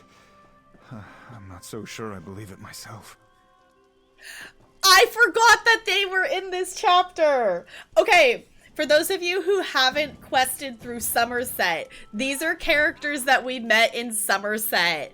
I forgot. Seem to be cold. I forgot that they had them in this chapter. Awesome, thank you, William, for doing that. I think that is it. Okay. I really want to do this quest, but I do want to go get the other ones turned in. We're gonna come back. We're gonna come back for alchemy. I forgot that they were in here. Basically, they're a cast of. They're an acting cast, and in Somerset. In Somerset, there's a quest that someone's like brother ran off to join them, kind of thing, and it's great. She's a really great character. Okay, but we are going to come back. We'll come back for that. Don't mind being chaotic in my own D&D games when I'm watching prefer a rich story. Fair enough. Especially if you're not, like... If... I feel like the thing is like... You can... I feel like you can kind of casually watch Salt Bay and just, like, kind of follow along with what's going on.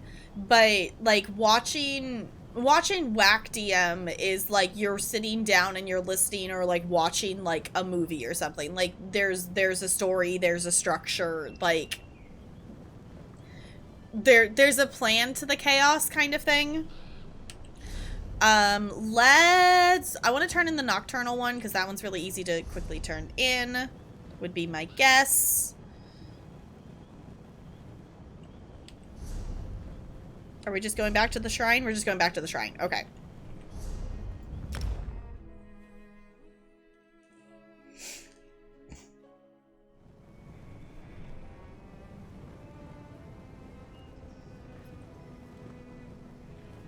Yeah, Abria even said she started it as just being wacky, but then noticed everyone was really enjoying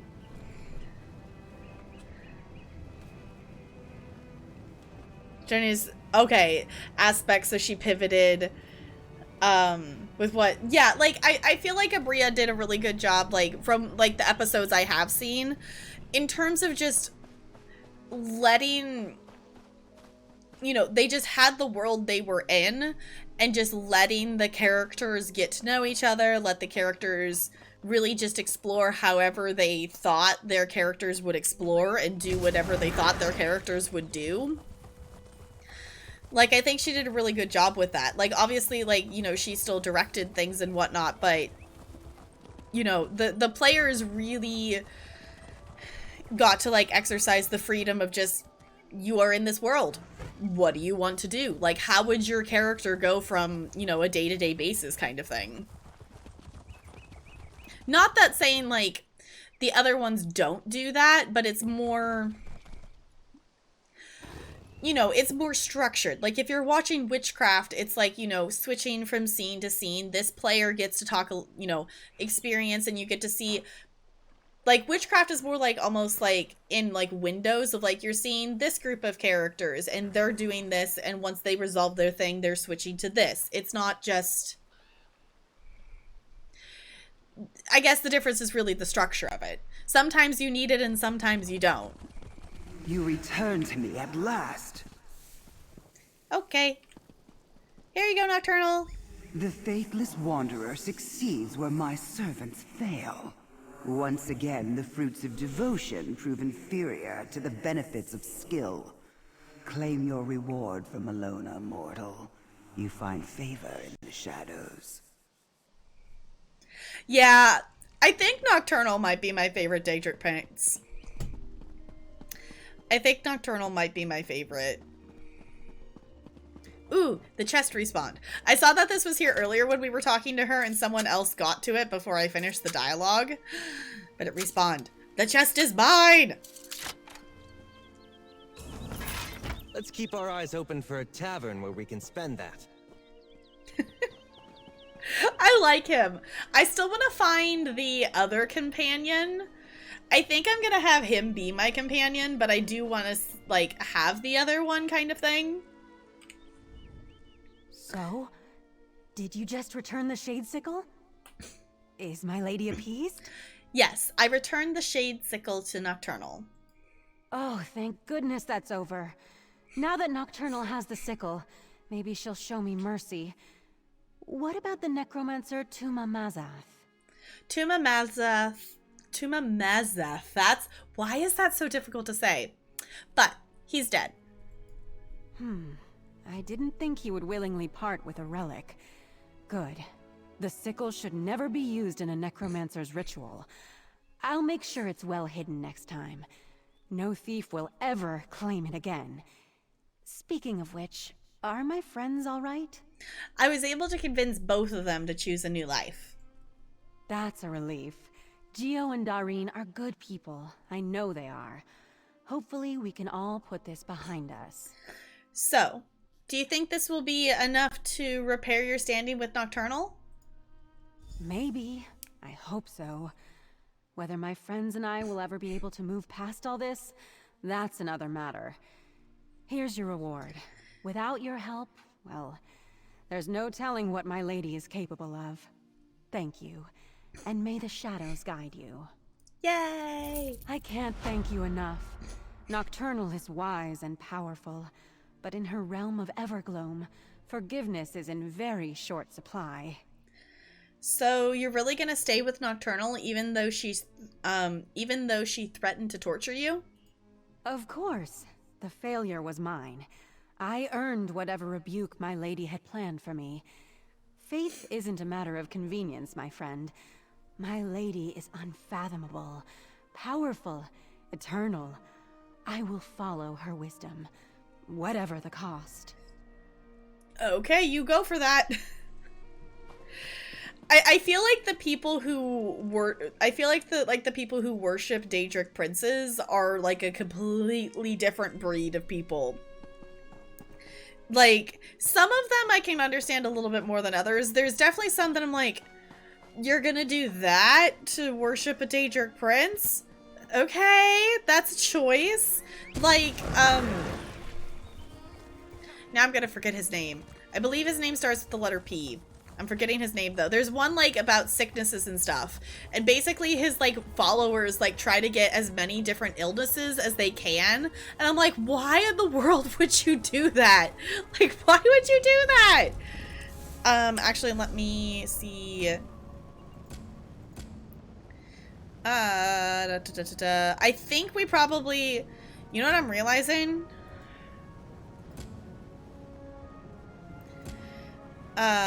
Which one of these were the delve quests?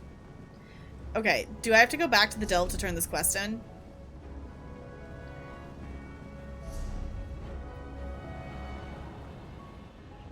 Yes. Okay, so let me go over there, because I didn't actually, I'm like realizing, I don't think I did not turn the delve quest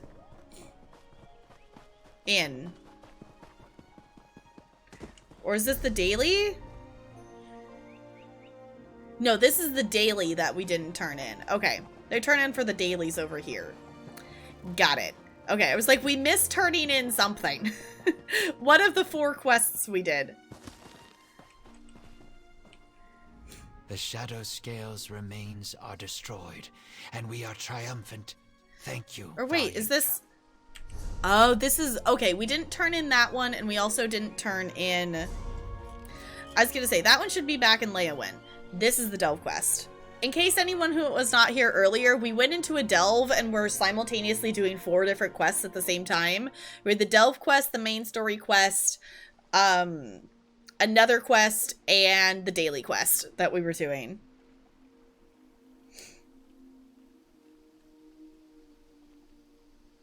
Hey, because wait, were you not going to be able to be there, Sparkles, or something?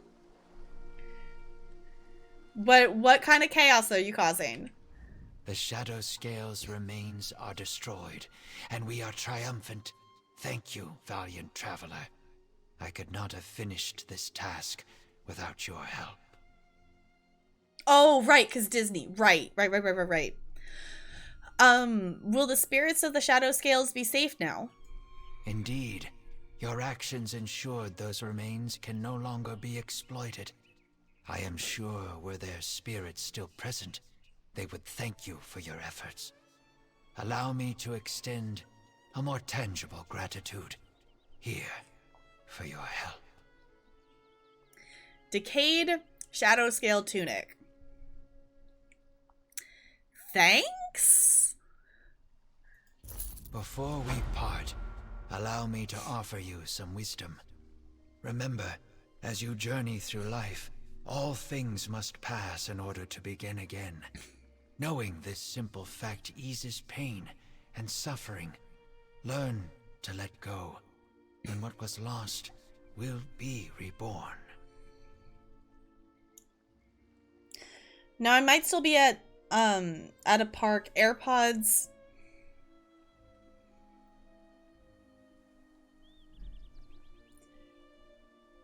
Oh, AirPods have Roll20 and D&D on your phone. Okay. But can still do your stuff. Okay, cool. We can live vicariously through you of being in Disney. I want to go to Disney. I want to go to Disney. I don't know if I'm ready to go to Disney knowing that they don't have like the mask requirement and stuff. Like obviously like I'm vaccinated, but that doesn't, I don't know. I think it's still going to take me a while to be used to the fact that people are like fine just casually going around without a mask. Like it's going to take a second to get used to that. And honestly, I still think like going to the store and stuff, I'm probably still going to wear one. Cause like also like I've really enjoyed not getting sick. Like, I've really enjoyed having more than a year of not even having like a cold or anything. Like, it's nice.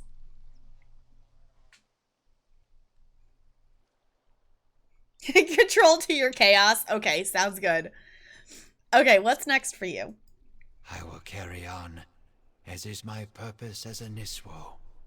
I cannot say for sure where this responsibility will take me next, but change is the only thing that is guaranteed. Whatever path I walk next will be different from the one I walk now. I wish you luck. And to you as well. I cannot say where my responsibilities will take me, but I do hope that one day they bring me to you again. It has been a great pleasure. Sithis the Changer is honored today, and the cycle continues. Work gives me panic attacks every day now due to the removal of all our COVID policies, so that's nice. I'm still, like, very upset that you have to deal with that junk. Like, that is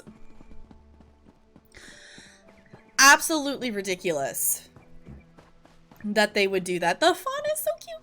Oh, look at it. Hi! Are you gonna just jump? What are you doing? You're adorable. I want this as a pet. Can I have this as a pet? I want this as a pet.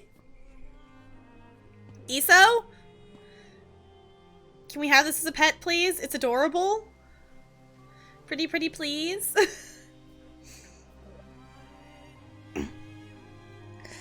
I love getting coughed on and people licking their fingers to count money. Ew.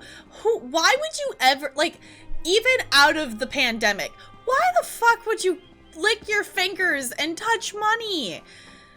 Ew. Also, just in general, like, people who lick their fingers to flick pages that other people are gonna touch. Ew. That's always, like, I've always found that absolutely disgusting. Like, are you not capable of flipping pages and flicking through things without putting your spit and germs on it? Like, who thought that that was the good way to fix the problem of paper sticking together? Like, ew? Yeah. Like, Junk, I'm assuming you're probably still wearing a mask, right? Like, they lifted all the things, but, like, obviously you're still allowed to wear one, right? I've read enough science to be comfortable out in public without my mask.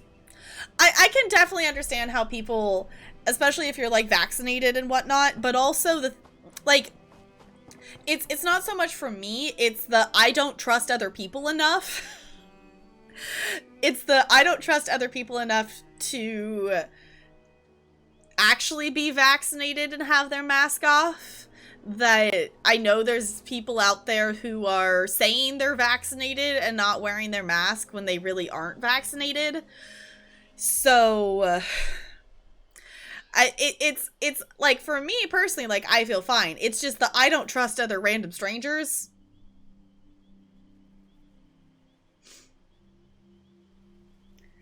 I am till they threaten to fire you. Okay, like, that is ridiculous. Like, also, I don't know. I get people want to go back to, quote, normal, but I think we can do better than being back to, quote, My only normal. regrets are things I haven't done yet, so I prefer to think of them as goals. Had COVID twice. My immune system is shit to the point where I probably need a booster even after 2 shots. Yeah, like,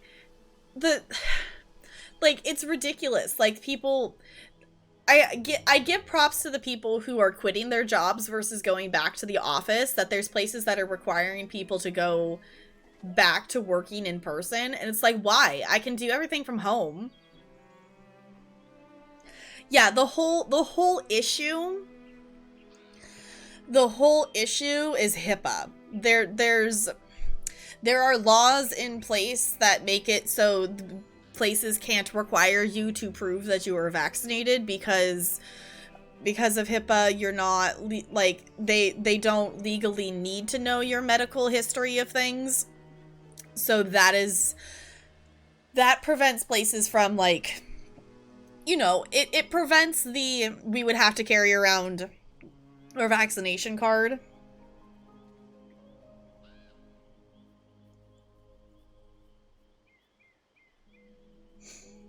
We're all ways to keep you from spreading to theirs, so wearing a mask once you are vaccinated is pretty much pointless.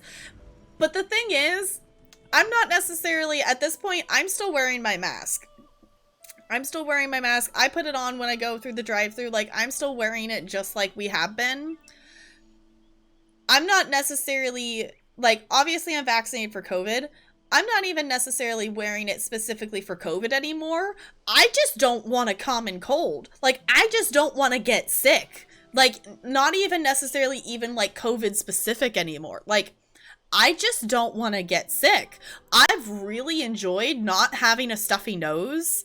Like, my entire first year of teaching, I was sick. From the kids, from staff members. Like, I had a cold. I would kind of recover most of the way, and then I would get another one. And I had multiple things.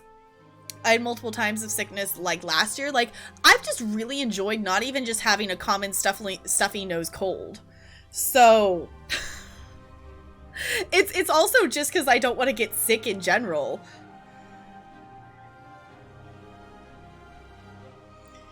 California, they are looking at making all restaurant and worker to be full vaccinated. Yeah, honestly, yeah. Yeah, this is the healthiest you've been in a decade. Like, yeah, like, honestly, like...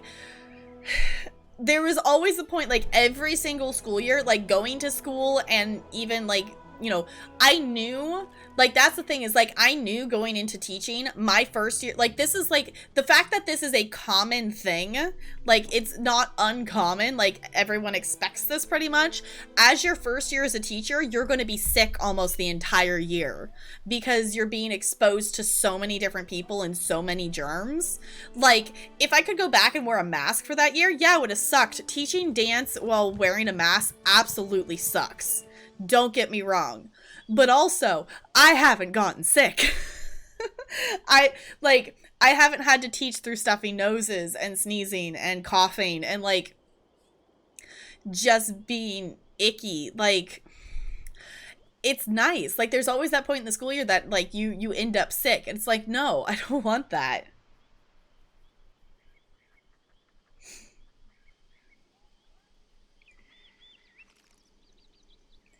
Yeah, stop something. Right. Like, the mask is there to stop something. Like, obviously, like, you know, it's a breathing thing. I do really, like, I think I do really well in terms of, like, washing my hands. I always wash my hands. Like, that was, like, one of the first things I do when I come home. Like, I drop my bags and stuff where they need to go, and then I go wash my hands. I use hand sanitizer throughout the day. I'm always making sure I'm washing my hands before any food goes in my mouth, kind of thing.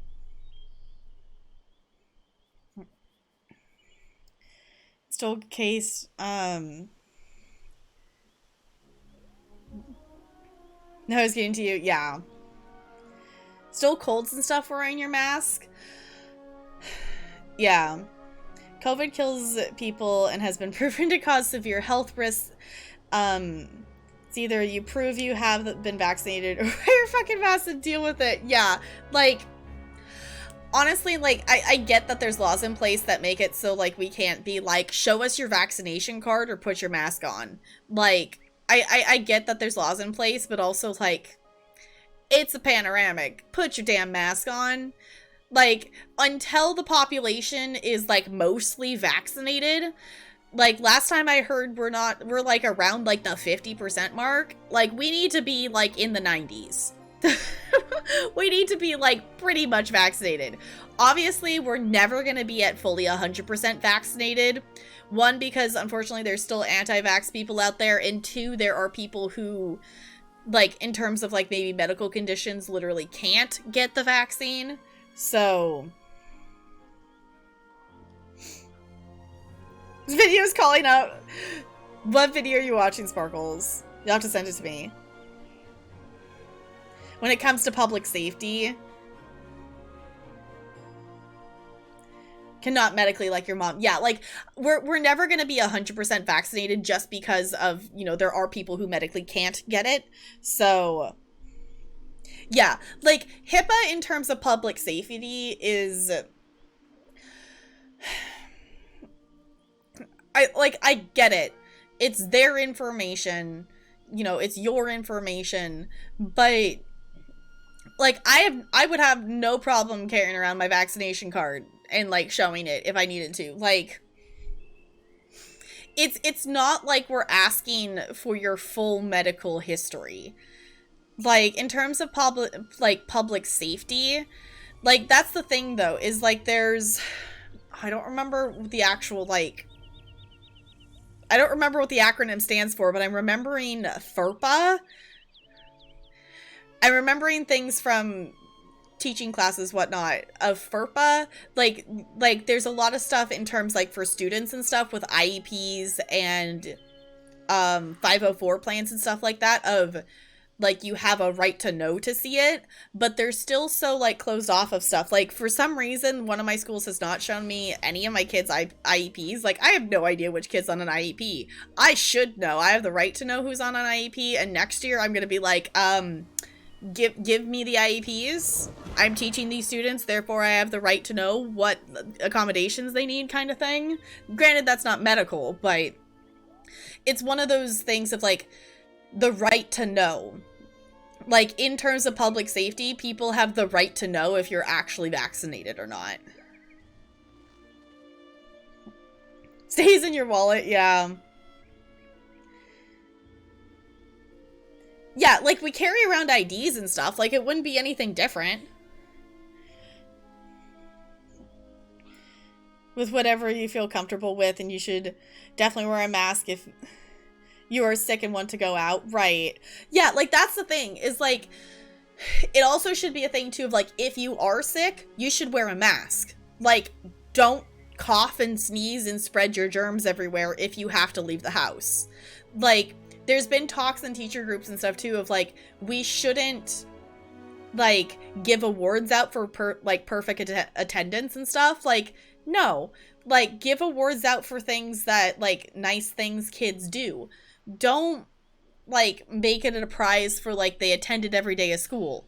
Don't make it a prize for the fact that they attended school while sick. Don't make it a prize for that they attended school while they were mentally completely burnt out. Don't make that a prize. Law to have state identification, yep.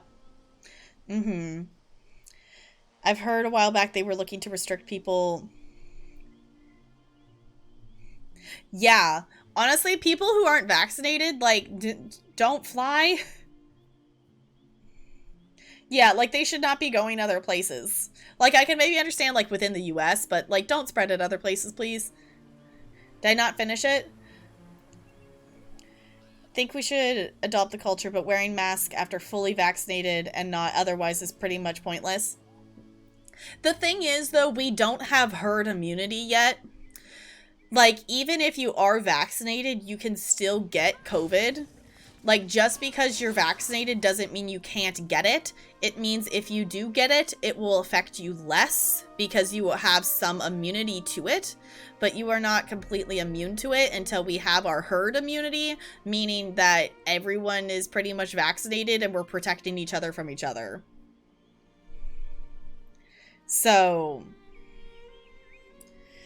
like, I'd be okay to go out without a mask, but also, like, I still have family and people that aren't vaccinated, so I'm doing my best not to carry it back to them.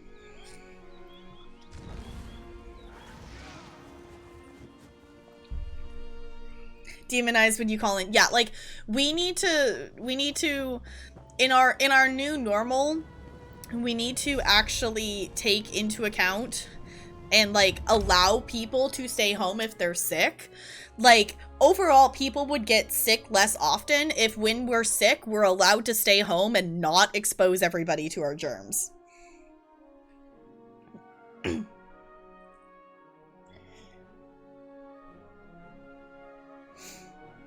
Research says it's highly unlikely for a vaccinated person to spread it to an unvaccinated person.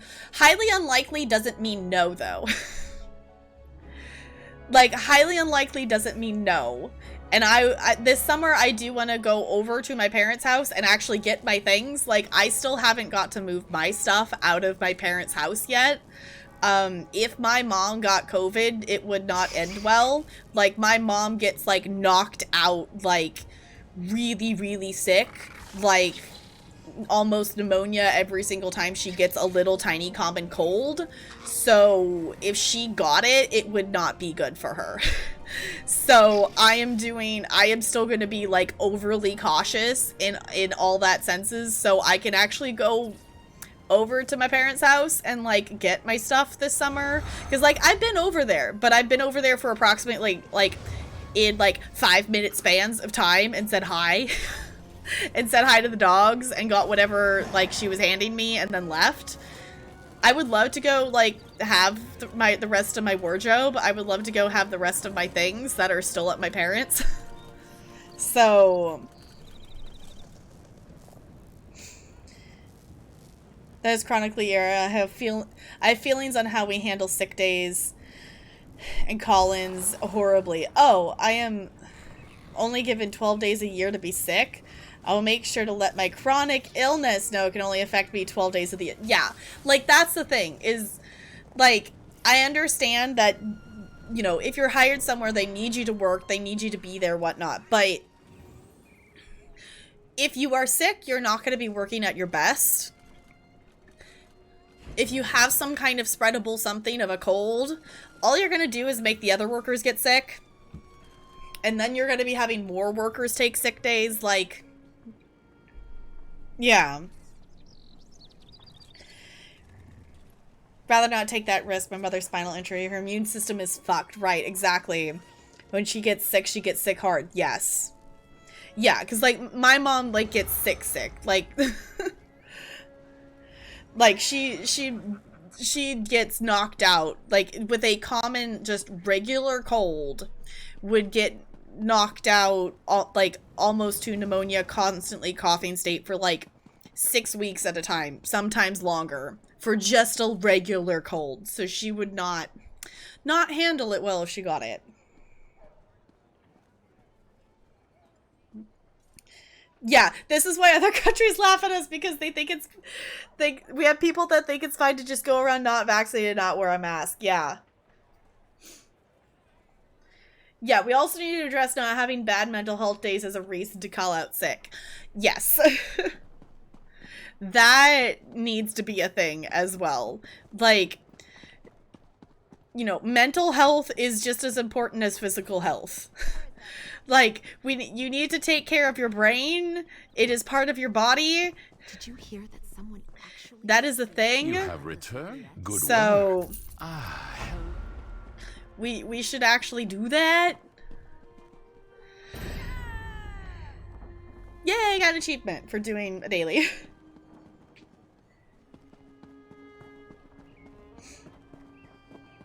As a person following the guidelines.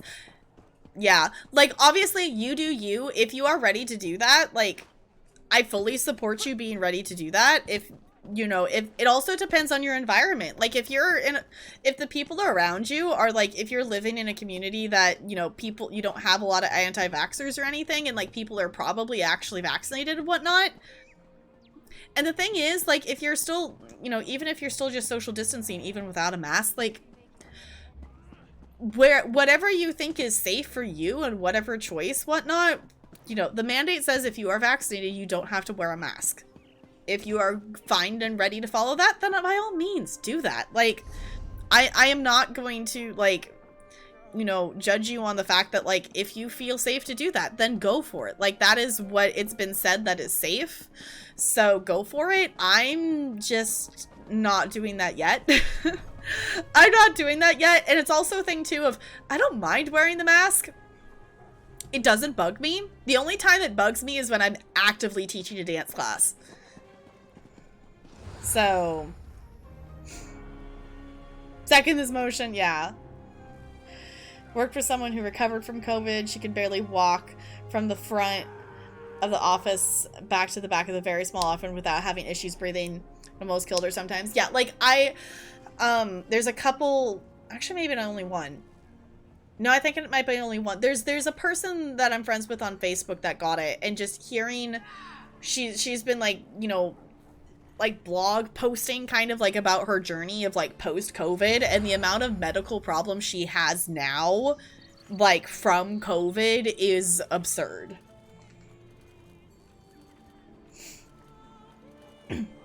Yeah, also have better healthcare. Yeah. Yeah, we're only 50% vaccinated as a country. Like, we're still just getting into the, like, semi-majority kind of being vaccinated kind of thing, and I don't know. It's tough. You know, obviously, like, you do whatever, you know, just the biggest thing overall is just stay safe. I don't want you all getting sick or anything. Like, I just, can we just, I don't know. I just cuddle puddle. Cuddle puddle with consent and no one gets sick. Everyone stay safe. Like, that's really what it boils down to. Don't get you started on healthcare. Yeah, what are you attacking? Okay, our companion's gonna randomly attack things that we don't need to attack, because that's not gonna be fun. Cuddle Bubble Disney 2022? Yes, I'm down. I am down. Hi, I'm down for hugs. I'm a huggy person. For any of you who know, like, the 5 love languages and things like that, my love language is touch. So, like, I am down for hugs. I am down for hugs. You found a gay couple in ESO? Where? You held a baby today? I admit it's quite a story, but I know the difference between a tall tale and a large problem. I'll help however I can. I shudder to think what your elven circus would consider far-fetched. I'm not so sure I believe it myself. Alright. Where are you questing, William? Depends on your mood. Fair enough, yeah.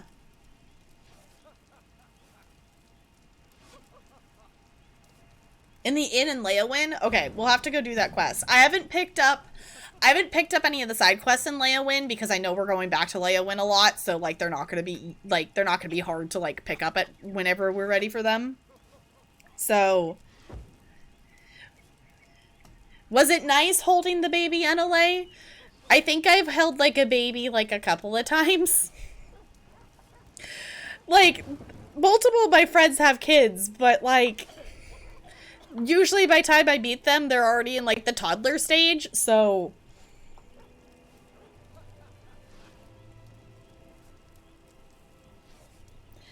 Bo doesn't have healthcare because Bo chooses not to pay for the healthcare that his work provides him because he says it's crappy. So, instead he chooses to have none.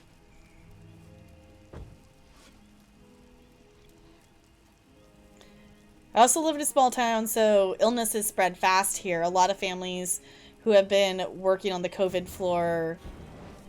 Oh, so I might have a different perspective. I'd see the pictures of parking spaces at hospitals being converted into holding spaces because every morgue was full in town. Rather not experience that again. Fair enough. She's old enough not to need head support. She was a bit grabby. I feel like babies do that, though, that they just, like, they just reach because they want to touch anything that's in front of them to just, like, acknowledge that it's actually there. Also, question. Say I started playing ESO again. Where would I start for Blackwood? You know, just hypothetically speaking. If you teleport to the zone, when you first look at the zone, you will have... I think it was this way shrine. You'll have one way shrine that you can just automatically port to in Blackwood. And the NPC for the start of the main quest will literally be standing right there. So if you get Blackwood and you open the zone, you'll have one way shrine to teleport to, and the NPC for the main story will be there. After that, quest however you would desire to. The zone is, it's north of Murkmire, so it's kind of in between Shadowfen, there's Murkmire. It's east of Elsewhere, so it's kind of in this, like, in-between area over here. Which is why there are Ogonians, because we are just north of Murkmire in a lot of these cases. So... yeah, no problem, Brando. If you have any other questions, you know me. I'm happy to answer them. Yeah. Technically don't have healthcare anymore. That's one good thing the Cheeto Man did. Oh, it's fine. Yeah, just talk to the first guy you see when you port front, like, travel to the Way Shrine and just talk to the first NPC guy that is literally right in front of the Way Shrine.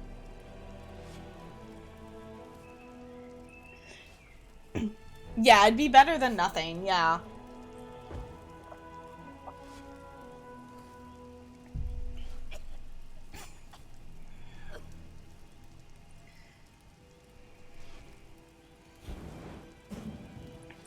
Literally this week says yours in July. Yeah. Luckily, like, the way it works for, like, teachers and stuff, you can change it so, like, you get all of your pay during the school year. Like, I still get paid during the summer, but it's my, 9 months of working split into 12. So I still get paid over the summer, therefore, so my insurance is still active. There are some people who choose to get, they actually get paid just during the months of the school year. But then if they have the, like the school's insurance plan, whatnot kind of thing, then they don't have insurance over the summer because it's only active, like, in the months we're getting paid. So... there is a thing called Google, Bo. You have that, yeah.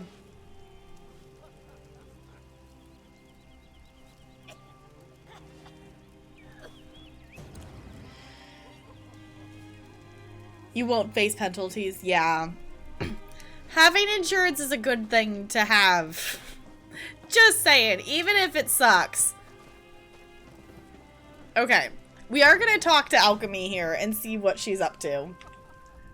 My, you're as free-roaming as a traveling circus. I wouldn't have expected we'd cross paths on the other side of Tamriel. I would invite you to join us as a guest performer, but our show is cancelled indefinitely. On account of drama, ironically. Yeah, so, in case you missed me saying it earlier, Alchemy is a character we met in Somerset. So she's very far from home. And also, I realized I looked over, I don't know when that battle sound went off, but we have a battle. So I'm just gonna go over here real quick and I'm gonna do that battle. Because this is, I believe this is our token chest one. Charge! Oh my gosh, look, it's a little Sit Sprite! It's a little Sit Sprite! Oh my gosh, this is so cute!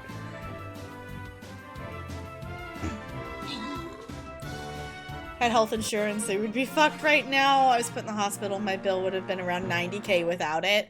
Yeah, like, without the healthcare, if you ever have, like, the need to go to the hospital, like, oh my goodness. It's expensive. Also, just a note, okay, we do have scrolls. If anyone wants to claim those, I'll give you a second. But if you ever, like, have a big hospital medical bill, like, get them, like, a tip thing that I've heard, like, I've never had to do this, but have them itemize it, like, itemize it out of, like, how much they're charging you for each thing, and then you could be like, no, on some of the things, because I've heard stories of people getting itemized things, and they were charged $30 for a singular Band-Aid, because they just lumped it in, so therefore they charged you whatever they wanted to. And just said, yeah, that was for the Band-Aid. It was $30. So get it itemized, and maybe your bill will magically be less. Because they won't necessarily want to admit that they were trying to charge you $30 for a singular Band-Aid. Now, someone who didn't have insurance, while the penalization was effective, they had to pay $700 on their tax return for not having insurance because they couldn't afford the cheapest options. Oof. That, like I get it, like, the penalization to try to get people to have it, but if they can't afford the cheapest one, I see you for 6 days. Yeah, that would be a little expensive. That would be a little bit expensive. Hi. Which cat is it? Oh, hi, Ella. Hi, honey. Okay. I'm going to grant these. I charge you $60 for an ibuprofen. Yeah. Get it itemized. See what they're charging you. Because sometimes they'll be like, we don't want to admit that we're charging you this much money for a Band-Aid or a thing of ibuprofen. Like,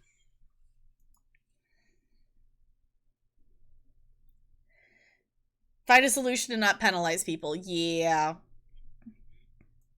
Okay. Feel free. Place your units.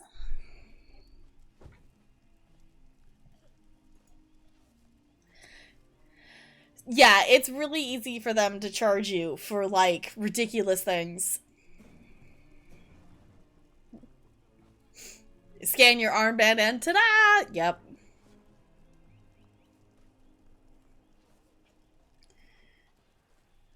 Because it should have been covered by insurance because I was still under your mom's insurance. That sounds super fun. Like, I definitely know, like, in terms of, like, semi-fighting with insurance companies, because just in terms, not, like, super anything detailed or anything, but my mom does the books and stuff for my dad's counseling business, and she used to do it for a couple other counselors as well. And you know, her working at home on it and the calls with the insurance of, like, just trying to get everything to actually work out was always such a pain to get anything to happen with an insurance company.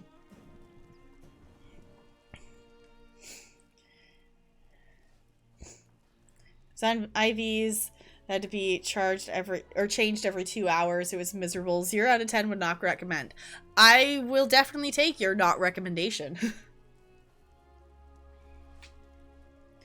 $100 for the nurse to come wake you up at 3 a.m. to get your vitals. Yep. Fun fact, my mom got a 500K plus surgery for free. There are laws, I guess, that the place has to build the insurance in 12 months. Month 13 came around and nothing was billed to the insurance. So she got it free because the surgeon never billed her insurance. Well, I'm gonna say, not gonna complain too much about getting that for free. Yeah. Yeah, insurance companies are a whole thing. They're a whole thing. Alright, what seems to be the trouble? There's a more sinister mischief in Farmer's Nook than the sort the House of Reveries trades in. I hear of townsfolk disappearing, only to turn up and act oddly. We only set camp recently, but the locals fear we've somehow caused their plight.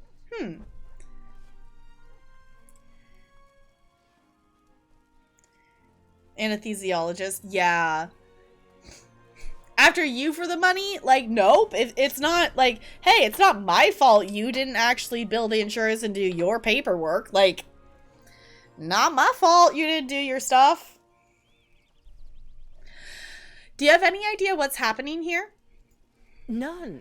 That farmer Hesef said his sister was among the afflicted, and she died recently. At least he thought she died, but she left no corpse. I must clear the troop's name. With the locals wary as they are, though, I need help, and I can pay. All right, I'll help get to the bottom of this. Hesef mentioned that 2 of his neighbors also had loved ones vanish, Braden DeVoe and Jahooz. Speak with them. They may be more open with a less grandiose traveler. You might also speak with Hesef directly, if you wish. All right. What are you doing out here? Sleepy little towns like Farmer's Nook are the most in need of an escape from the mundane. We came to offer them some mirth and mystery, but it appears we've been upstaged. Well, our troop won't be outdone so easily. We have a reputation to uphold.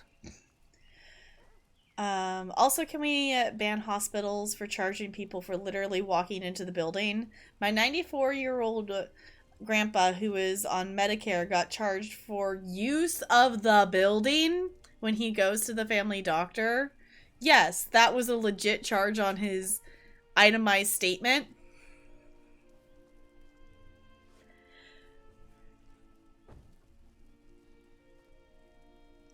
How did... You don't go to the grocery store and get charged for using the building to buy your groceries. Why would you get charged for using the building of a hospital? Yeah, why do you have to pay to walk into the building?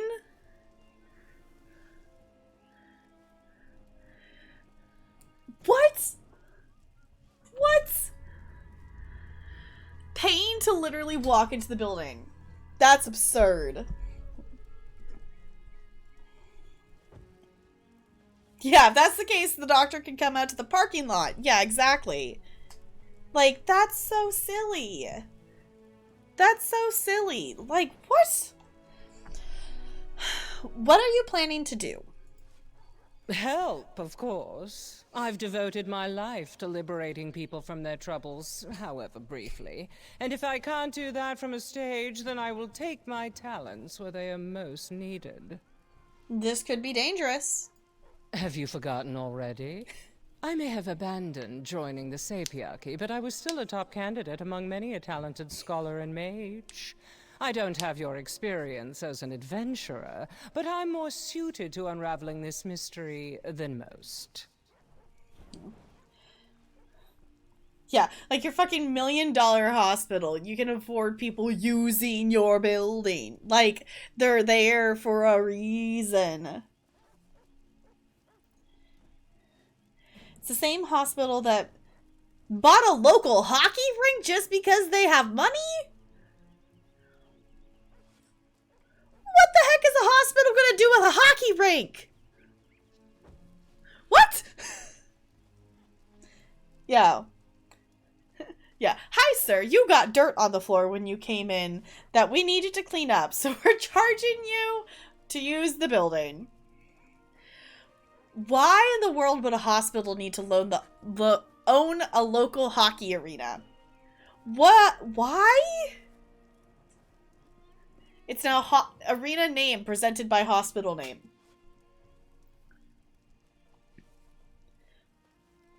So in other words, they own a hockey rink, so they're making money off the hockey rink, so they don't need to charge you for walking into the building. Right? Right? I get it, they just won't, like, come on. Just, like, squeeze every penny out of everybody for no good reason. That's ridiculous. Alright. How have you been since we visited the House of Reveries? Patching things up with my sister was easier than I expected. I should have given her more credit. They say you can never truly know another person, but talking helps. You should pay another visit. Maybe audition for real this time.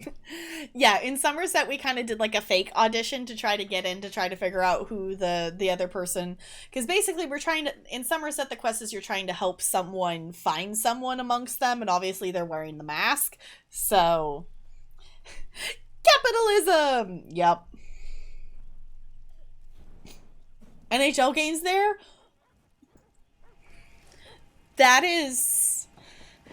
just boggles my mind. That just boggles my mind that that's a thing. Another crash? William, your poor computer. So, working with the mummers. They may seem strange, but you're safer resting at their camp than at the inn.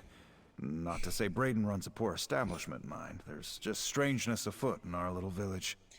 I'm helping Alchemy with your problem. See, I'm gonna articulate that better. I'm helping Alchemy with your problem. She suggested I hear the story for myself. Folk have been going missing of late, including my sister, Seal. Never for long, a few days. Just enough to plant a worry before they wander back as if nothing happened. But something did. They come back different. Like everything's unfamiliar. Computer seems fine. CPU isn't throttling or anything? Weird. I'm wondering if it's something more specific with ESO or something. That's really weird that it would do that. Like she forgot everything? Weren't her memory. She could recall details down to where she last left the salt, but acted like she'd never tasted it. She'd bring up things I'd long forgotten as if they'd happened yesterday. Started dredging up old hurts we'd put past us long ago. Could they have been related to her disappearing? Can't say. Felt like she wanted to relive the past, good and bad. Don't know what would have brought that on. We lead quiet lives now. Happy lives, I thought. Led, I suppose. She's gone now. If it was even her in the first place. What happened to her? Seal led me to our old swimming hole. Hadn't been there in decades. She dove right in like we did as kids. I looked away before she struck the water. She hit hard. When I screwed up the courage to look, just inky black water. She was gone.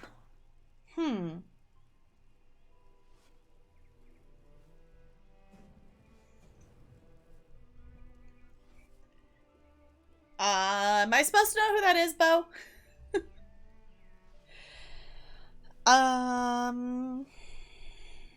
What can you tell me about the time before your sister went missing?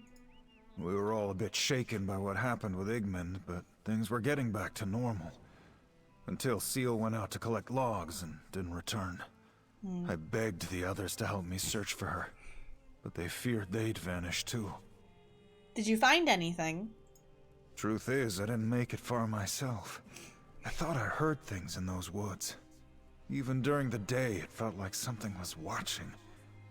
When she showed up at the house again, I nearly fainted.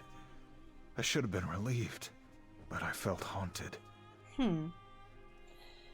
This hospital is just as bad as the people who own a bunch of hotels and have a non-compete with the city saying there can't be any new hotels within a 15-mile radius. Capitalism. Ain't it swell?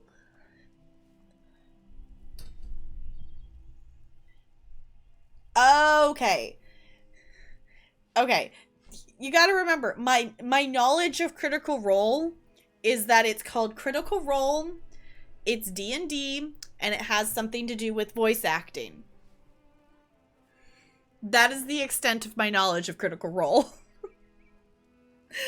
So I did not know that. Okay. You think it could have been her ghost? Can a ghost take your hand? Make a meal? If she slept, I never saw it. I barely slept myself. The staring was the worst. Felt like she was always watching, smiling. When she'd blink, it was like one eye was a hair shy of the other. Gave me chills. Okay. What sort of thing did Sale bring up before she took you to the swimming hole? A lot from our childhood, mostly. If our parents were around, they were deep in the skooma, so Seal and I had to look out for each other. Not so much anymore. The years have been peaceful here. I suppose we'd grown distant before she vanished. I think it's more... There can't be any hotels that are under the same parent company as them within a 15-mile radius. Realize 15 miles in my town stretches all the way from downtown to a whole... Yeah, I was going to say, it probably stretches pretty far, doesn't it? Alright, it's a bunch of professional voice actors who play Critical Role and made the genre more mainstream. Okay. Honestly, I would love to watch, and listen to some Critical Role stuff, but... At this point, it's gonna be a while because I have, other D&D campaign stuff that I want to listen to, and I know there's an absurd amount of Critical Role stuff to listen to, so maybe this summer, we'll see.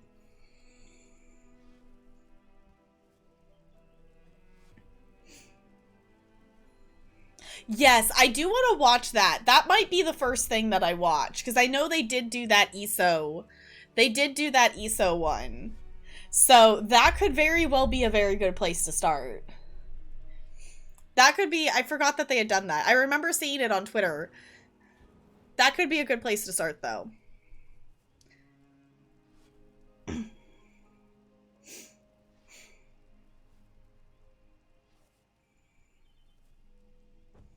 Yeah, make it less like, yeah, make it less quote nerdy, whatnot. Like, I still feel like it's a little bit nerdy, but I'm okay with that.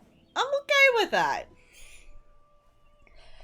Okay, also, you calling it nerdy just made me think Stranger Things, and then it just reminded me, like, I need to make Talarian watch Stranger Things. He hasn't watched Stranger Things yet. You play D&D, you're a nerd. I'm okay with that. I'm okay with that. I mean, I feel like I feel like most people who are on Twitch can feel that. You haven't seen it either? Maybe because it's the ESO one, it's a one-shot, isn't it? If it's like a one-shot thing, maybe we should do that for like a movie night or something.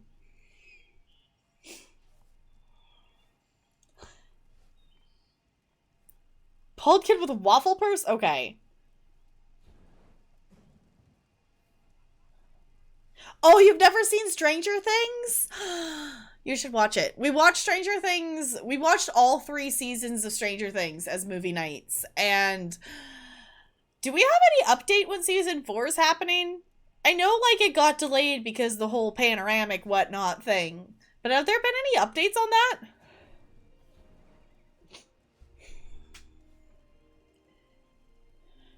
Purse that's waffle shaped. Okay. Alright. You drifted apart? No. Maybe. We'd sit down for meals together and tend the farm together, but there's not much to talk about in Farmer's Nook. Another field planted, another day gone by. Was she trying to tell me something? What was she trying to say? Nope, no updates. Okay. You just ran into a magician in ESO? Like a character who's doing magic? That's like not a mage? Okay, what was the swimming hole, or was the swimming hole the last place you saw her? That's right. Even with that ink in the pool, I could tell her body weren't there. I searched around the swimming hole, too. Nothing. Not so much as a wet footprint or even more of that vile ink, like she'd vanished. Huh.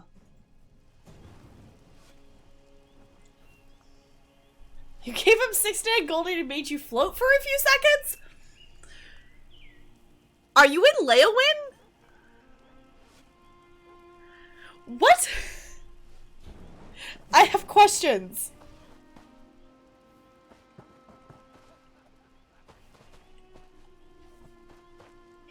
The Christmas lights, yes. Yes, waffles are a thing. Waffles are definitely a thing.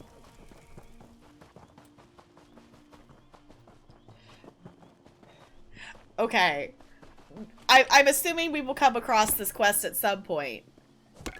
This is a great area for harvesting. We will... We'll have to... He's in Blackwood? Okay, we'll have to come across that quest at some point, though. We do have... I'm not going to search out any more quests because we already have a lot of quests in our quest log, and we don't need any more right now. Ah! Careful! You might have scared the mayor. Who are you? What do you want? I feel like a lot of the characters we've talked to tonight have had, like, the scar over their eye like that. Has it really been that long? It doesn't feel like it's been that long. I guess it is about 10:45 my time. Alright, I'm looking for the disappearances. Oh, I'm looking into the disappearances and the strange way people are acting when they return. You've come about Bugtail. I knew someone would, but my neighbors have kept their distance since he returned. I cannot blame them. I scarcely wished to take him back myself, not after Igman and Seal, but I couldn't bring myself to turn him away. More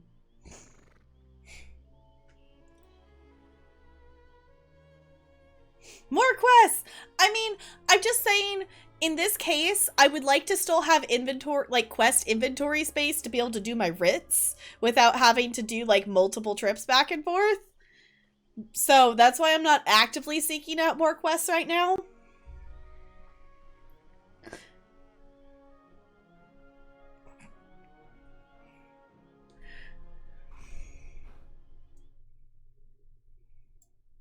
Hold on. Hold on a second.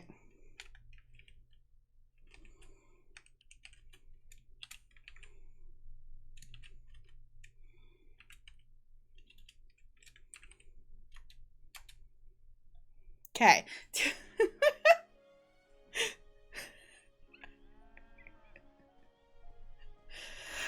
Anywho, are you afraid of Bugtail? Yes. Or rather, I fear I will share his fate. Bugtail rode out to deliver a horse despite my protest. The gelding returned. He did not. Before I would have been the first to go looking, but I dreaded he'd return. Like the others. And he did. Where is he now? Dead. Or gone. For now.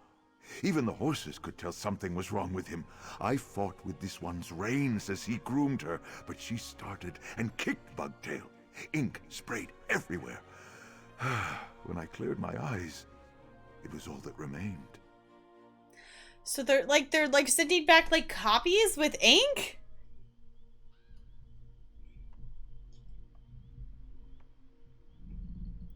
Hi Reekers! Yes, the chat is working if that's what you're asking.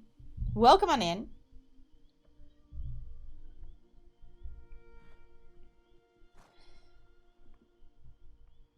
Is now we call 96 due to inflation? Okay, William. Okay, I have some other questions if you're willing to share more. I do not wish to speak of what has happened here, but I will. How many more will vanish and return to haunt us if no one tries to stop it? What is it you wish to know, stranger? What about Bugtail made you and the horses uneasy? I would not have suspected anything amiss had I not known of what happened to Igman and Seal. There was nothing sinister in his look or manner. If anything, he regarded me more warmly than he had in years. Normally, he could go days without a word. Any idea why he was so talkative? He seemed to want to reminisce about our more adventurous days, before we escaped to Farmer's Nook and settled down to raise horses. They were livelier times, but I would not trade them for what I have now. Okay. That wasn't a quote I'd complain. I know, it was like, hold on, I have to quote this.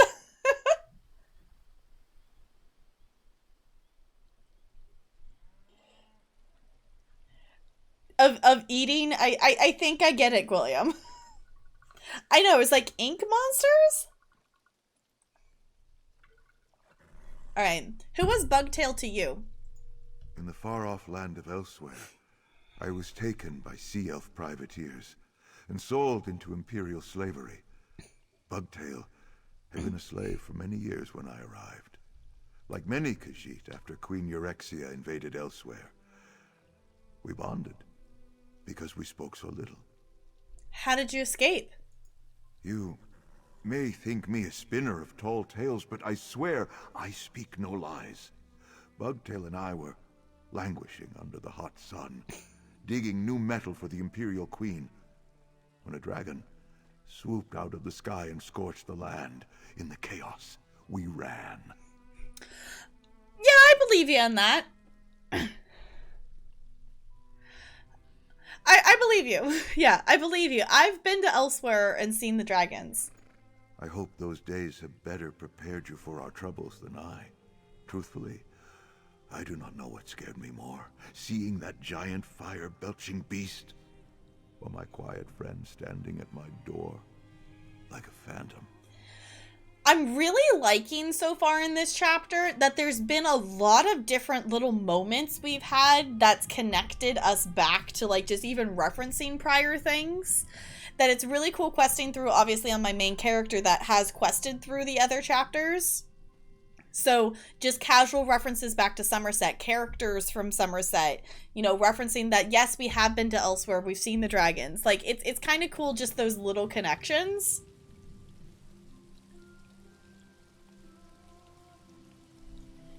Yes, dragons in our own homeland. What are we going to do? 3-part joke and I got 1 part.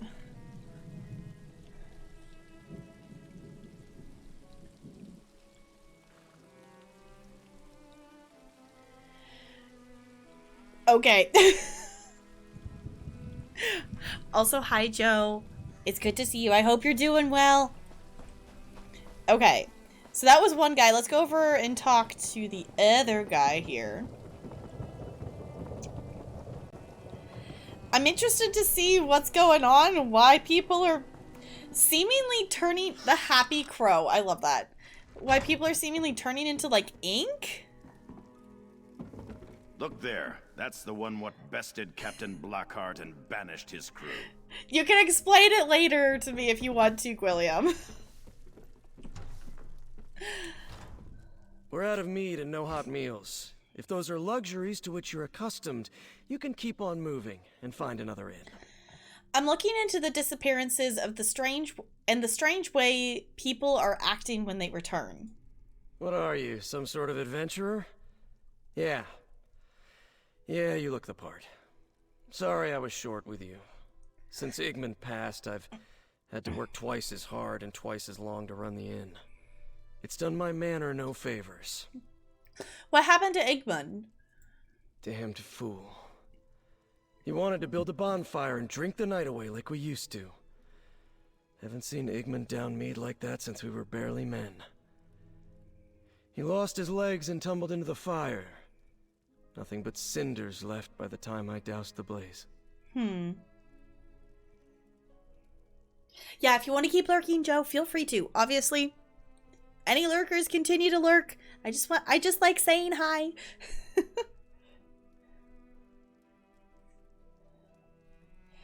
How do I not get that joke?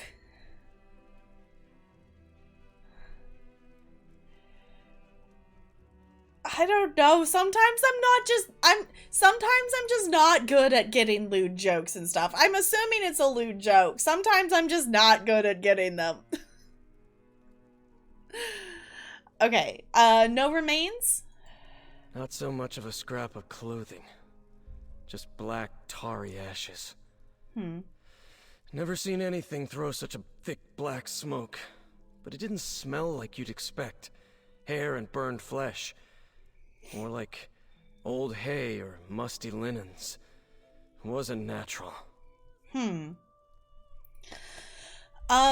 like to ask you about what happened before Igmund's death. I want to know what happened to my brother.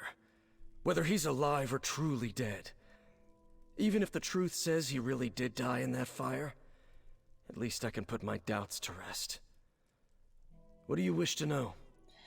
Did anything unusual occur before Igmund went missing? No. Things were as they usually are in Farmer's Nook. Uneventful. It's exciting times when our little inn sees more than a couple travelers in a month. Ever since Igmund got lost, things have been nothing but trouble. How so? 2 others disappeared since Igmund, and all 3 were acting strange before they met untimely ends. If that's even what you could call it. No one wanders from the village now. Some folk are sleeping in my inn just to stick close.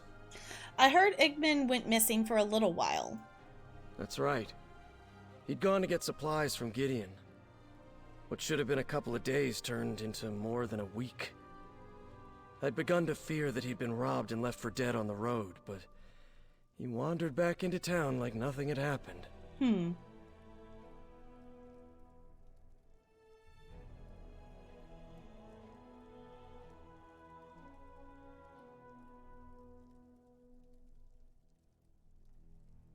Probably a little niche.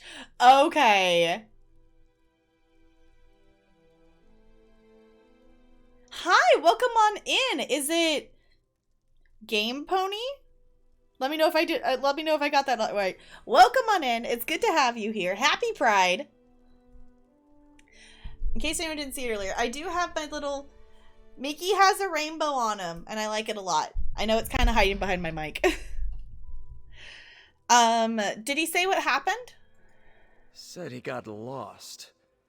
As if he hadn't walked that road 1,000 times. I'd have accused him of gambling our money away on toad races, but he had every piece of gold he left with. How do you spend a week lost in the wood and not look worse for wear? Thank you so much for the follow. Welcome to the iceberg. It's good to have you here.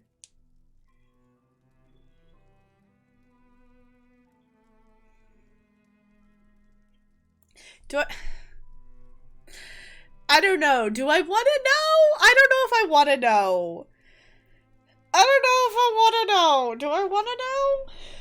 I will admit, if it's something, if it's like a lewd joke or something, like, don't be surprised. Like, it's, some of it might go over our head. Like, to me, like, in terms of lewd stuff and lewd jokes and whatnot, like, I don't mind, like, them being made or making them and stuff, but also, like, that's still, like, new to me. Like, I never had friends that, like, did that in, like, high school or college or anything, so sometimes I just go, huh? Because I just...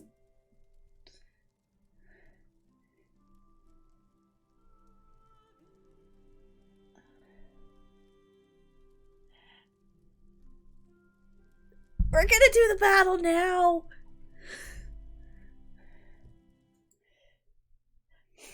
Okay. Oh no.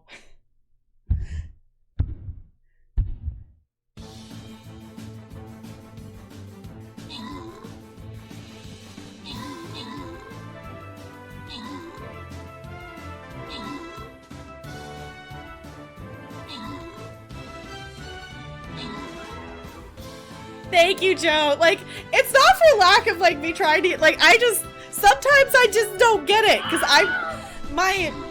my friends in high school and, like, my, quote, couple of friends, like, I really had in college, like, I never had friends that just casually did lewd jokes and stuff like that, so sometimes just like, huh? It's just... Yeah, Junk, you missed the orange apocalypse. I think you missed the orange apocalypse. Sierra C changed her name to be orange to match her new popsicle, and then for some reason a lot of people in chat changed their name to be orange. So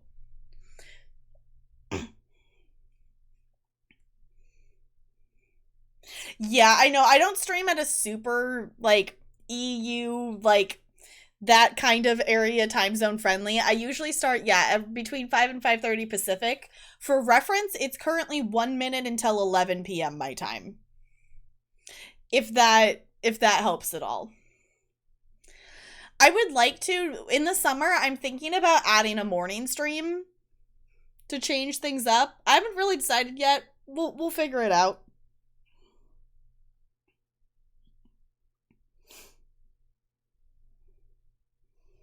Because you're the innocent one in high school. It's just nice seeing it happen to someone else. Okay. To be fair, I didn't, quote, have a regular, normal high school experience. We've talked about this a little bit. I did not have a normal high school experience. I'm going to grant that there. I'll start one more here. We'll finish it off stream. Because we probably won't be going for too terribly much longer. Remember with this one, we want to defend these. It says, a gentle giant of the wild plains, defend this unit from the enemy or they will begin to rampage after the kill. So I'm gonna go like that. So feel free, place your units.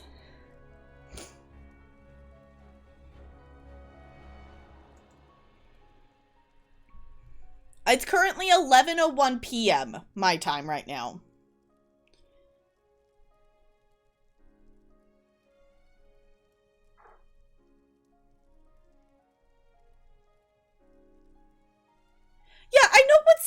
is. I'm not that innocent. Like, I know what that is. I'm not that, I don't live that much under a rock. Like, I know that part. Like, I was just like, is it more than that? Like, yes, it's currently 2300 here, if that helps in terms of a 24-hour clock. It's a nice rock, though. It's a nice, comfy rock. We have lots of huggable... We have lots of huggable penguin plush here.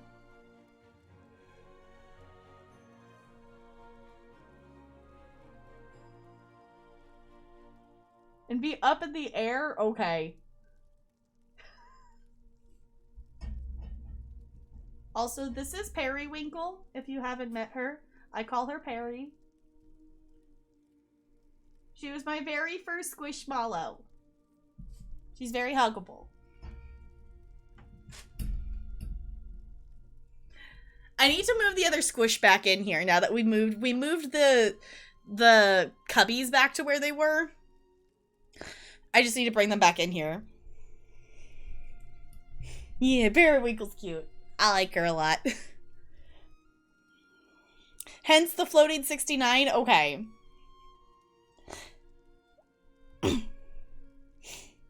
Well, okay, so I kind of pieced together that it was like, okay, you're doing the 69 and then it's inflated in price because...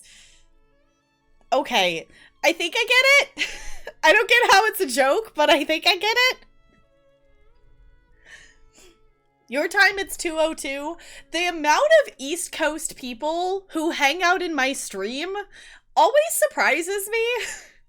For some reason, I think we kind of did a check at some point, like... There's more East Coast people who hang out in my stream than West Coast people, and I'm like, do you all ever sleep? Maybe this is why we have a sleep problem, because you all stay up so late. For it to be funny, maybe?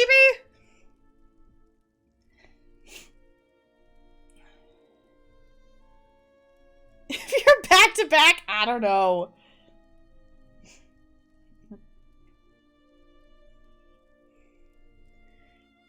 Is in the same state? Really? Apparently I'm contributing to people's sleep problems. Apparently. Maybe I just need to stream earlier. Okay, I'm actually gonna finish talking to this guy so he doesn't have to stare at us anymore. Was there anything else unusual about him after he returned? Huh. Like he didn't have a care in the world. He seemed to be enjoying even the usual drudgery. Never thought I'd miss his belly aching over the chores, but he just didn't seem himself. Wait a moment, stranger. I need to speak with you. Okay, then.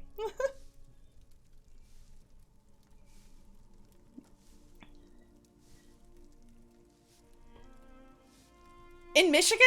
Okay. I didn't okay. Canada is honorary Michigan. Okay, 3.5 because Chels is in Canada and close to the border. Okay. Okay, that's kind of cool. I think I know there's at least one other person in Washington. There's probably more than that. There's probably more than that, but the only person I can think of off the top of my head right now is what if Julia's in Washington?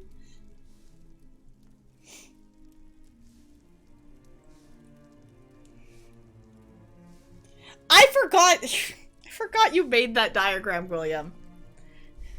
Canada declines the honor. Fair enough, Annalie. I feel like in terms of, like, specifically the area of Canada kind of by Michigan, though, it's kind of, like, all in kind of, like, maybe? I don't know. I've never been to the East Coast. The farthest east I've ever been is Silverwood, Idaho. So, I don't know.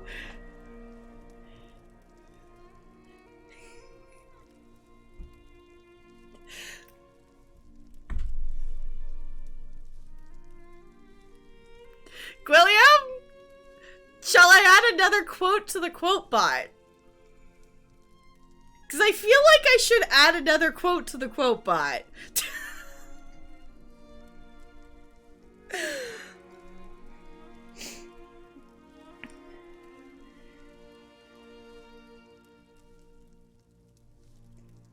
Alright. You'll do it yourself.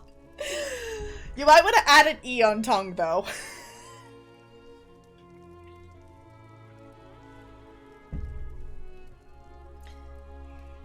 Necromancer damage dealer. Nice. This is my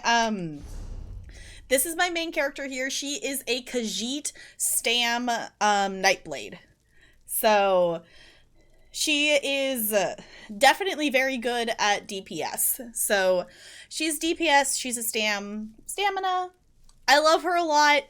She's the first character I ever made, and I've never changed the which character is my main. I do have I'm working on having a character of each of the classes. So the only class I'm missing right now is a Templar, but I'm planning to make a Argonian Templar healer. So yeah, but this is my main character. I have a Dragon Knight Orc that is my crafting character that does nothing but crafting writs.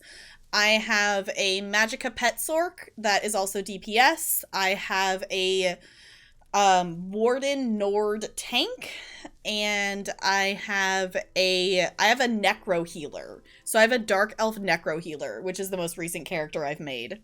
So yeah. Honestly, Junk, I've been randomly kind of wanting to watch Cats again. I had the thought, I'm like, I don't know what to watch. Like, I could watch something, and then I'm like, ooh, I could randomly watch Cats. But I'm like, should I randomly watch Cats? Maybe.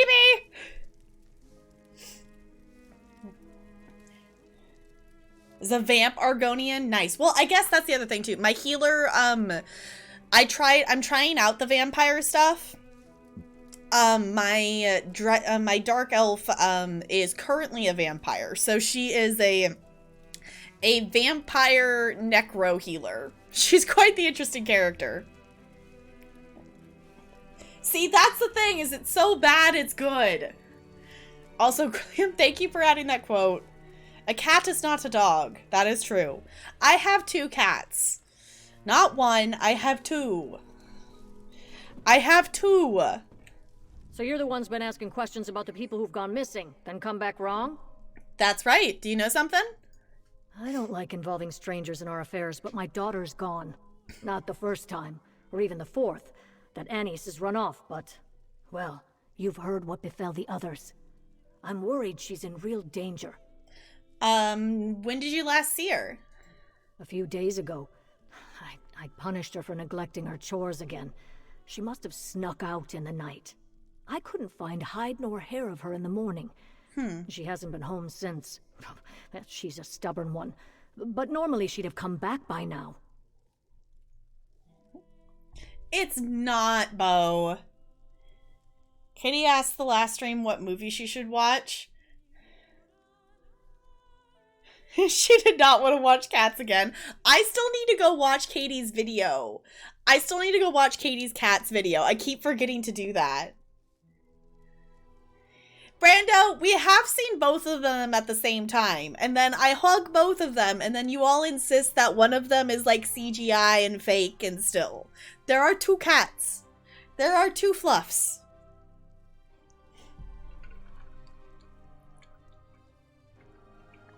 Alright.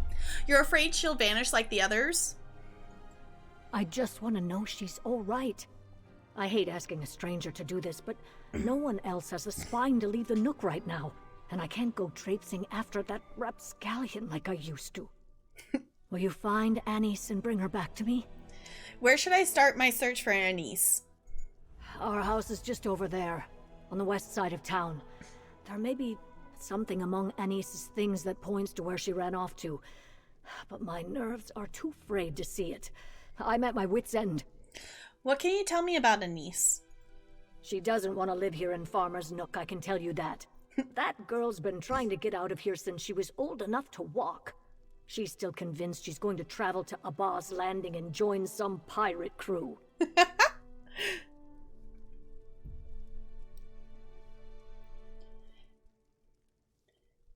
Did you try to bring from the Cats movie? No!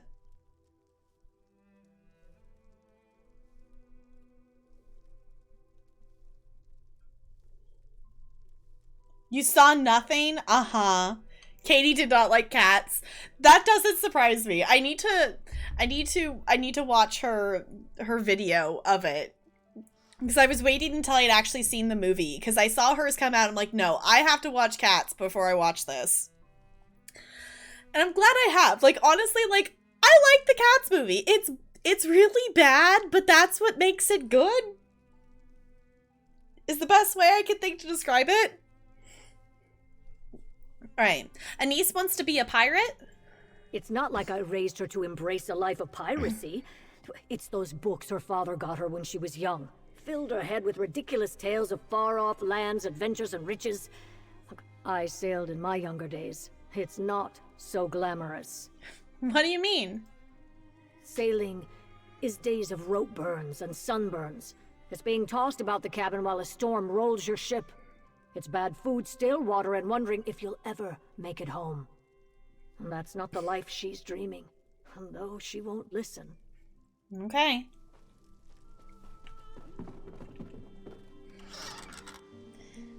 Okay. As much as I want to keep questing in this tonight, I think that's kind of a good place to kind of pause for tonight. So we did a number of quests though. We did make some decent progress. So I'm gonna come back. We're gonna come back down here.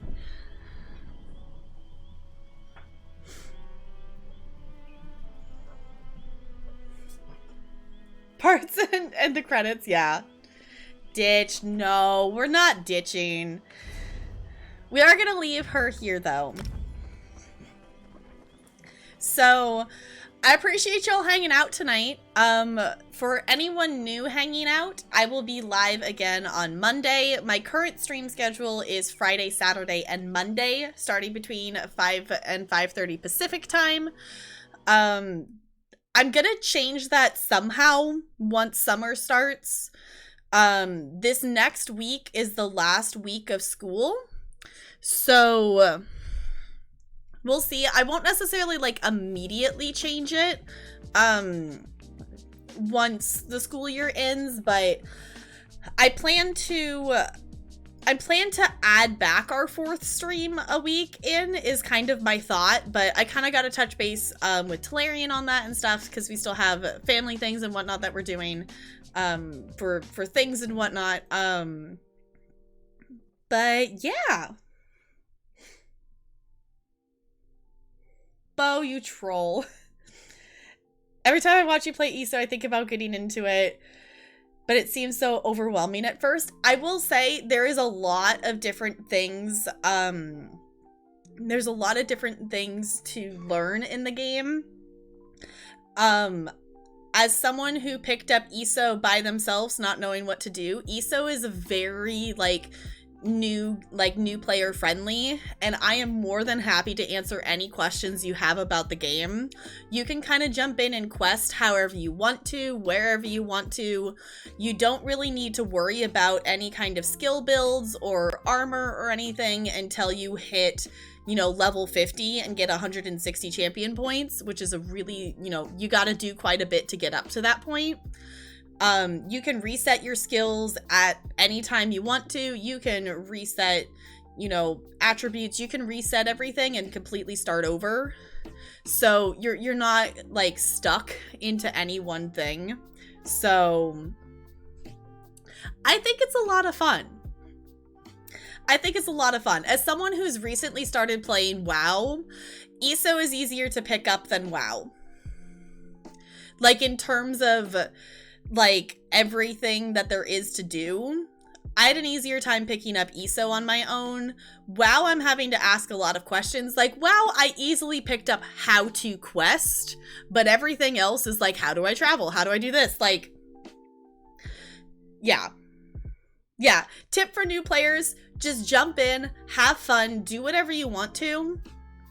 If you get to the point that you hit 160 champion points, and if you want to get some good gear or have a better build of skills, there's definitely a lot of resources that you can look at. Outcast is amazing. I use a lot of Outcast builds for my characters, but you don't even have to worry about that. Play the game however you want to play the game.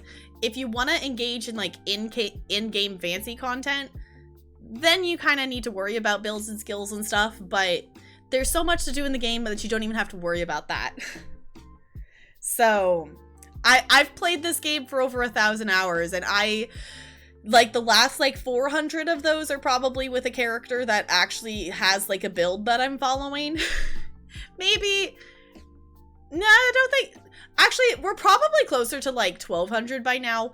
There's a decent chunk of hours that before I did not respec my main character to be following an actual build of any sort until I started streaming.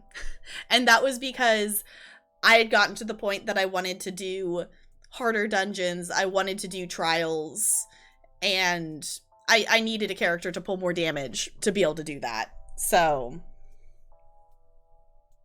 yes, also, if you are in Negs' community, her 5-year stream anniversary is coming up. If you want to leave her a really nice message on the Kudo board, that link that NLA just dropped there is there. Obviously, don't tell Negs, shh, secrets, but if you want to do that, make sure to do that.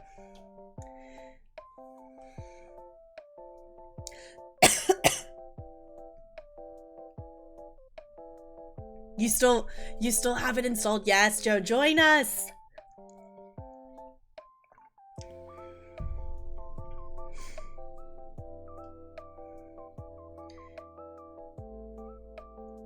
Go sign what? Yeah. Anywho, we are gonna go send the love over to someone else here. So if you want to check out any of the socials, feel free to do that. Discord really is the place to be if you want to hang out with us. We chit chat in there, and we also do movie nights on Tuesday. So if you want to hang out for movie nights happen around the same, you know, stream time kind of thing. So yeah. Yes, also that video is also really great. If you want to like learn basics, you can kind of, you know, pick and choose and whatnot. Did Dots update it? Yes, okay, Blackwood edition. Cool. Okay. So, if you want to check out a lot of things, obviously this entire video as a new player is an absurd amount of information, but it's really a nice reference point, and Dots is amazing and keeps updating it with each like chapter release. So this is the Blackwood edition, and that is amazing. So, yeah, so if you would copy and paste one of those raid messages, I would super duper appreciate it.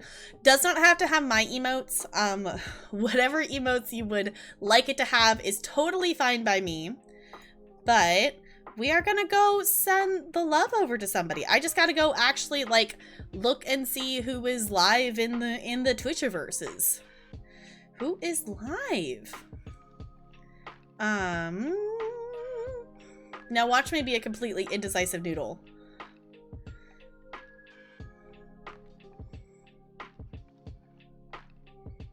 Watch me be an indecisive noodle. Hold on, let me actually see something real quick.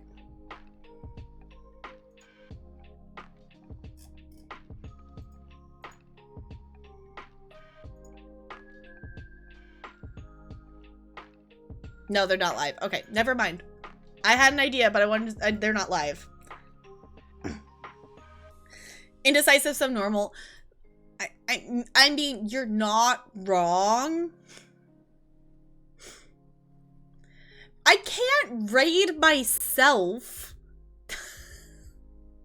I can't raid myself. That's not how it works.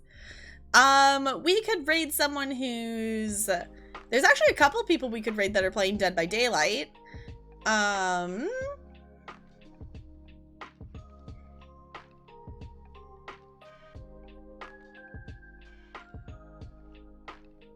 Ooh, she's looking at the new Phasmo map? Honestly, I don't think we've raided Julia in a little bit. Should we go say hi to Julia? Also, I feel like Julia hasn't played Phasmo in a while. I honestly, it's not going to be anytime like super soon, but I would like to go back to Phasmo at some point just to see all the updates and changes they've done to it, because I haven't played it in a really long time. New map? Okay, let's go say hi to Julia. I'm down for that.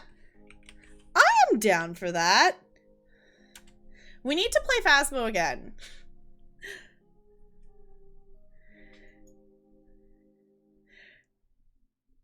You're good, Junk. Junk, I read Bo's writing. You're totally fine.